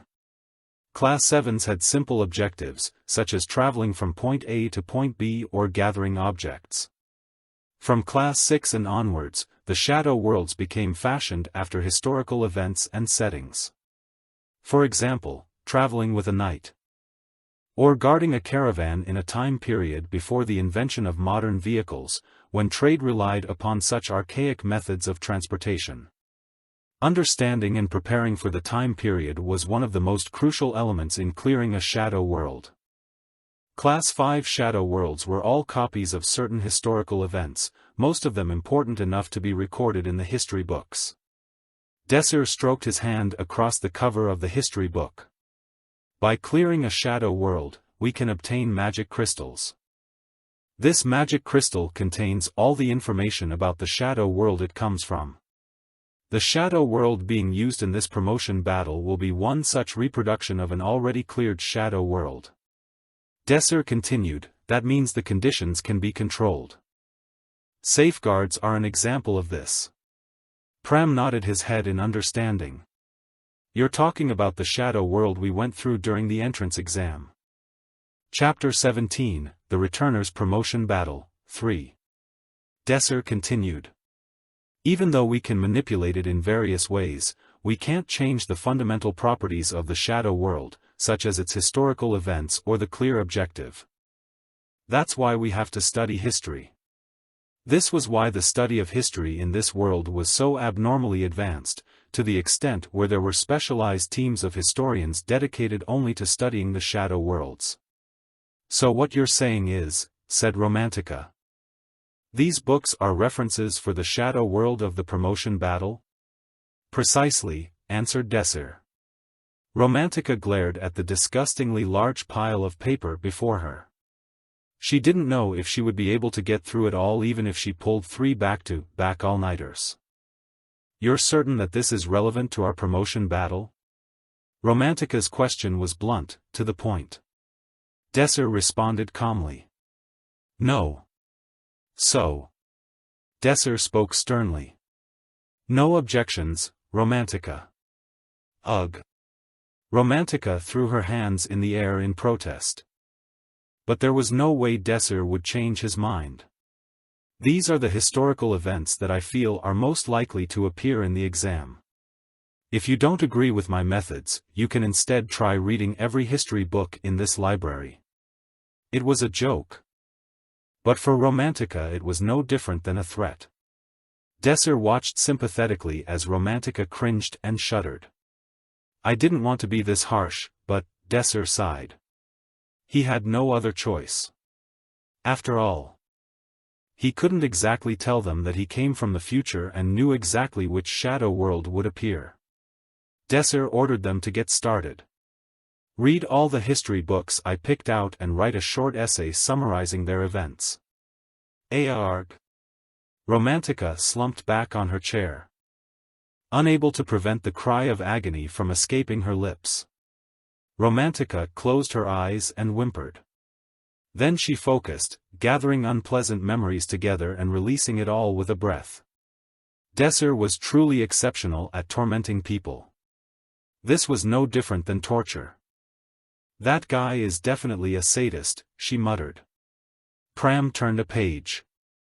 He looked up from his book, which was already read halfway. He's doing this to help us. Well, duh, retorted Romantica. It was the fact that Desser was doing this for them that was annoying her. It made her not want to defy him. When she was with him, Romantica forgot that she was a noble, even though that was the reason she had decided to stay with the team originally. Romantica leafed through a book, but couldn't process anything she read. It was impossible for her to study in this situation. She closed the book and looked around. Desser was focusing intensely on his book. Romantica leaned over and whispered softly so that Desser couldn't hear. Pram. Yes, he whispered back. I can't help but notice that you've been a bit more attached to Desser recently. Her voice sounded slightly accusatory. Huh? What are you talking about? Pram looked at her quizzically. Romantica narrowed her eyes. It's weird, that's all. You two look so friendly now. Did you go and hang out without me? Pram tried to avoid the subject. Who knows? It wasn't really hanging out. Where did you go without me? Wait, are you wearing different clothes? Did you two go out on a date or something? Teased Romantica. Pram flinched and turned to focus on his book. So this happened in 1417. I should remember this. Hey, don't ignore me. I'm on to you. Romantica's tone was light as she playfully reached over to tickle Pram. Pram desperately tried not to make a sound, covering his mouth with hand while trying to wriggle out of the way. As they messed around, Pram's elbow accidentally bumped the desk and a precariously placed book fell on the floor loudly. Stop playing around and start studying. Desser was stern as he spoke to his party members. Sorry. Mr. Desser. Sorry. Romantica bent down to pick up the book, but an elegant-looking hand got to it first. As her eyes looked up, she traced the hand back to its owner. Once she saw who it was, she gasped in shock. Standing before her was a goddess of beauty with eyes cold enough to shatter ice. Her platinum blonde hair swayed gracefully by her waist. A jest. King's crown. Romantica's eyes immediately fell upon the blue moon crest on a jest's chest. The Blue Moon Party. Their enemies. As a jest looked around the room, Romantica spoke coldly. What are you doing here? A jest did not react to her at all. As if to say, I have no interest in you, she walked brusquely past Romantica and sat across the table from Desir. It was as if the only thing she was interested in was Desir Armin. It's been a while, she said, emotionless as always. Desir answered her with his usual lackadaisical tone. So it has. This was true as the two had not met again since the entrance exam. This was their first encounter in 2 months. 2 months. For some, this was a long time, whilst for others it was short. Regardless, it was long enough to decide one's affiliation. The Blue Moon Party. You chose well. It's very fitting for you, complimented Desir. What's fitting? A jest responded with doubt. That you and the party both stand at the top. Desir had nothing but praise for a jest. Not anymore, unfortunately. A jest paused for a moment before elaborating, after all. You're here, Desir Armin. Desir put his book down and rested his chin on his hand. A jest's implication was clear, you brought me down. I heard you passed the tournament. Her voice contained a tinge of excitement, something unusual for a jest. We did. We were lucky, said Desir. A jest was dissatisfied with his answer. You can hardly say that you were lucky when your specialty is analysis. Well, no matter. By passing the tournament, Desir's party moved into the top 30 of Hebrian Academy. Which meant that they had earned the right to participate in the promotion battle. So when we next meet, Desir's question was abruptly cut short by a jest. It will be on the battlefield. In the shadow world. Desir followed a jest's train of thought. He was certain what was coming next. There was only one reason for a jest to visit them. Have you come to declare war? A jest was silent, as if she was at a loss for words after having her intent clearly read. That's your personality, right? Paying respects to your opponents and declaring war before the battle? A jest met Desir's eyes. The two stared at each other intensely, trying to fathom each other's thoughts. You've recognized me as your rival, Desir stated. He was confident this was the case. Desir got her. But a jest couldn't read anything from Desir's eyes. It had been like that from the start. His smiling face was so strangely serene, without a hint of uncertainty. Reading his thoughts was impossible. It was the expression of an experienced politician. You know me too well. Desir Armin, a jest relented. It is as you say. I think of you as my rival. It's an honor. To disregard you before was my error. A misjudgment. I apologize for that. A jest bowed her head, her voice steeled with resolve. As she looked back up, her bright platinum blonde hair swayed. She was truly beautiful enough to make one speechless. Her elegant, delicate appearance was more becoming of a charming princess than a battle-worn knight. But she was indeed a knight, and a flawless one at that. From her perpetually restrained attitude and speech to her abnormally incredible talent. Still, I have no intention of losing to you. I'll use all my strength to defeat you. That is all. A slight tremor in her voice betrayed her competitive spirit. Her drive to win against others. To rise up while breaking her enemies apart. That was the driving force behind her growth, her strength. Acknowledging her feelings, Desir secretly felt happy. Things are going according to plan. He had been planning it from the start. In the entrance exam. He'd revealed much more of his strength than necessary. He had defeated a Jest King's Crown, the clear favorite, in an overwhelming fashion. He could say that he'd done it in an attempt to enter the Alpha class, but Desser had already known that, as a commoner, he would be assigned to the Beta class. No, the main reason was a Jest King's Crown. By defeating her, his plan was to make himself her target. The mighty spell's word. The woman standing at the top in the Shadow Labyrinth. Desser would gladly become her rival if it meant that she would become stronger. No, she absolutely had to. Because you're the key to clearing the Shadow Labyrinth. Desser's eyes were looking far into the future, as always. Looking at the big picture. This woman was the shining ray of hope in Desser's plans. I look forward to an honorable duel, a Jest King's Crown. The cheers were so loud that they could have blown apart the main building of Hebrian Academy. There was a magic-strengthened metal frame supporting a gigantic panel that covered the ceiling. The panel shone down on the main building, over 10,000 spectators, around 200 professors and supervisors, and the 30 participants of the promotion battle.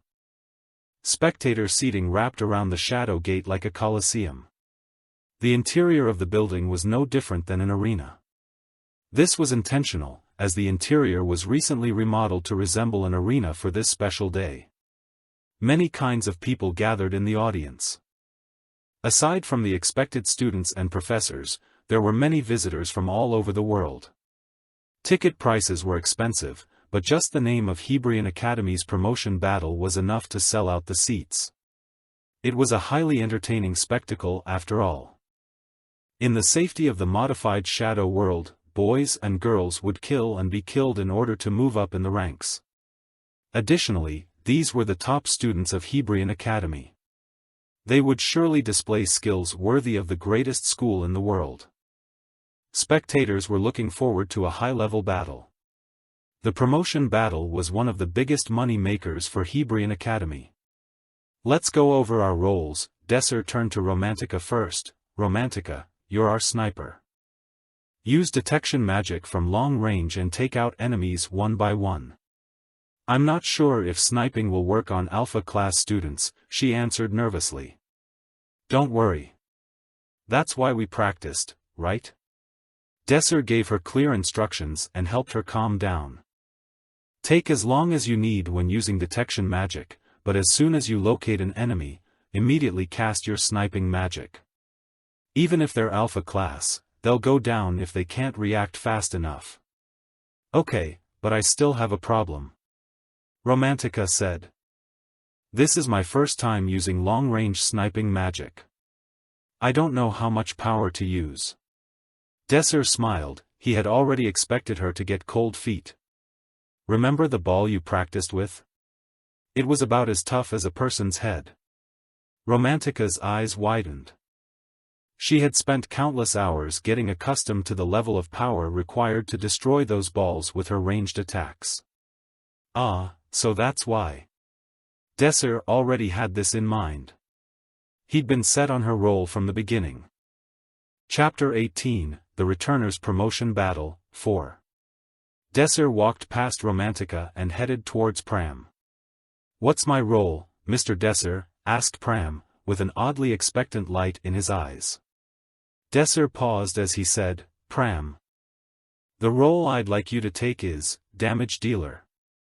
But to better fit our party composition, let's call your role half damage. Half damage, Pram repeated, as if trying to engrave the words into his memory. You'll need to protect us. We're mages. So we're very vulnerable to melee attacks. Your role as our sole melee attacker is very important. I'll do my best. Pram exclaimed, as he saluted playfully. Desser couldn't help but smile, seeing how insanely cute he was, and Pram smiled back at him. Romantica piped up as she observed the exchange. Desser, what will your role be? My role is, anti-mage.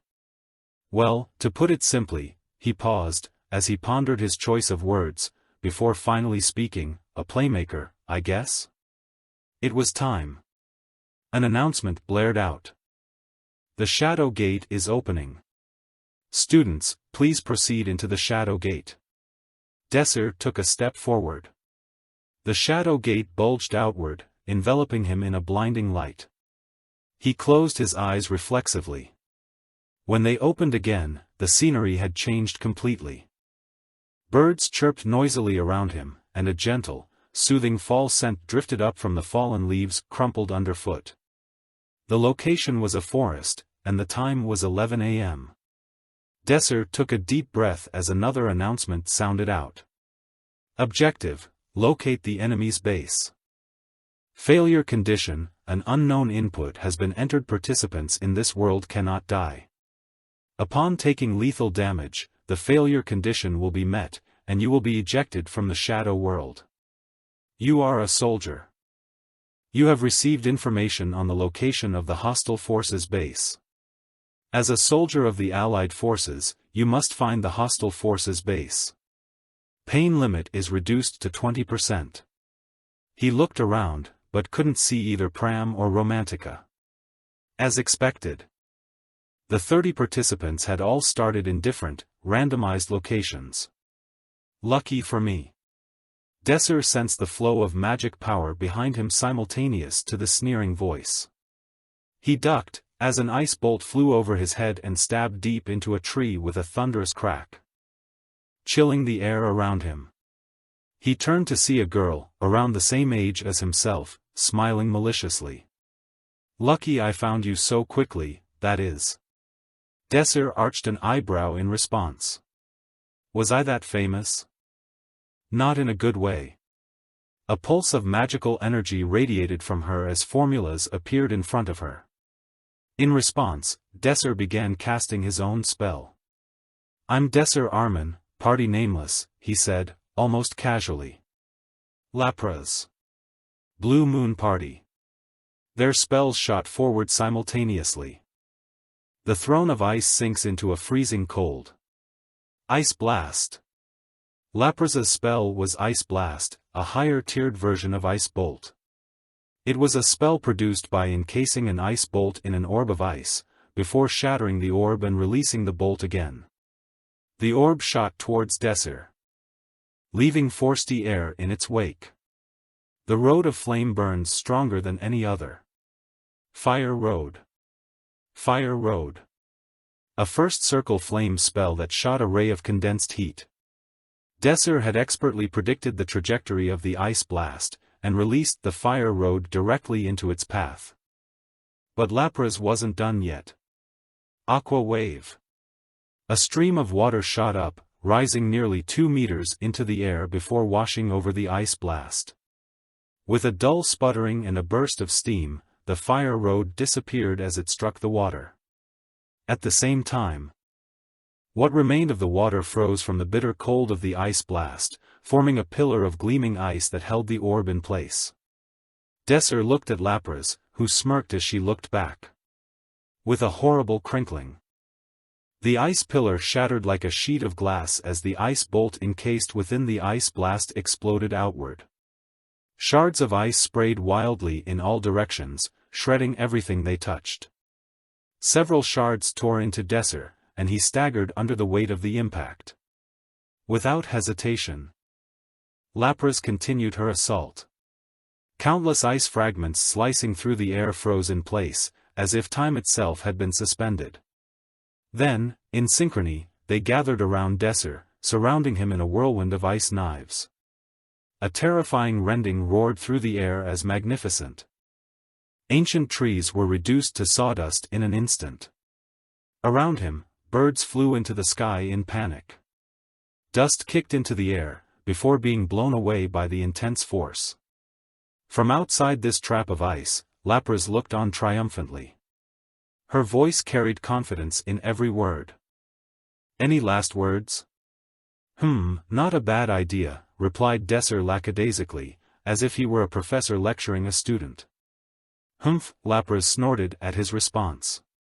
She raised one hand slowly into the air and squeezed it into a fist. The whirlwind of ice began closing in on Desser. For an instant, He felt a slight tugging as the shards of ice reached his coat, before being freed again as the edges of his coat were instantly disintegrated, disappearing without a trace. "You just had a bad matchup," continued Desser, seemingly undeterred. He spread his hands. The ice shards that were inches from tearing him into pieces stopped and began gathering in front of Desser.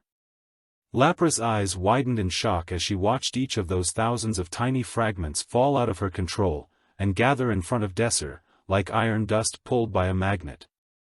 Until a single, perfect ball of ice floated in front of him. "That's," she sputtered. "Watch and learn." Calmly, Desser raised his right hand, letting the fist-sized orb hover inches above his palm. Without hesitation, he grabbed it and threw it at Lapra's. The orb flew across the air before it split apart into an incredible number of ice bolts flinging in every direction. It was the most powerful ice projectile spell in existence, Ice Orb. Before Lapras could react, dozens of ice bolts burst into existence and impaled her all over her body. Kwawa dash. She shrieked in pain as her body was struck again and again dash. And then, as the fifth ice bolt struck, the screaming stopped as she disappeared and her body fell to a pile of ash. A contestant has been eliminated. 29 contestants remain. Romantica felt her mana surge as she created the formula. "The wind lies in my embrace," becomes the eyes and ears of the hawk as it hunts its prey on the ground. A detection spell formula formed in front of her. It was a second circle spell, but depending on how much she wanted to boost the range, the mana consumption could rise to that of a third circle spell. Since the moment Romantica had entered the Shadow World, she had been casting this detection spell without regard for her mana. Detect. A heavy wind radiated from Romantica's position, and everything the wind felt was transmitted to Romantica: trees, rocks, and, most importantly, living creatures. She could sense 5 people within 1 kilometer so far. The spell hadn't even been completed. But Romantica didn't hesitate in the slightest as she instantly shot a wind bullet at the nearest target. Chantless, ultra-long-range sniping. There was almost no delay between the detection and the shot. She hadn't liked it at first. But the chantless magic Desser had taught her to use was definitely bearing fruit. The bullet tore through the air. She had little problem controlling the power. After all, the ball she'd been training with this whole time had been around the same strength as a human head. So all she had to do was match that same level of power. She heard the slightest thump, before an announcement sounded. A contestant has been eliminated. 26 contestants remain. "Okay, that wasn't him," she vocalized, before preparing to cast her detection magic again.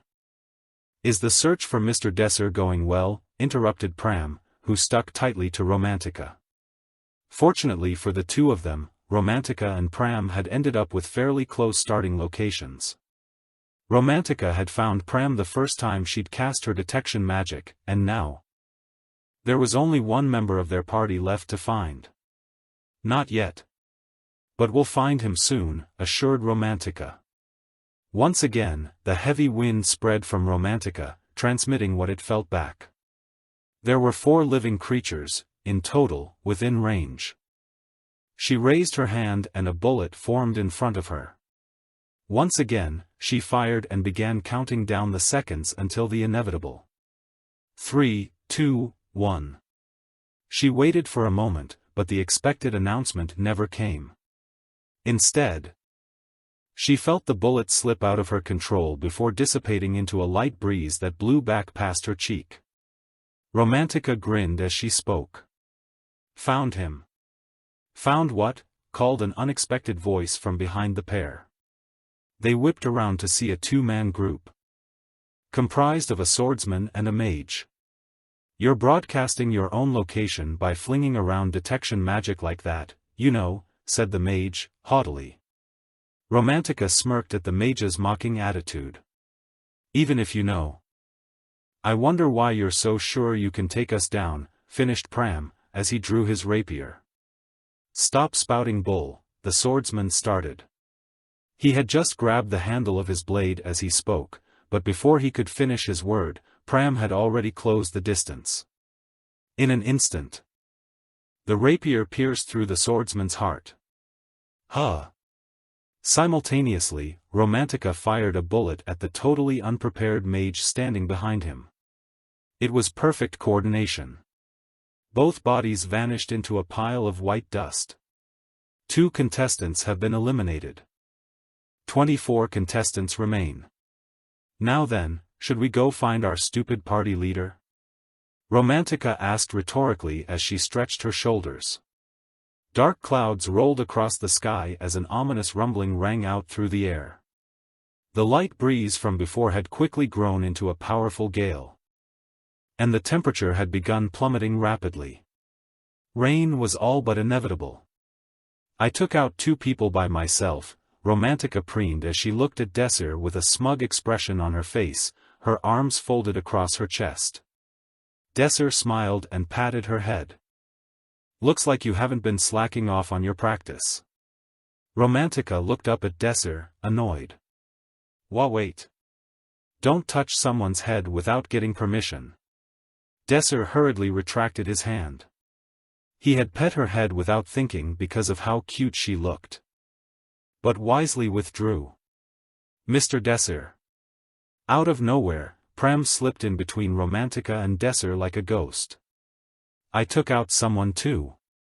He quickly moved Desir's hand on top of his own head, and stood quietly, patiently waiting. Romantica looked at them as if she were annoyed. And turned away. Stupid Desir. Chapter 19, The Returners Promotion Battle, 5. In any case, they managed to accomplish their first goal, get the party together. Unfortunately, they had been fighting the entire time, and were exhausted. After casting detection magic constantly, Romantica was looking much worse for wear. Desir motioned towards a tree stump and spoke. For now, let's rest. The party cleared out the fallen leaves and sat down. After sitting down, each of them opened up the packets supplied by the academy. Inside were 2 energy bars and a bottle of water.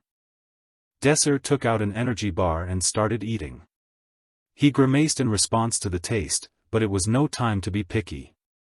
His eyes wandered over to Romantica. She went through her energy bar slowly, melting it in her mouth. The girl who always grumbled about hard food was nowhere to be found. Pram also noticed this sudden change and stopped eating. Romantica, noticing their stares, stopped eating in embarrassment. What are you looking at? She asked. Are you alright, Miss Romantica? Questioned Pram. What are you talking about? Desir had a knowing smile on his face. Looks like you're completely used to it now. There shouldn't be any problems even if we leave you in the beta class now. Don't be ridiculous, exclaimed Romantica. She threw her food packet at Desir. Desir deftly caught the packet, and buried the remainder of the party's packets to hide their tracks. After they finished eating, they enjoyed their momentary break before returning back to reality. Desir grabbed a stick and took this opportunity to explain his plans. There are 2 ways for us to enter the Alpha class. First, we are among the last 9 survivors. Second, we clear the Shadow World's quest and take first place. As Desir explained their goals, the wind bit into their skin and the drizzle coated the plains. Romantica, intently listening, offered her own rebuttal. But you said the second way was impossible. Desir quietly drew 30 lines on the ground, before crossing out 4 of them. Correct. With our power, it would be difficult to do so whilst taking attacks from the other parties at the same time. It really is impossible, explained Desir. Pram and Romantica nodded in response. But, think of what our objectives are. Our objective isn't first place, but 9th place or higher. So our most important objective is to eliminate the competition. Desir crossed out more lines on the ground. One by one. 24 people remain. As each party is working on the quest, they will undoubtedly get into fights with each other. If we take that opportunity to eliminate 15 people, it won't be that difficult to enter the top 9. The stick stopped drawing, and 9 lines remained on the ground. Desser circled 3 of them. If we think about it like this, our goal isn't as hard as it seems. Pram nodded in agreement.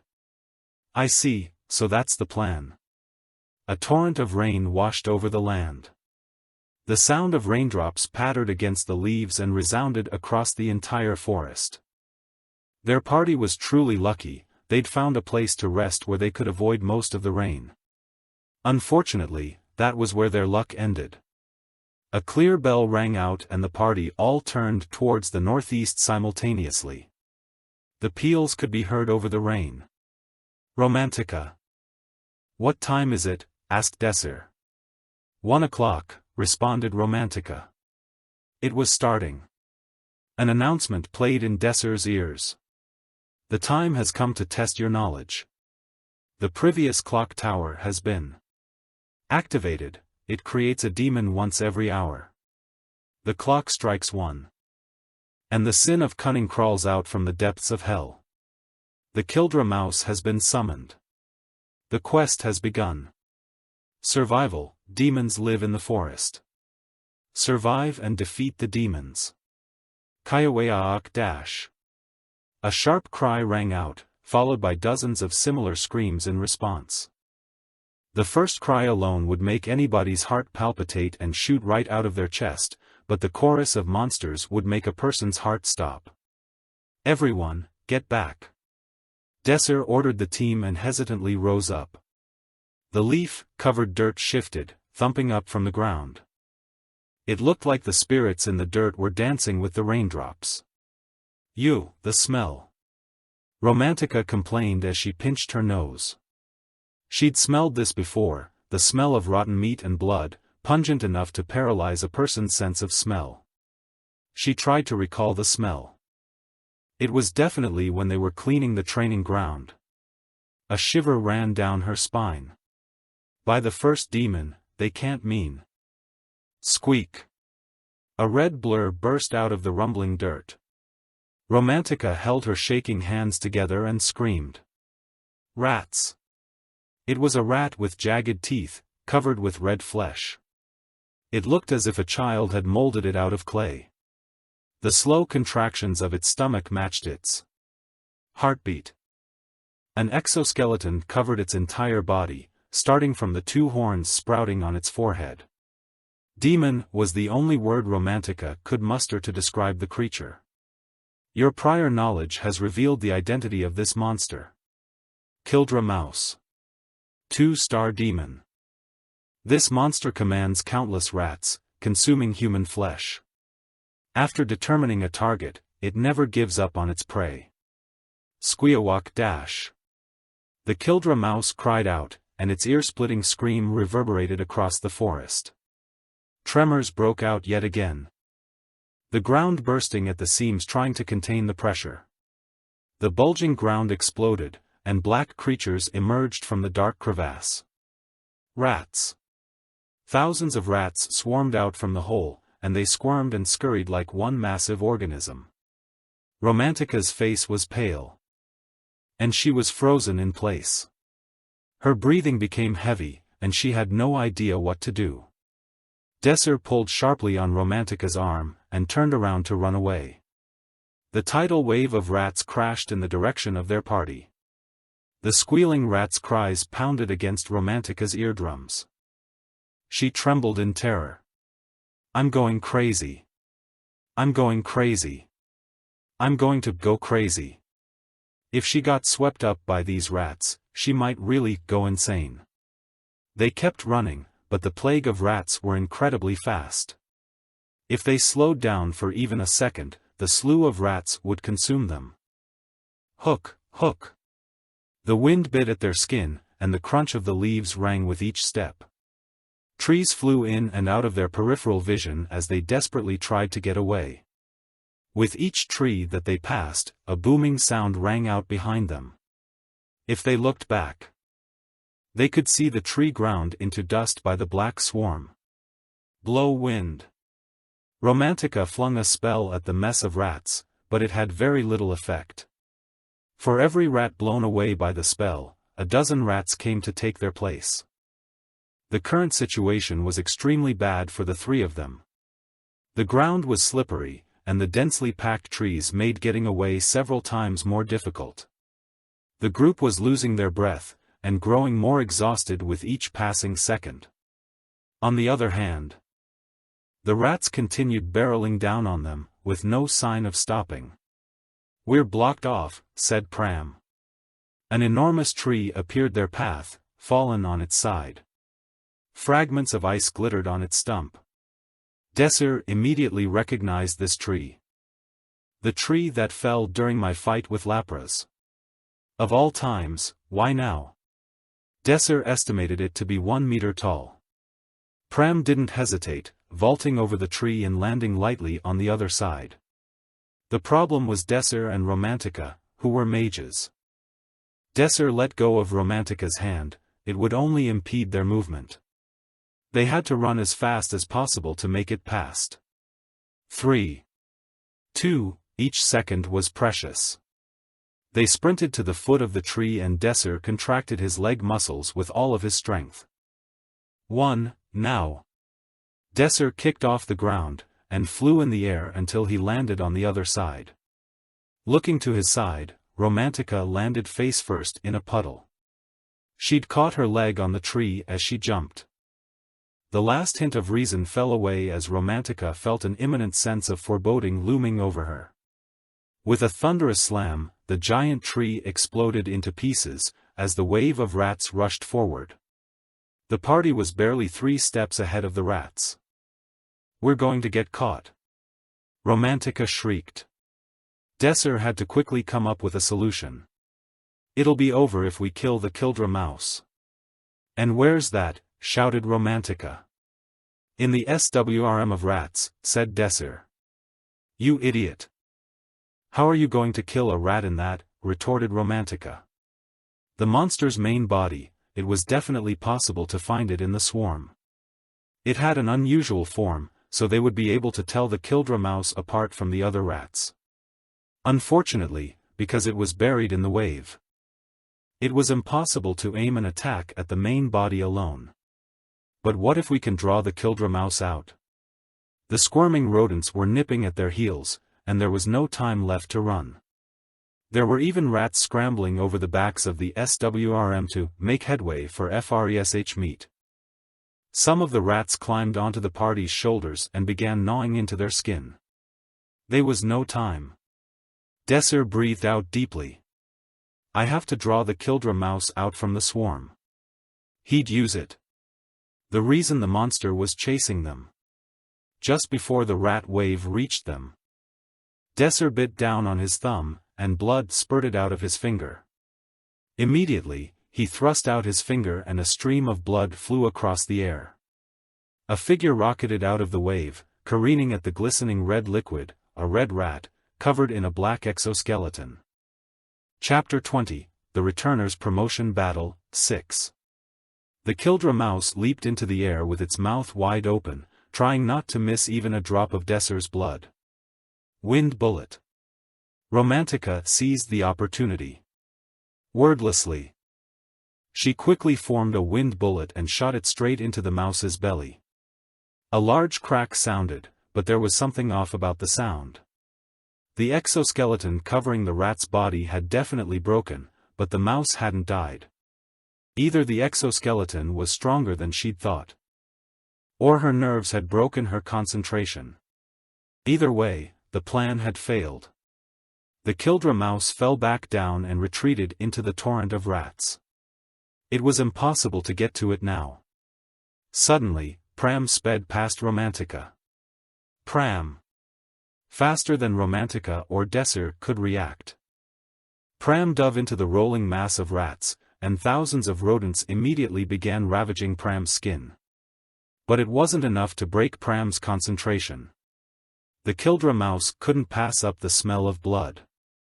It moved quickly through the swarm. With his keen eyesight, Pram spotted the demon as it made its way towards him. Hap! He stabbed at it, his sword splitting the wave of rats like a beam. Squee, eek! A silver light pierced through the dark mass of rodents. The grotesque sound of skewered flesh echoed out. The Kildra mouse, pierced by Pram's rapier, shivered and went limp. The rodent swarm, which had previously operated like a well-oiled machine, suddenly devolved into an incoherent mess. Squeak! Squeak! As if they'd just woken from a dream, the rats looked around for a moment, dazed. But when their eyes landed on the gigantic humans next to them, they scattered back into the forest like a retreating tide. Survival quest complete. You have defeated the Kildra mouse. Survival. Success. It's over. Pram breathed out and collapsed on the spot. Desser flicked away the remaining rats clambering on Pram's shoulders. Good job, Pram. This much is nothing. Everything had returned to normal, as if nothing had even happened. The ear-splitting sound of rats was nowhere to be heard. The rain, indifferent to the fierce battle that had just taken place, poured relentlessly on their faces and bodies. Cold. Romantica muttered, her entire body soaked to the bone. She looked like a soggy rat. Desser smiled, and pointed northwest. It should be a bit better over there. The thunder rumbled, and the clock tower, far to the northwest, cast a long shadow on the ground. The quest objective has been revealed. You already possess knowledge of this place. The quest description has been altered to account for this. The previous clock tower is a large-scale magic device containing the highest level of dark magic. Each hour, it will summon a demon that can summon other demons. The summoned demons will each have unique characteristics depending on when they are summoned. The final quest has been revealed. Quest objective: stop the clock tower. At the top of the clock tower lies the clock's power source. Destroy the power source, and the clock tower will stop. The sharp ring of a sword slash rang out. And the frozen Kildra mouse shattered into pieces. Blood and meat danced together in a macabre waltz as its corpse fell to the ground. A jest, cold and indifferent, flicked the blood off her sword. You have defeated the Kildra mouse. Survival success. The rats had been surrounding the Blue Moon party, pushing in from all sides. But after the boss rodent perished, they stopped in their tracks, and soon scattered. Their cowardly natures restored themselves after being freed from the control of the Kildra mouse. We're alive. We won. Excited cheers rang out from the group. A jest looked around. There had been 10 party members, including herself. That number had been reduced to 8. 2 eliminated. Overall, out of the 30 participants in this quest, over 10 had been eliminated, more than a third. The Blue Moon party had put up a decent fight, but a jest's mood had soured, though nobody noticed the change in her emotions because of her indifferent expression. Percival walked toward a jest. We have the lead now. Almost half of the 18 survivors are in our party. Mathematically, the remaining survivors could only be small parties of 3 to 5 people. Once we take care of the other parties, we're guaranteed to rank first. The rain was still falling. The water soaked their bodies, washing away the sweat. It was a refreshing feeling after their long fight against the rats. A jest's silver hair blew in the wind. It was a weak north wind, blowing in with the rain. One couldn't even feel it without paying attention. At that moment, a jest's eyes flashed open. Telbrix's shield of ice protect us. Magic formulas formed in front of a jest at an incredible speed. Within a matter of seconds, a transparent pillar of ice emerged in front of Percival. As soon as it reached full height, the ice pillar shattered and fell over. Wah! What was that just now? Percival's voice shook. Sniper. There was no trace of any emotion in her voice, but Ajest also felt some shock. It was because there was barely any gap between the detection magic, the wind, and the snipe. If she hadn't noticed the detection magic, Percival would have been eliminated right there. There shouldn't be any mages here capable of casting this quickly. More accurately, there was nobody with that level of skill among the freshmen, herself excluded. Regardless of her expectations, the important thing was that a high-level wind mage was targeting them. And no matter how skilled her alpha-class teammates were, a sniper of this level was incredibly dangerous. Ajest commanded the party members standing behind her. Enemy tankers in front.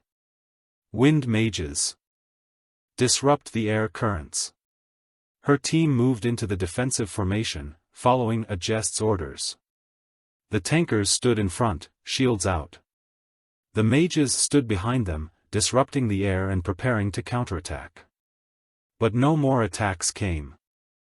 The enemy had likely realized that sniping was pointless without the element of surprise. So Ajest's party kept waiting, but to no avail. Leader? They're not sniping us. Hold formation. They couldn't release the formation just because the enemy had stopped sniping. The sniper would blow away their heads if the Blue Moon party lowered their guard for even a second. Do not relax. Advance north. Ajest pointed in the direction the bullet had come from. Mages capable of casting detection spells, cast them every 100 meters. The Blue Moon party advanced, their nerves stretched tight. The rain fell, the wind howled. For the vulnerable party, the weather conditions couldn't be any worse. Ajest bit her lip. I've failed. From the third floor of the clock tower. Romantica looked out the window at the forest below, eyes furrowed in frustration. Desser stood next to her. It doesn't matter. I didn't expect the snipe to work as long as Ajest was there. What? You told me to snipe them knowing it wouldn't work? Romantica scowled and puffed up her cheeks. Yes. To tell them that we have a sniper on our side. They'll have to spend every moment looking out for a snipe as they move. And they'll have to constantly use detection magic to prepare for it. That alone should be a huge mental burden for them. Romantica released the air from her cheeks, but she still wasn't convinced. Since the snipe failed, they've found our location. And that is the core of the plan. Romantica raised an eyebrow. What? Desser spoke again. Snipe every party, not just the Blue Moon party. Let them know our location. Romantica's shrill voice berated him. Did you hit your head? Desser smiled in response. Their objective was to lower the number of survivors below 10, whatever it took. Of course, since the Blue Moon party held the majority, it was impossible to avoid an eventual conflict with them. There was no way his group could win against the Blue Moon party in a direct confrontation. But a melee's a different story. A melee? We make every party fight at the same time, right here, in this clock tower.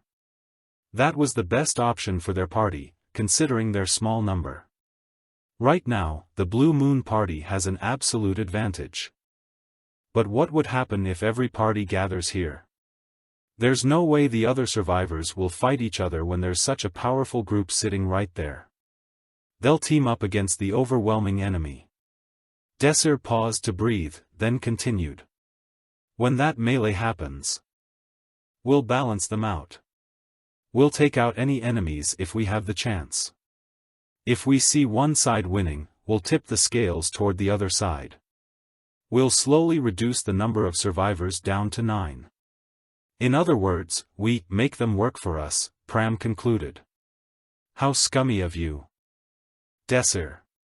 Desser raised an eyebrow at Romantica's insult, and spoke with a smirk. What matters is that we win, right?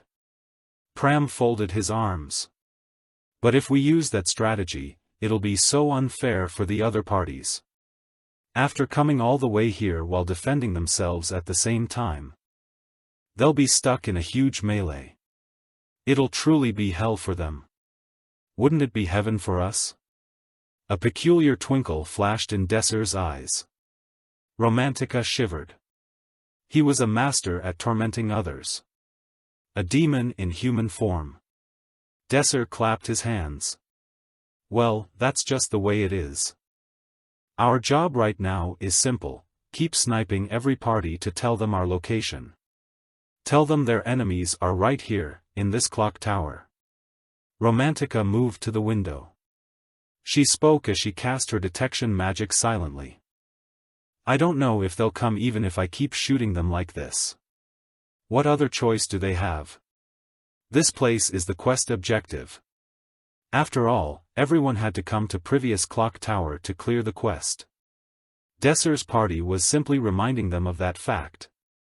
With bullets instead of words. Now, let the mud fight begin. Desser clapped. The sound of a bullet was lost in the wind. Chapter 21, Showdown 1. The final quest has been revealed. Quest objective: stop the clock tower. At the top of the clock tower lies the power source of the clock. Destroy the power source, and the clock tower will stop. The door creaked behind them as the Blue Moon party entered the clock tower. To their surprise, what greeted them was no sound of ticking gears, or multitude of traps set for intruders. Instead, 6 survivors stood in a loose semicircle, chattering furiously amongst themselves. But as they saw a jest cross into the tower, the tense conversation rapidly ceased. A silence fell over the tower as all eyes were turned towards her. A jest looked around carefully. 2 eliminated, she said softly, to nobody in particular. There were 16 remaining survivors. Of them 13 were standing here. However, it was also clear that the Wind Mage wasn't among the 13. A jest was now certain that the sniper belonged to Desser's party. A soft breeze blew through the room, momentarily interrupting the mounting tension. Before the Blue Moon party had entered. The other 2, more medium-sized parties, had been sizing each other up. They had similar strength and similar numbers, consequently, it would hardly have been strange if a fight broke out right then and there. However, the appearance of the Blue Moon party considerably changed the situation. The Blue Moon party had the most survivors, the other parties. Leaders weren't idiots, and it was bluntly obvious that, as smaller parties, infighting amongst themselves would only be detrimental. The 2 parties exchanged nervous glances. Then, without a word, they moved in unison to block the Blue Moon party's path. All members, FRM ranks. A jest's dispassionate voice rang out, and the party moved in unison. 3 tankers moved to the front immediately. Behind them stood 2 knights with their swords drawn and ready. A lone mage stood at the back, and magic formulas quickly filled the air in front of them. Their matching uniforms and neat, crisp movements gave them a near-overwhelming presence. But the other survivors had, after all, also made it all the way to the end, and now they too quickly moved into their own formation. 2 members with shields moved to the front, with a knight just behind them. Then, behind that, stood 2 archers, with bowstrings drawn, and 1 mage of their own. Both parties eyed each other cautiously, each waiting for the other to move. The tension was so thick one could almost cut it with a knife. A jest pulled out her sword. A blue light shined from its blade. A voice rang out from the impromptu party alliance. The sniper was in the Blue Moon party. As expected. The man who spoke began walking towards the Blue Moon party. First year, rank 2. Gabriel Igenti.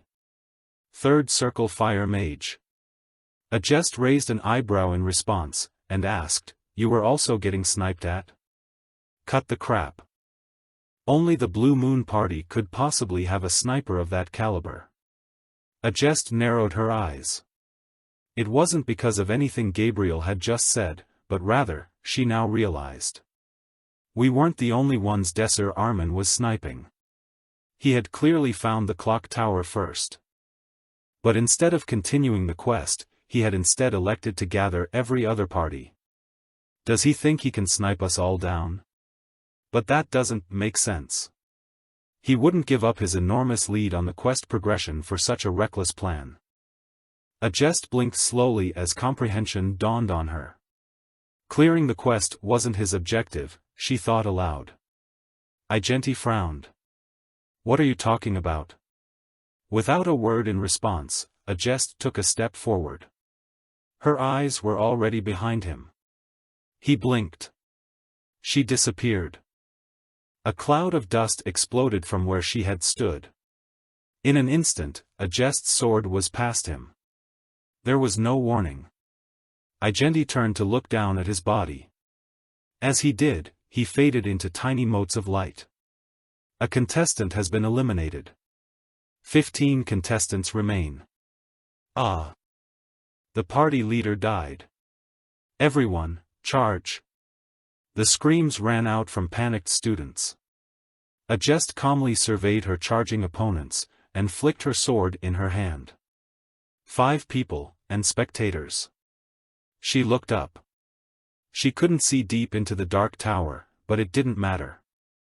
She knew they had to be there. All members, stop Desser's party's sniper, she ordered as she pointed at the stairs. All members. What about these guys right here? Percival replied, incredulous at the absurd order. She looked back over the other survivors. Without hesitation. She coolly responded, I'll take out the 5 of them myself. All 5. By yourself? He spit out in disbelief. Ajest never answered him. She had already entered the fight. A low, whining creak came from the rusted hinges of the door as it swung open. A silhouette illuminated against the open doorway. As the figure silently drew closer, it came into view. It was a girl, wearing a strange leather coat embedded with metal plating. Blood ran down the side of body, leaving a trail of droplets as she walked. She held a blade in her hand. Blue light glowed along its edge. Her long, platinum hair was unmarked by blood, striking a sharp contrast as it flowed behind her. She examined the 3 of them as she approached, like a lion stalking its quarry. Instinctively, his party members shifted back behind him. A pointless scheme. Her voice was ice cold. Desser's face froze at the criticism. It would have worked if not for you. He meant it, truly. After all, his opponent was Ajest King's Crown. She was the strongest spells word in all of Hebrian. And one of the 6 who had survived to the very end. When they'd all united under the expedition's banner, she had been the commander, so gifted was she in battle. Desser had expected her to figure out his plans, to some extent, anyways. It wasn't as if his plans had been suddenly, unexpectedly seen through. Rather, he had made quite the serious miscalculation. To think that you would take out every remaining survivor by yourself, he said softly, in admiring tones. The fight that Desser had wanted had happened. But Ajest had given him no room to interfere. The entirety of the Blue Moon party, minus Ajest, had masterfully obstructed Desser's party while Ajest single-handedly humiliated the other survivors. They could do nothing but watch as she subdued them, took them hostage, and dragged them to a safe area. While we kept your party from doing anything, our party captured the remaining survivors. There's still over 10 alive, Ajest stated coldly. Clearly, there would be no way to even touch the 10 downstairs without going through Ajest first. Their plan had been utterly ruined. They had one choice left. The only thing left is a head-to-head fight. Romantica and Pram stood by Desser's side. Percival and Donetta stood behind Ajest. Light fell in from a single, tiny window at the far end of the corridor, illuminating the 2 groups in a pale, weak light. Each faced the other wordlessly, straining to read their thoughts from movements of their silhouettes. The sound of titanic gears grinding as they moved past each other echoed through the narrow corridor. Your party and mine. Defeat me and prove that you're worthy of the title of single ranker, Desser Armin. The gears stopped. A jest began moving. Magic power swirled around her as her mana gathered and condensed, taking shape. Desser immediately began his analysis. He had the ability to deduce what spell would be cast just by looking at the casting process, before the spell was even complete. Frozen Jail. Pillars of ice, elaborately engraved, rose out of the ground, emanating a deep chill through the air. But Desser's party felt nothing. Hijack complete, he announced triumphantly. Under Desser's control, the magic couldn't affect his party's surroundings. With a hiss, the pillars disappeared into a thick vapor, as a jest immediately ended the spell in response. The dense fog filled the corridor, blocking everyone's view. They're coming. Pram shouted as he stepped forward and swung his rapier. He felt it land. At the same time, he twisted his head to the right. A sword sliced neatly through the space where his head had just been. The fog scattered in the wind, revealing Donetta. Without missing a step, Pram saw Donetta's improper stance and thrust the rapier at his stomach. Oof! Donetta grunted in pain as he twisted back. Romantica immediately followed up, sending her spell screaming towards him. Wind strike. The bullet of compressed air exploded, but there was no announcement. Instead, a gigantic shield appeared out of the dispersing fog. Percival's sneering face appeared behind the lowered shield. Weak as sheet for a second circle spell, he spit at Romantica contemptuously. I'm exhausted after sniping so much, you moron. Romantica shouted back in a fit. The fog returned, filling the space between them again and erasing them from each other's vision. Donetta whispered to Percival, that swordsman, looks strong. Be careful. Percival scoffed. You're just weak, you idiot. He'd faced Pram once before. According to his memory, Pram wasn't a particularly skilled swordsman. His sword was a bit fast for beta class, but that was it. Pram was hopeless, he'd exhaust himself soon after the fight began. He charged. Eat this. He swung his sword at Pram, but, surprisingly, sliced only thin air. What? Percival stopped, bewildered, as he realized he couldn't see anything in the fog. He looked back, just in case, and was nearly hit as he barely managed to parry Pram's surprise attack. He ground his teeth. You cheap bastard. You did it first. The echo of steel on steel rang out through the tower. Born and raised in the north, Percival's sword style was wild and savage. He preferred to use his strength to simply beat into his opponent, without giving them a moment's rest and wear them down over time. The pawn-rank swordsman's talent was just starting to bloom and his sword was already fierce. He attacked at an oppressive speed. At the same time, he protected himself with his shield as he advanced. Like a towering mountain. Pram was a speed-focused swordsman, much like Percival. Unfortunately, he had neither the strength nor the force Percival did, which meant, in theory, that he would be hard-pressed to gain an advantage in this fight. Indeed, to everyone else, it appeared like Pram was getting pushed back. But, to Percival's growing discomfort, it soon became clear it was quite the opposite. Each of Pram's movements were calculated. At every moment, he would dodge or parry Percival's blade with the smallest movement possible, keeping his positioning tight and constantly looking for openings. He kept his distance, and warded his opponent off with only the tip of his sword as he danced gracefully around the room. At this rate, the longer the fight drew out, the more Pram would be at an advantage. Pram was well aware of his limits. He avoided letting the duel turn into a contest of strength, and attacked Percival's openings whenever he could. Slowly, almost imperceptibly, Percival felt his sword getting pushed back. It was clear that he would lose if this kept up. Backed against a wall, Percival made a desperate gamble. He threw his shield at Pram. Chapter 22, Showdown, 2.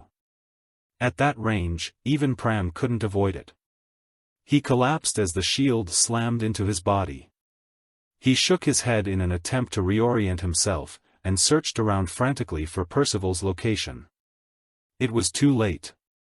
Percival covered the distance rapidly.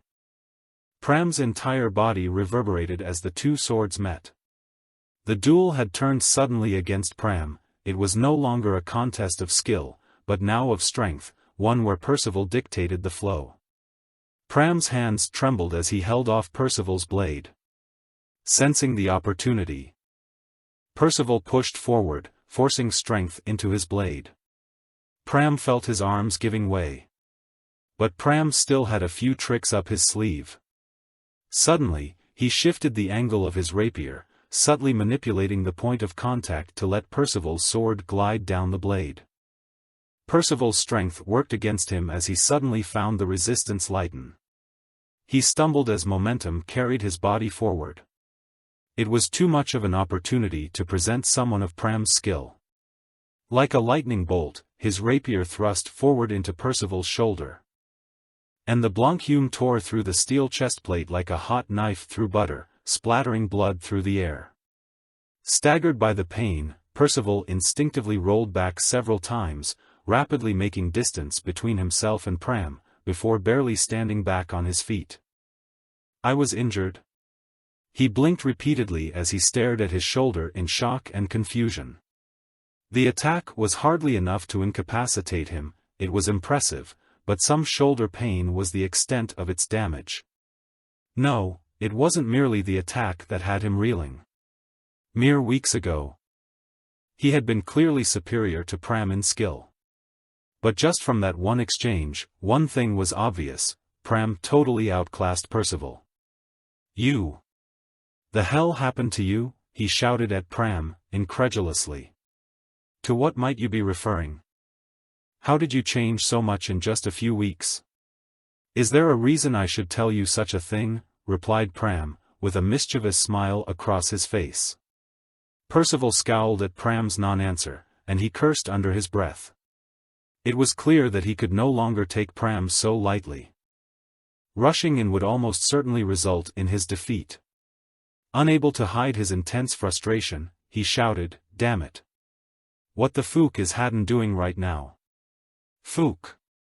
Asterisk, asterisk, asterisk." Donetta drew his sword and held it out in front of him. It was meaningless. The whole area around him was covered in a thick fog that made it impossible for him to find Romantica. "Are fogs normally this thick?" he asked aloud, before shaking his head. "Of course not. No, according to Donetta's memory, the fog should simply have lifted after the first strike, but instead, it had seemed to only be getting thicker and thicker over time." "Humph. You're quite clever utilizing the fog like this," he said, seemingly to nobody. It was clear what was happening. The fog was being held in place, indeed, more than that, magically enhanced. Entirely intentionally. Unfortunately, even if that was the case, there was little Donetta could do about it, which meant he staggered as yet another wind bullet slammed into him, but endured the throbbing pain on his hand and kept a firearm grasp on his sword. It was a truly bizarre situation. He had no idea where Romantica was hiding. In contrast, she clearly knew exactly where he was all the time, and was wasting no time using the information disparity to rain magic upon him with impunity.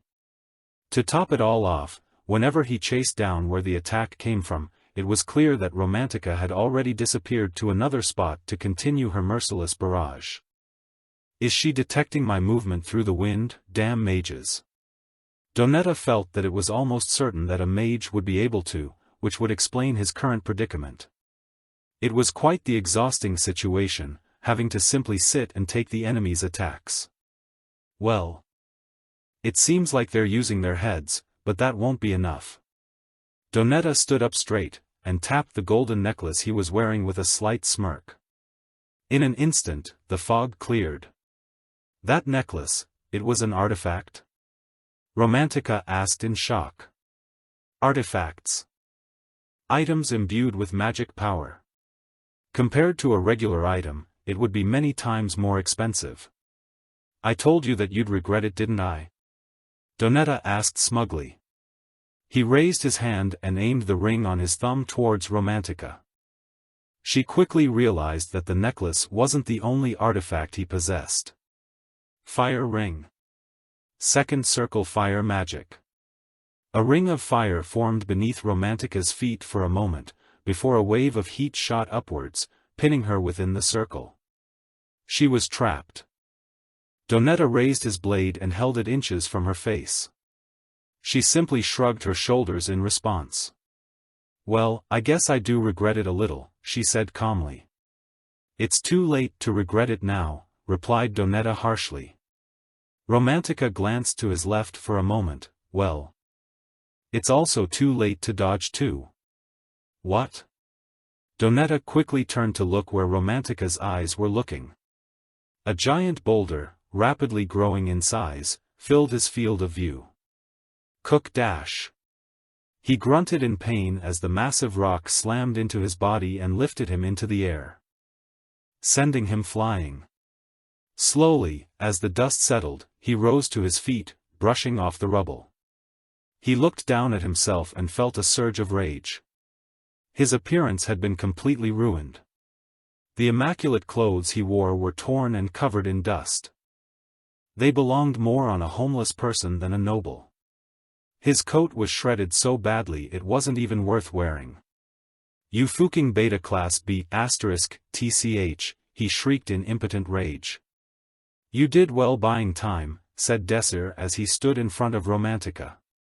She hesitated before she replied. If I had enough mana I would have won. Please go support Pram from his side. Got it. She nodded in affirmation and ran to Pram's side. Donetta felt his anger surging as he watched Romantica. You dare. At that moment, a gray-brown ring on his finger glowed with a bright light. Breath of Earth. A second circle earth spell, which could both bind and attack the enemy. The floor broke apart and shot up in Romantica's direction. Desir quickly interjected his body between them. The rocks fell upon him, entombing him within. Donetta approached the pile and swung his sword into it. He winced, unexpectedly, as he felt his hands go numb for a moment. What? He asked in total confusion. Somehow, he wasn't able to cut through. The simple earth that surrounded Desir had become as hard as steel. Don't use magic against him. The voice came from behind the bewildered Donetta. A silhouette flew past him in a blur. In an instant, a jest swooped down upon Desir. For a moment, it almost appeared as if she had disappeared into the rock. But then the rocks parted, and a jest flew past. She turned back, just as Desir rose from the rock and rubble. As their eyes met, Desir opened his mouth. Stone break. The earth exploded outward. The explosion rocked the tower and sent a jest flying with its shockwave. From where Desir stood, fragments of dirt flew towards a jest like shrapnel. She dodged the shots and executed a perfect backflip to land gracefully. Then she nearly jumped in shock as the earth beneath her fingers melted and encased her wrist. She felt near bone-crushing pressure on her wrist. Winter fist. Ice spread rapidly from her hand to the surrounding earth. She smashed the now brittle dirt against a wall, and the frozen pieces fell to the floor. She bit her lip in frustration. At the same time, she began deploying her magic. Desir did the same. A massive spear of ice formed in front of a jest, looming ominously with its tip pointed at Desir's throat. Then, in an instant, it melted into a puddle. Sparks of fire raced across the ground, licking at the combatants' feet, and were extinguished as the stone floor turned in on itself. Water rushed forward, threatening to drown everyone in the tower, before suddenly turning into nothing but a fine vapor. Back and forth, magic exploded into existence and dissipated into nothingness. A jest was being pushed back.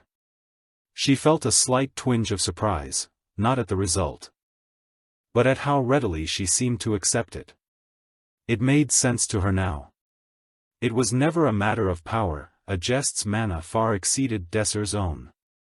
She possessed skills seen only once every 100 years, she held a power none could keep up with. If they both cast the same fireball, a jest's would have had twice the power. If it was an ice attribute spell, it would have been 3 times the power. But in magic combat, the winner was not merely the one who possessed greater mana and wielded stronger magic.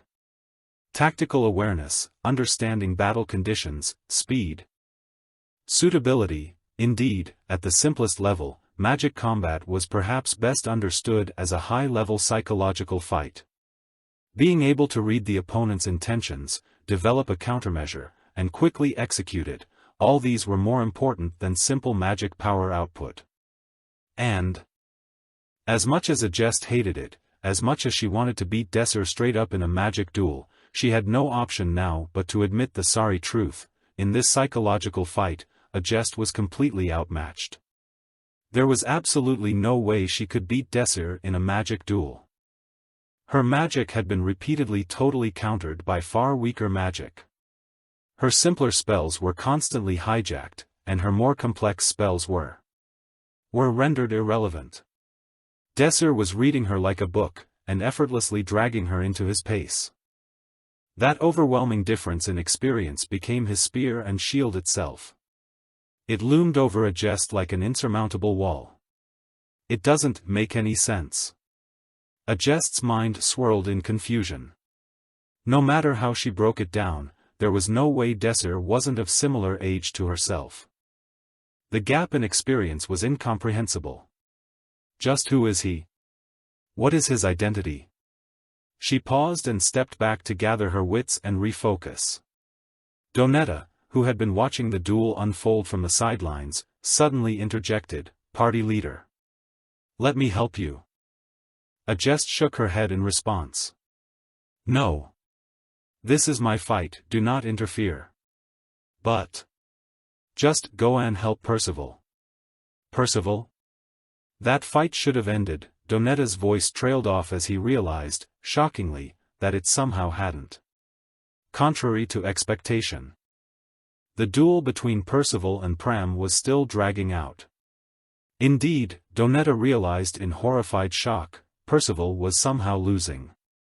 Pram's sword was repeatedly violating Percival's being. Romantica's mana is nearly drained. For all intents and purposes, she's out of power. Join Percival and eliminate both of them, quickly, a jest commanded in an icy tone that left no room for argument. Without hesitation, Donetta immediately headed towards Percival and joined the fray. Pram, who had been closing in on victory, saw the opportunity slip away before him with the relatively healthy Donetta joining the melee. It was now Pram and Romantica dueling Percival and Donetta in pairs. "Upset?" asked Desir. A jest paused before she answered. "To speak the truth, yes." She nodded, and continued, "To be honest, it's not a very pleasant feeling to lose to someone without even 1,000th of my magic power. Would it make sense to you if you lost to an ant in ARM wrestling? Well, I think I can grasp your feelings. I've decided I cannot defeat you in a contest of magic. There's nothing else I can do now." As she spoke, she shook the red glow off her right arm, letting her mana subside. Her grip fell upon the sword at her waist. A shrill whistling cut through the air as a jest lunged towards Desir with the point of her sword aimed at his chest. "Seems like you really want to win against me." Magic formulas filled the air in front of Desir as he readied himself. Balance. Strength. Vision. Magic bestowment, hardening. For spells cast in an instant. Desir followed up by drawing the short sword at his waist. The echo of steel on steel reverberated through the air as Desir parried a jest's blow. The ground beneath Desir cracked and shook from the force, as if an earthquake had struck the tower. A Jest's eyes widened in shock. You blocked. Why? Did you think that just because I'm a mage, I would be weak in close quarters combat? Replied Desser calmly. Her lips twisted in distaste, and she shoved Desser back forcefully. A loud thump accompanied a cloud of dust where he hit the far wall. He rose, slowly, and dusted himself off, seemingly uninjured.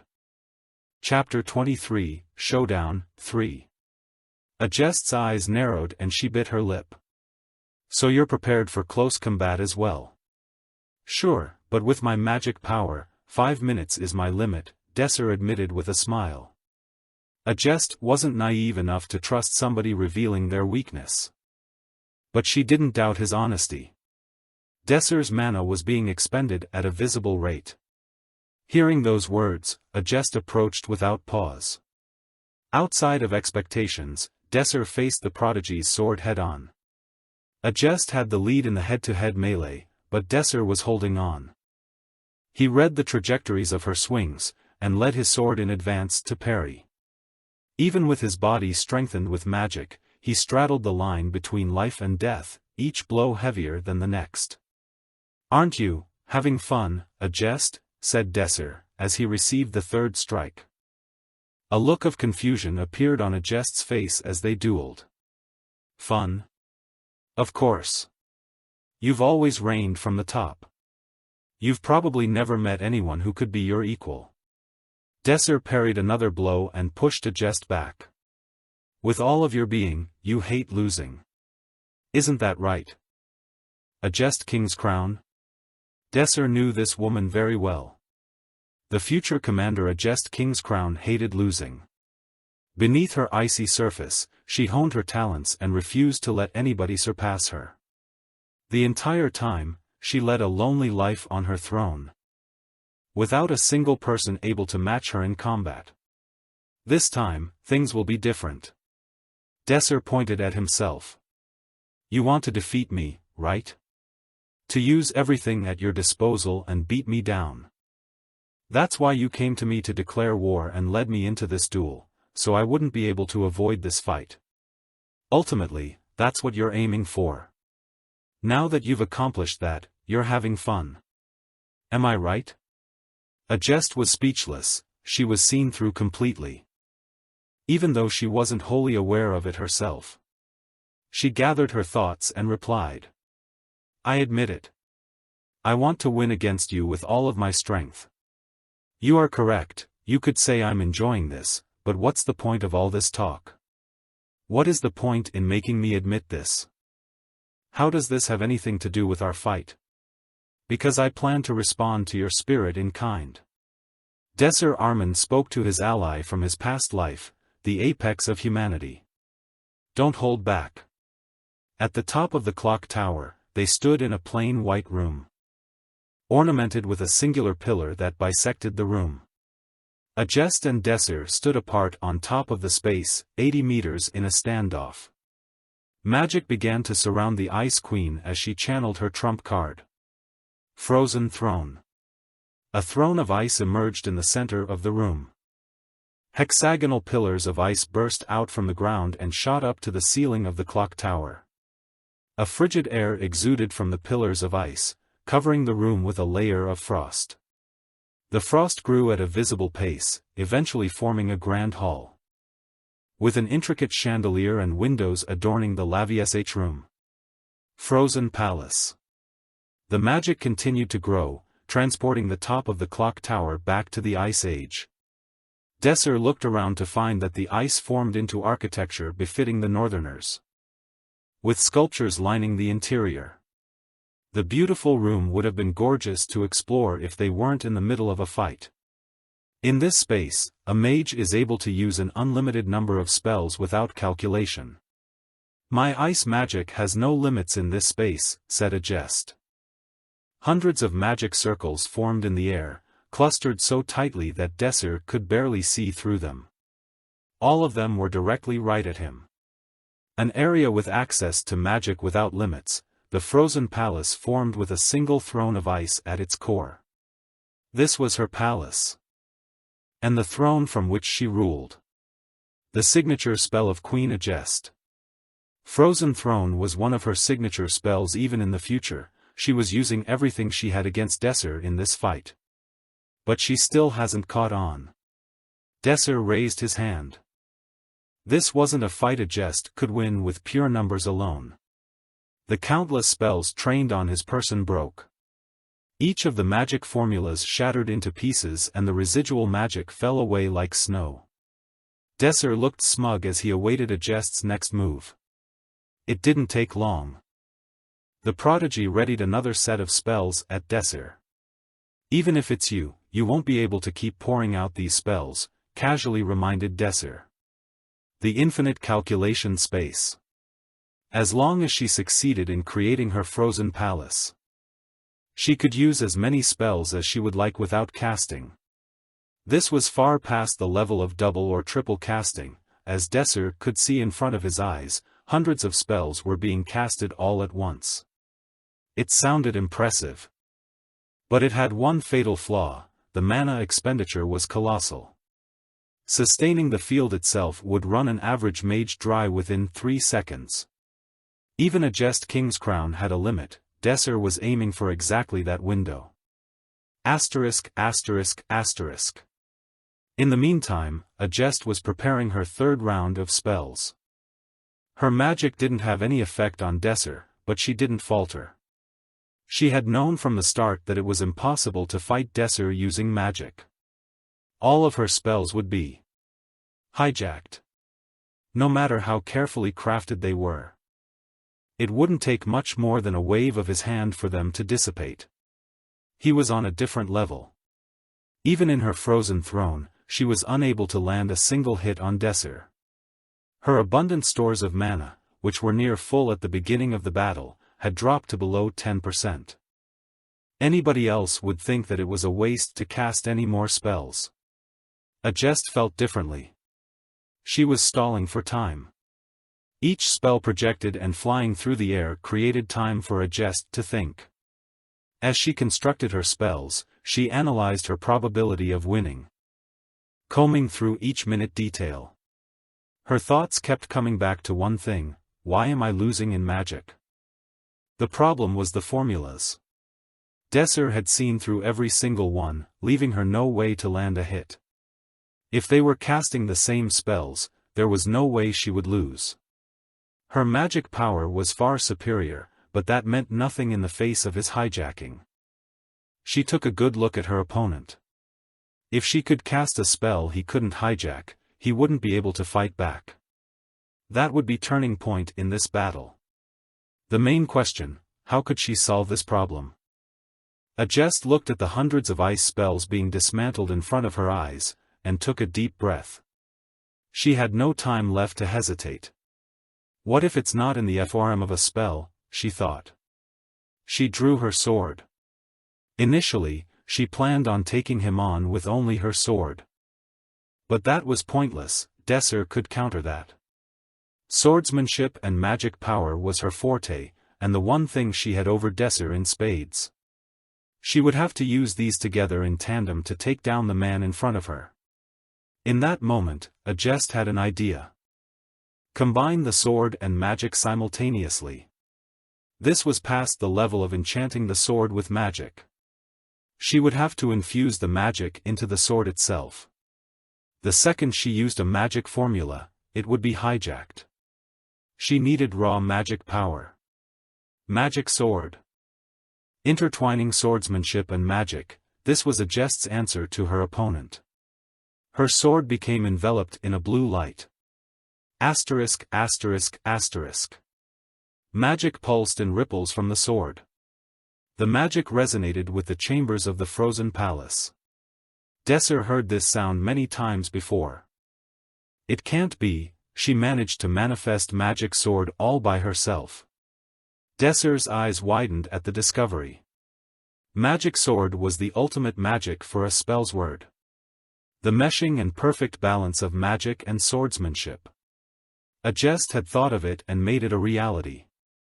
Her desire to defeat the man in front of her, spurred on by her talent, allowed her to understand this new magic. In his past life, it had taken her another 10 years to grasp the concept. Truly incredible. Desser was in awe. During his moment of contemplation, a Jest king's crown dashed forward. The frigid palace crumbled as a Jest poured the rest of her magic into Magic Sword. She would bet everything on this final move. Magic Sword, Ice Wave. The gleaming silver sword drew closer, and a storm of freezing air whipped across the room. Each movement of the sword froze the air. The current Desser had no way of blocking her attack with his magic. He could tell just by looking at it. A magic sword, formed with raw magic power, could not be hijacked. Even if he strengthened his body to the limit to block the sword itself, the magic stored within would wreak havoc on his body. A Jest's eyes asked the same question, "Can you counter this?" Desser raised his hands without a reply. The short sword he was holding spun away as it dropped to the floor. The chandelier on the ceiling began falling as well. Time slowed for the two as they reached the penultimate stages of their duel. A Jest's sword moved extremely slowly, and finally reached Desser's neck. A drop of blood fell from his neck, like a single drop of wine tainting a pure white lace. The blood trickled as it fell, freezing black. As it happened, a Jest could see Desser's expression. His face showed none of the emotions she expected. No sorrow of defeat. No fear of overwhelming strength. No disappointment of loss. It was a smile of victory. The sword slowed further, and as if time stopped, the sword froze in place. Everything faded away. Shadow world clear. The demon summoning formation at the top of the clock tower has been hijacked, taking irreparable damage. Quest complete. The ranks from 1st place to 30th place have been decided based on contribution to the quest and number of eliminations. 1st place, Desser Armin. 2nd place, a Jest King's Crown. 3rd place, Pram Schneezer. Chapter 24, Showdown, 4. It was May, and the sun-kissed showers of spring were fading. It was almost time for the songs of love. Small flowers kissed the entrance of Hebrian Academy, branching out from trees that contained limitless vitality inside. This was an annual tradition of Hebrian Academy. Romantica's eyes sparkled at the sight of the breathtaking greenery lining their school. She had a spring in her step as she danced through the corridor. Buckthorn trees. The flowers of the buckthorn tree symbolize progress, added Pram.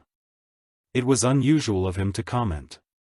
This was a historical tradition originating from the school's founding principal, Araquel Hebrian. It was a prayer for the growth of Hebrian Academy and its students. Today, the students rarely cared about the founding principal's wishes, they were just here to enjoy the scenery. As the pair strolled under the trees, they lost track of time, awed by the gorgeous landscape around them.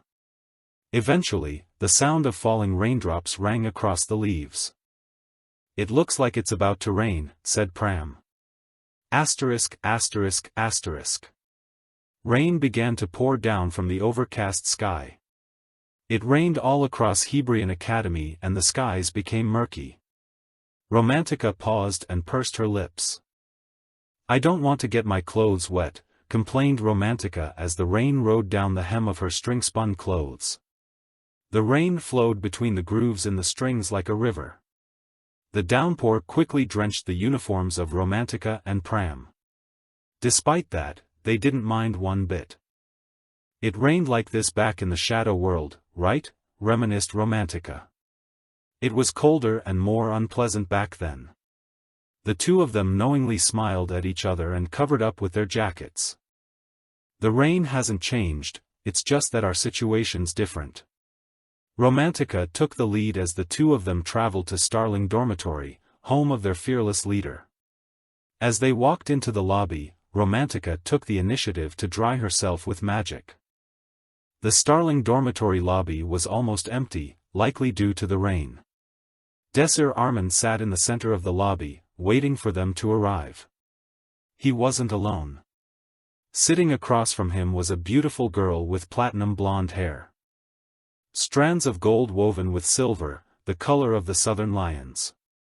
The mere sight of it made her peers sing praises of her name. The silver-haired spells word, Adjust Zedga F, King's Crown. They were in middle of a heated conversation. It was already past 2 o'clock by then. It was past the time for the 2 o'clock demon to appear. The gears of the clock tower should have stopped by then, explained Desir. My hijacking only works on spells cast through a formula. The demon summoning device in previous clock tower appears to have been built on an advanced magic formula. It was only because of this that it was possible to hijack it. I see. I do recall the sound of the gears stopping at some point. I hadn't realized that. The hint was there, she merely didn't put it to good use. She was deep in thought as she collected her thoughts. Drawing me into close combat wasn't a bad choice, but you should always keep the battlefield in mind. We were in a shadow world, not taking the objectives into account was your downfall.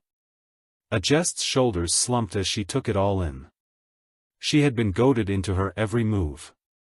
So you always had your eyes set on the big picture, instead of only focusing on our fight, said Adjust bluntly. Well, maybe you're right. Adjust grew quiet, and reflected over the course of events that took place in the shadow world. She closed her eyes, and organized her thoughts and said 3 simple words to Desir. I lost. Decisively. Desir waved his hand and dismissed Adjust's thoughts. You're going too far. I can brag, but there was luck involved.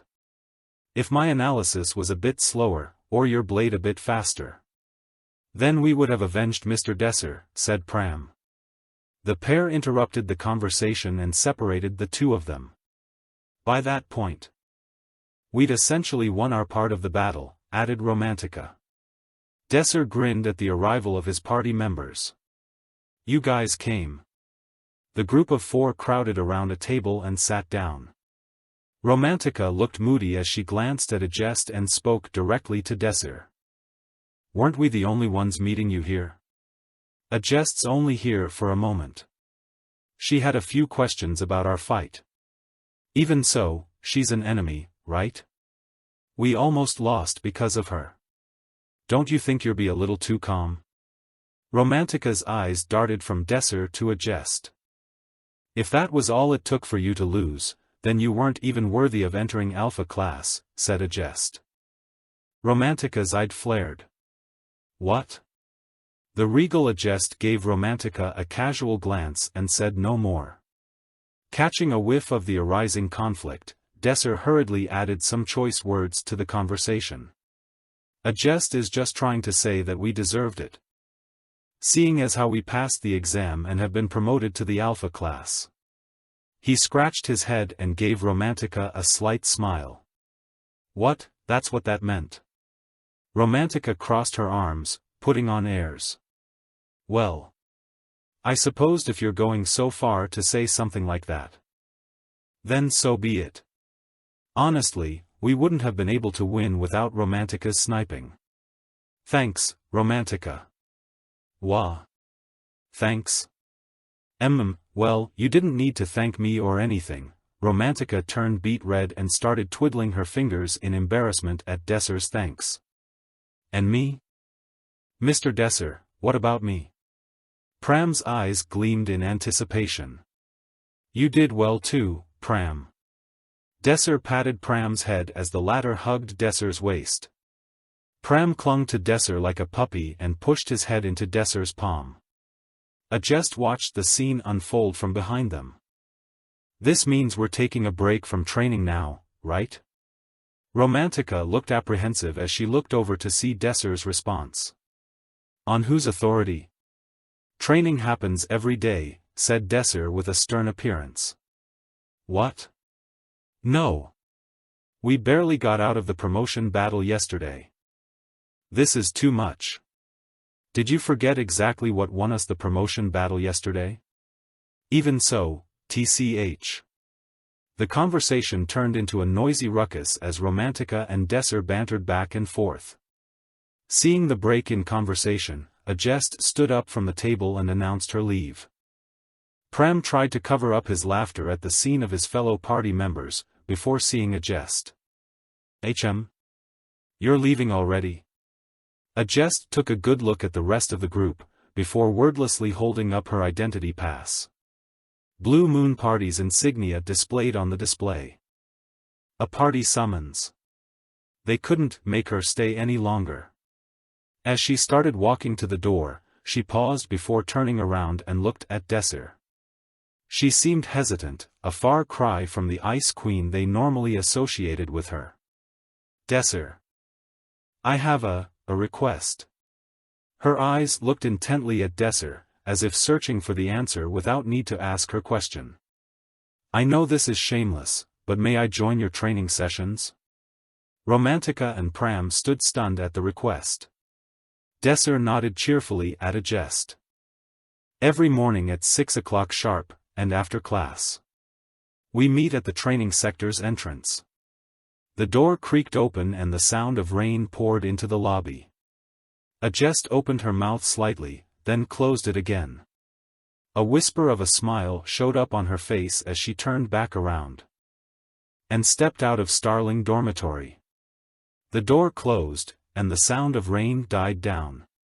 Thank you. Asterisk. So what are we going to do now, Mr. Desser? Pram asked.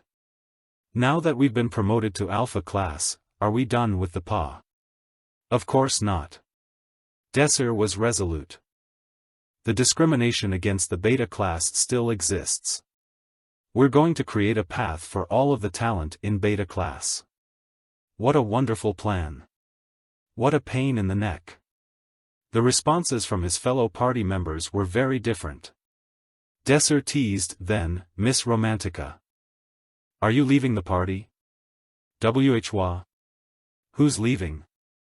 I'm just saying it's a hassle. Obviously I'm going to help. If it's ever too much, you can always quit. Hee, said Pram.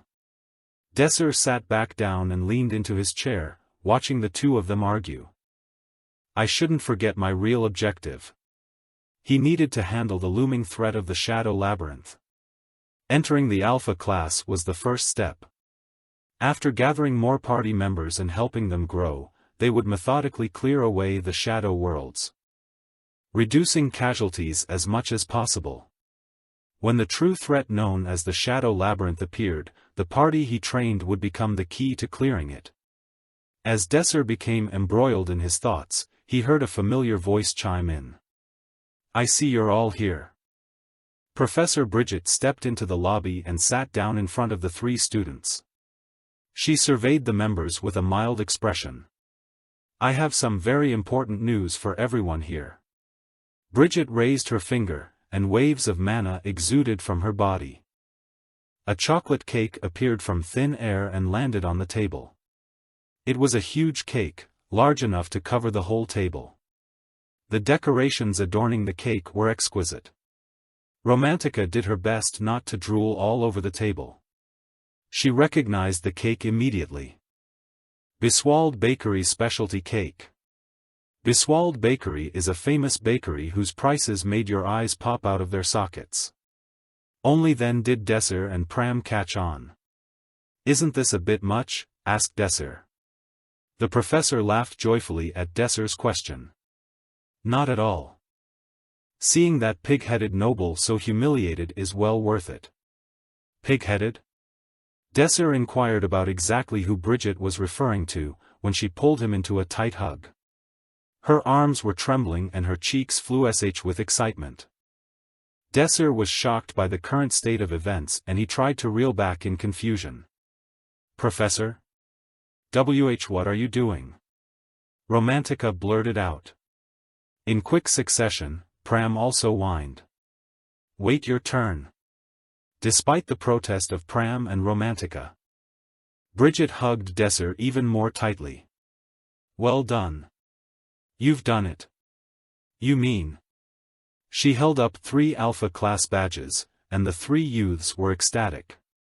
They jumped in the air and were wild with joy. Congratulations! You have been formalized as single rankers of the 217th class. Thank you for watching. Please like and subscribe if you like more of this audio presentation.